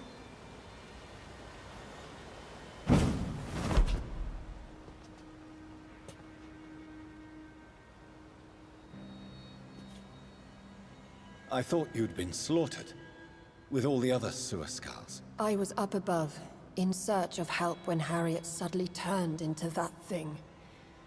I have no idea what it was. It's over now. London is no longer shrouded in the disaster's shadow. We're all safe. Yes, you prevailed in the end. I hope you'll forgive me for the way I treated you when first you presented yourself at our gate. No need to apologize, really. Perhaps there will be no stories told or songs sung of what happened here today. But I'll know the truth. Jonathan Reed, newborn vampire, stepped forward and saved us all. I'm honored to be part of this city's legend.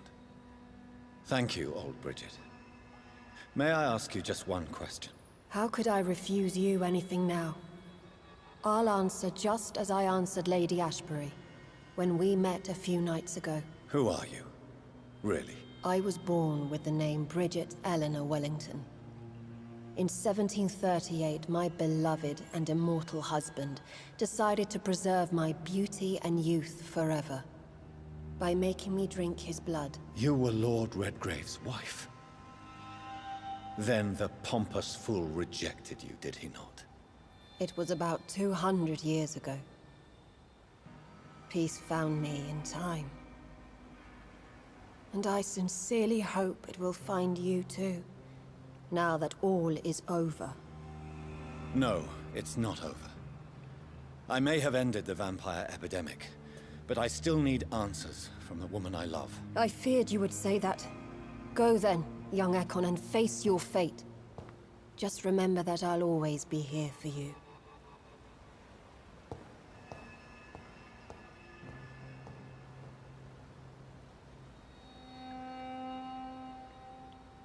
London has been cleansed. This catastrophe came about when an ancient, malignant will crossed paths with mortal imprudence. For now, we are safe. For now. My craving for blood remains. Red like hate, red like hunger, red as life and death, passing from one immortal to another, from predator to victim, patiently biding its time to rise again. London has been cleansed for now, but there's a simmering hatred, fear, and old grudges. When will we succumb, mortals and immortals alike? The next disaster is only a matter of time. My only hope now is to catch the woman I love, to understand why she fled, and unmask the secret that has been lurking in her blood for so long.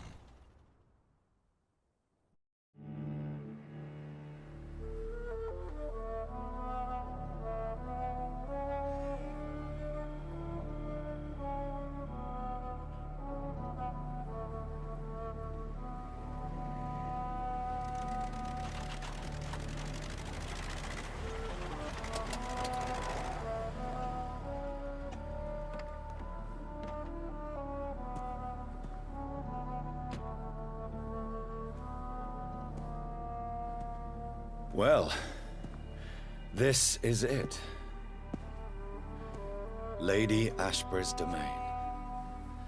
Why am I not surprised it's not on any maps? I'd better hurry.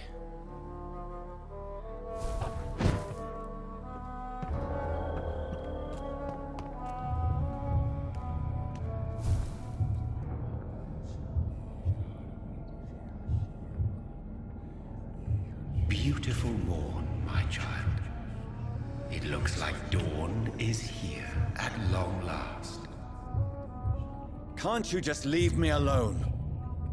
Your precious queen has been sent back to the bottomless pit from whence she came. The nightmare is almost over. I am here to say goodbye. The sun's warmth exhausts me. Soon I will rejoin my queen in her endless sleep.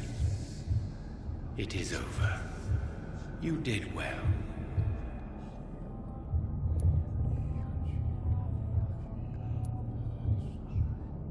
So our beloved mother will just go back to sleep, now that enough people have suffered. Is that it? No, Jonathan. The Morrigan has been appeased because you dared confront her. You have prevailed, my bittersweet champion.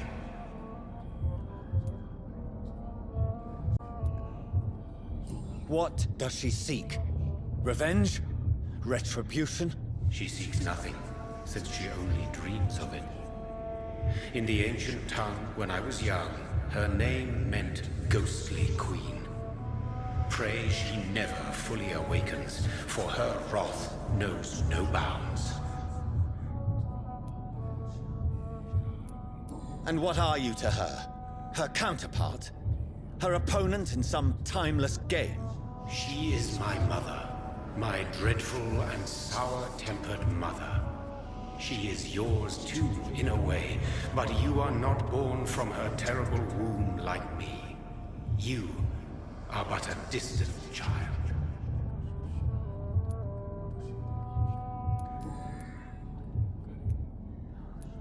This is not over. I am here to find the true origin of the blood of hate. 'Tis unwise to interfere with a tale rooted so deeply in the suffering of others.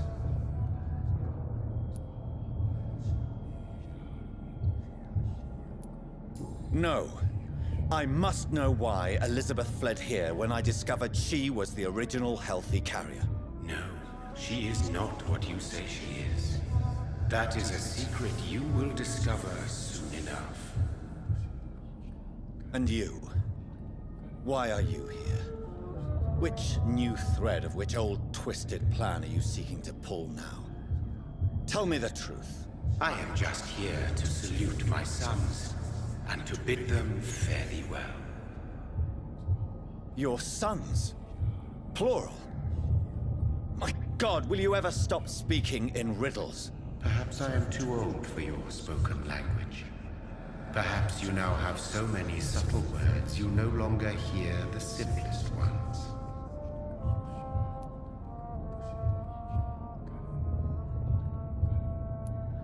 Who are your sons? Why do you bid them farewell now? You are my son, as is William Marshall.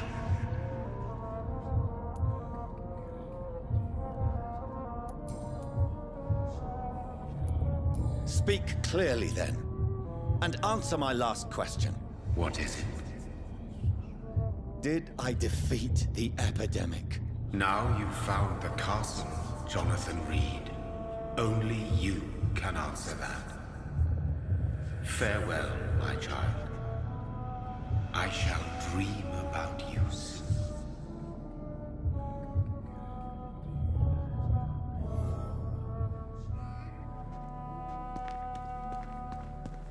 It's locked, all right.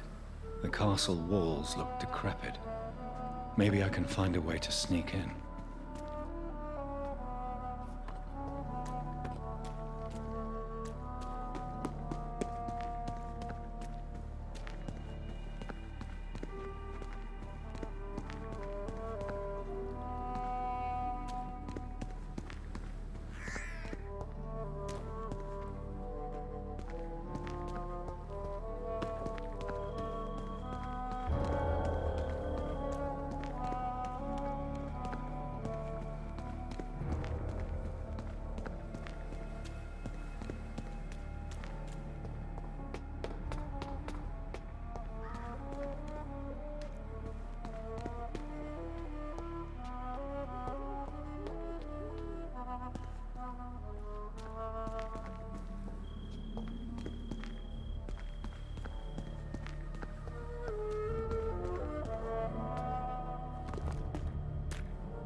Maybe it's just my imagination, but I think I smell Elizabeth's perfume.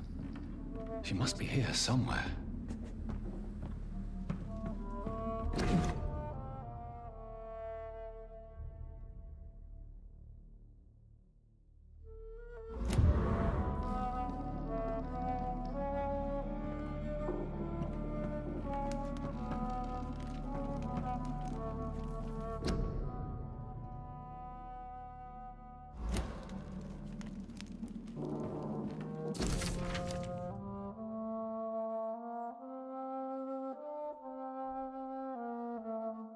Like most castles, this one has a crypt, and it holds something special inside.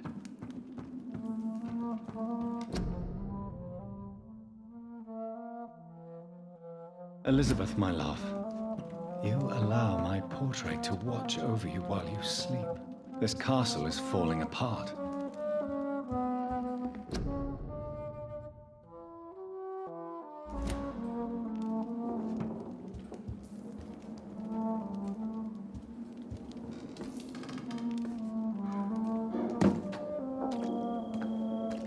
sweet fragrance. Elizabeth's perfume. She was here, and recently.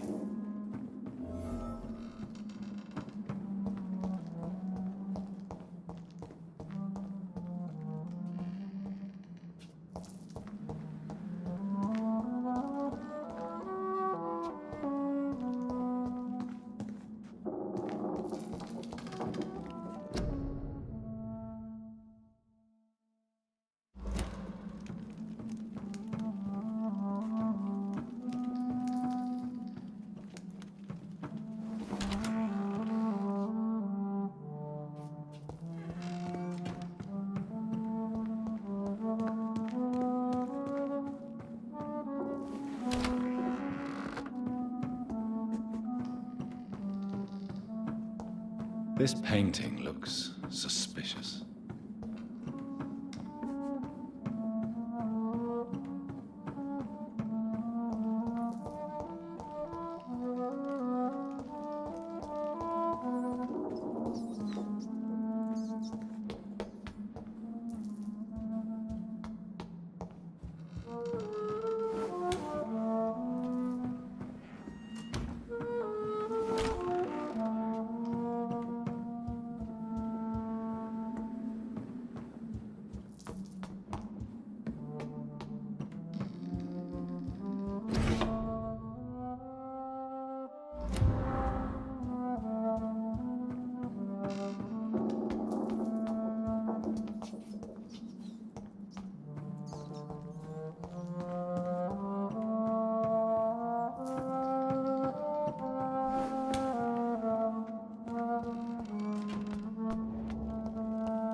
A sword and a moon are the symbols I should look for.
What are these symbols?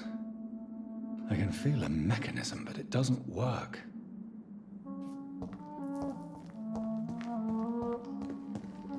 Here's another switch. I should keep looking.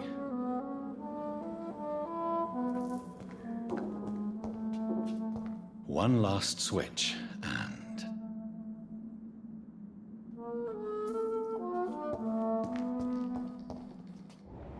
What are these symbols? I can feel a mechanism, but it doesn't work.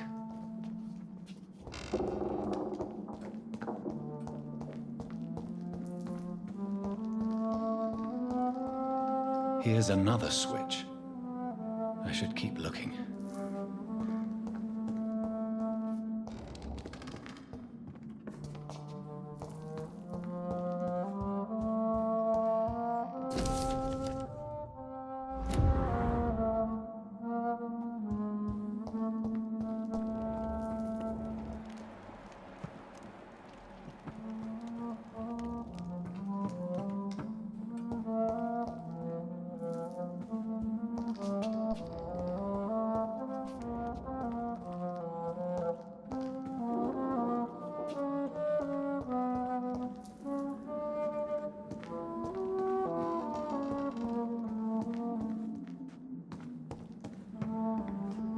One last switch, and...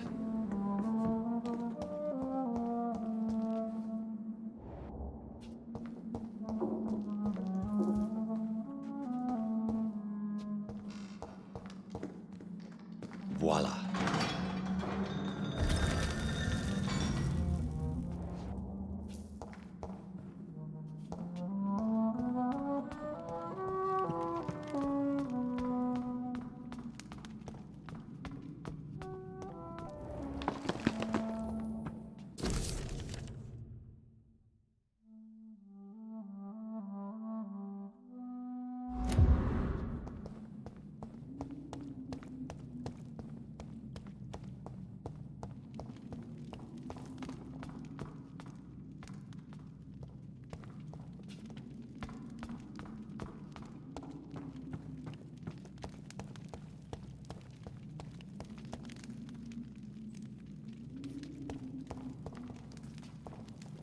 Drop your sword, Father. You have nothing to be afraid of.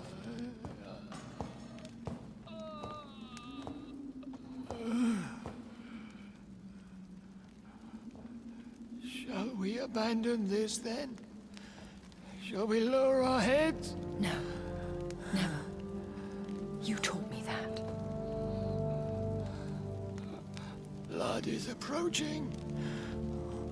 Old but young. How strange. Shall I drink it? Smite it? No, Father. He is a friend. Please, rest. I'll take care of it. Caution, Elizabeth. Deceit runs through these veins. I know, Father. What took you so long, Jonathan?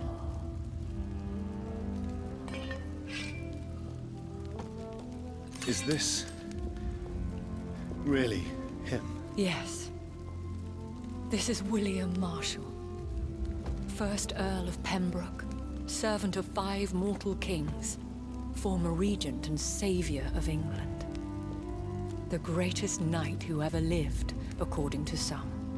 And you called him father? For he gave me eternal life, and much more. I have so many questions, Elizabeth. You always had questions, Dr. Reed.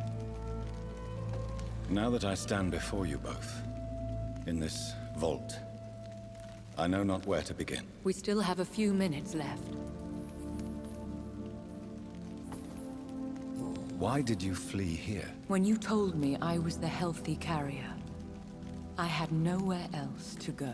You mean you had to return to the real source of this scourge? Yes, to end it, once and for all. I have destroyed the disaster, this creature that Harriet Jones had become. The epidemic is no more, and London will recover. In time. The city has suffered, but it will prevail in the end. A more cynical analysis would be that this is an acceptable catastrophe.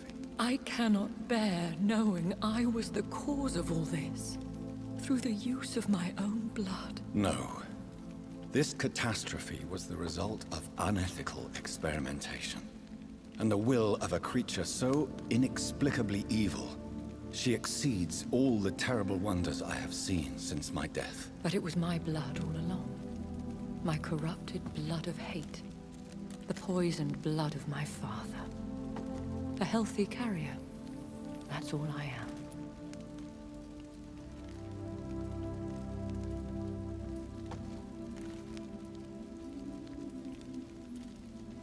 Is he dangerous? What do you think? He is a thirsty Ekon, who has not fed in centuries. An elder vampire, driven by an urge to kill and spread the blood of hate. No redemption, then. And yet he thinks he has been offered immortality by the angels to protect the feeble and to smite the unholy. William Marshall infected you.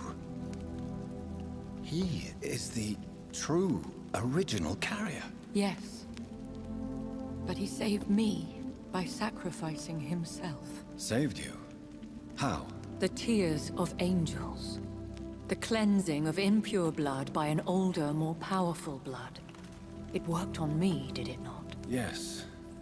Blood is the definitive key to our species. Scowls, cleansing, lineage.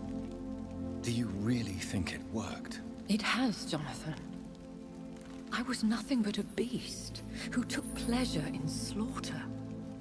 I roamed across Europe, reaping my bloody crop. It was the blood of hate.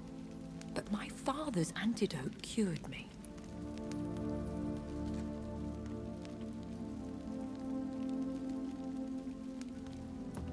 You should have told me. No, Jonathan. The William Marshall myth lies at the heart of so many hostile plans. I could not risk jeopardizing his safety. So why did you come here?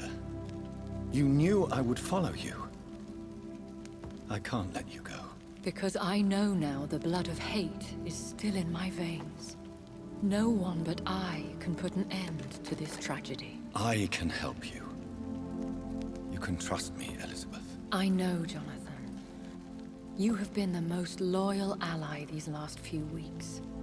But this is my duty. Would your protege agree to speak with me? I have so many questions for him. Go on, Jonathan. But be careful.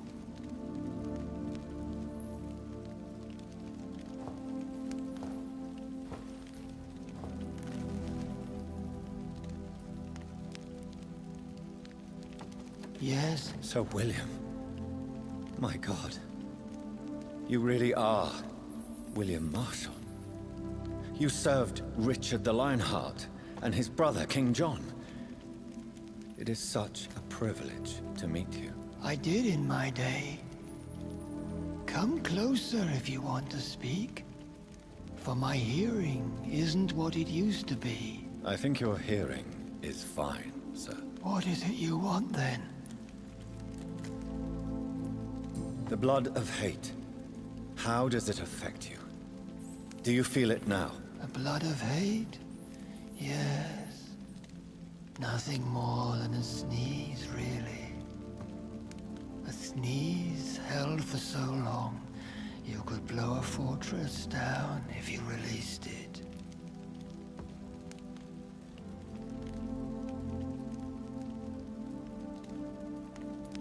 Can we speak about the Morrigan? The Red Queen. What of her?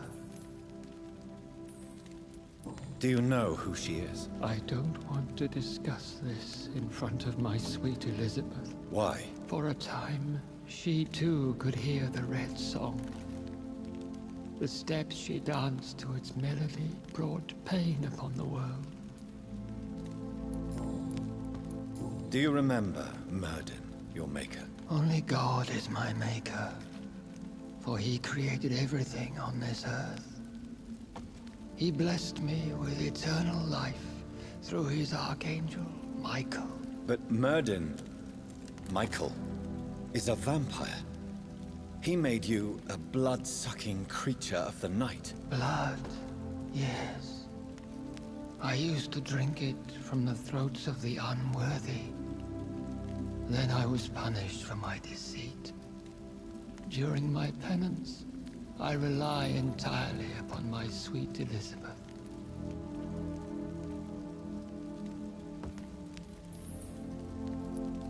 We could set you free, let you out. Isn't that what you want? I pray for the day I'll see the sky again. I have all but forgotten its colors. I could walk and do so many things beneath the stars. But I doubt it will be wise to release me. Then will you stay here and repent? Elizabeth told me it will not be long now. I cannot wait to feel the sweet caress of her hand on my cheek after so long, as she releases me.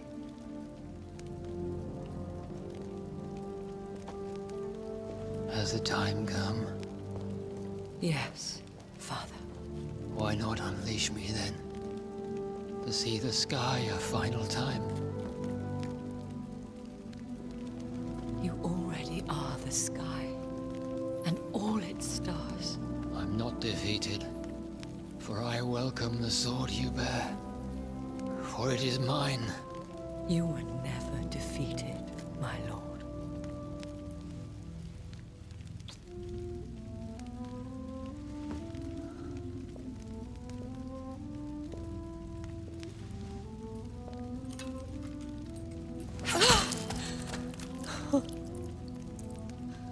Farewell, father.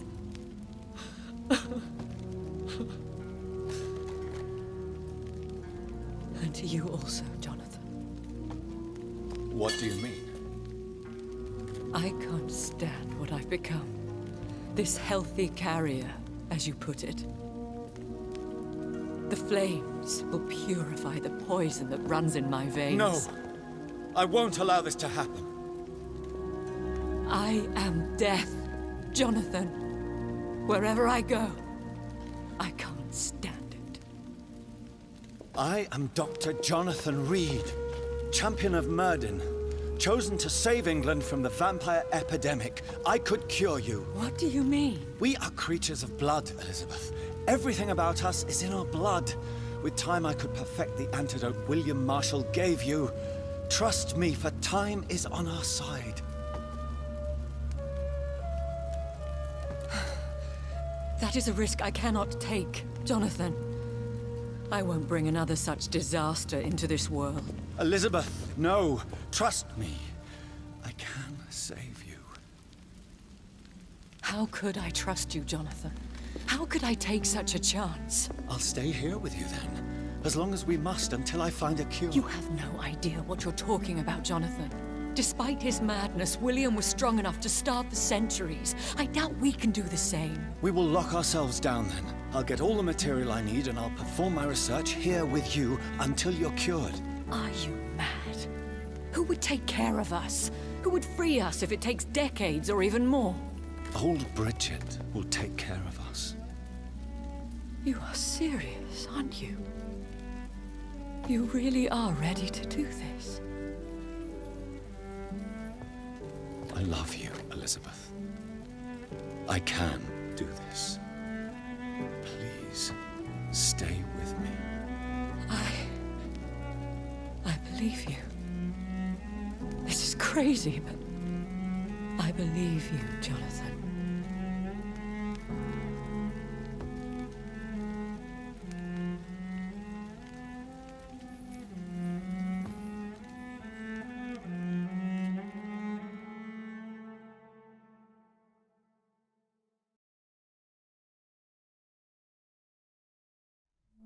One prayer for the summoned, called by this song.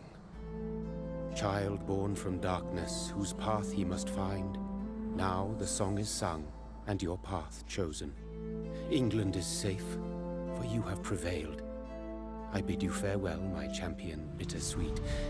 You found yourself a newer quest, and so I leave you to it. My queen sleeps once again, and I'll soon join her slumber, until alas she rises, woken by the hunger never fed.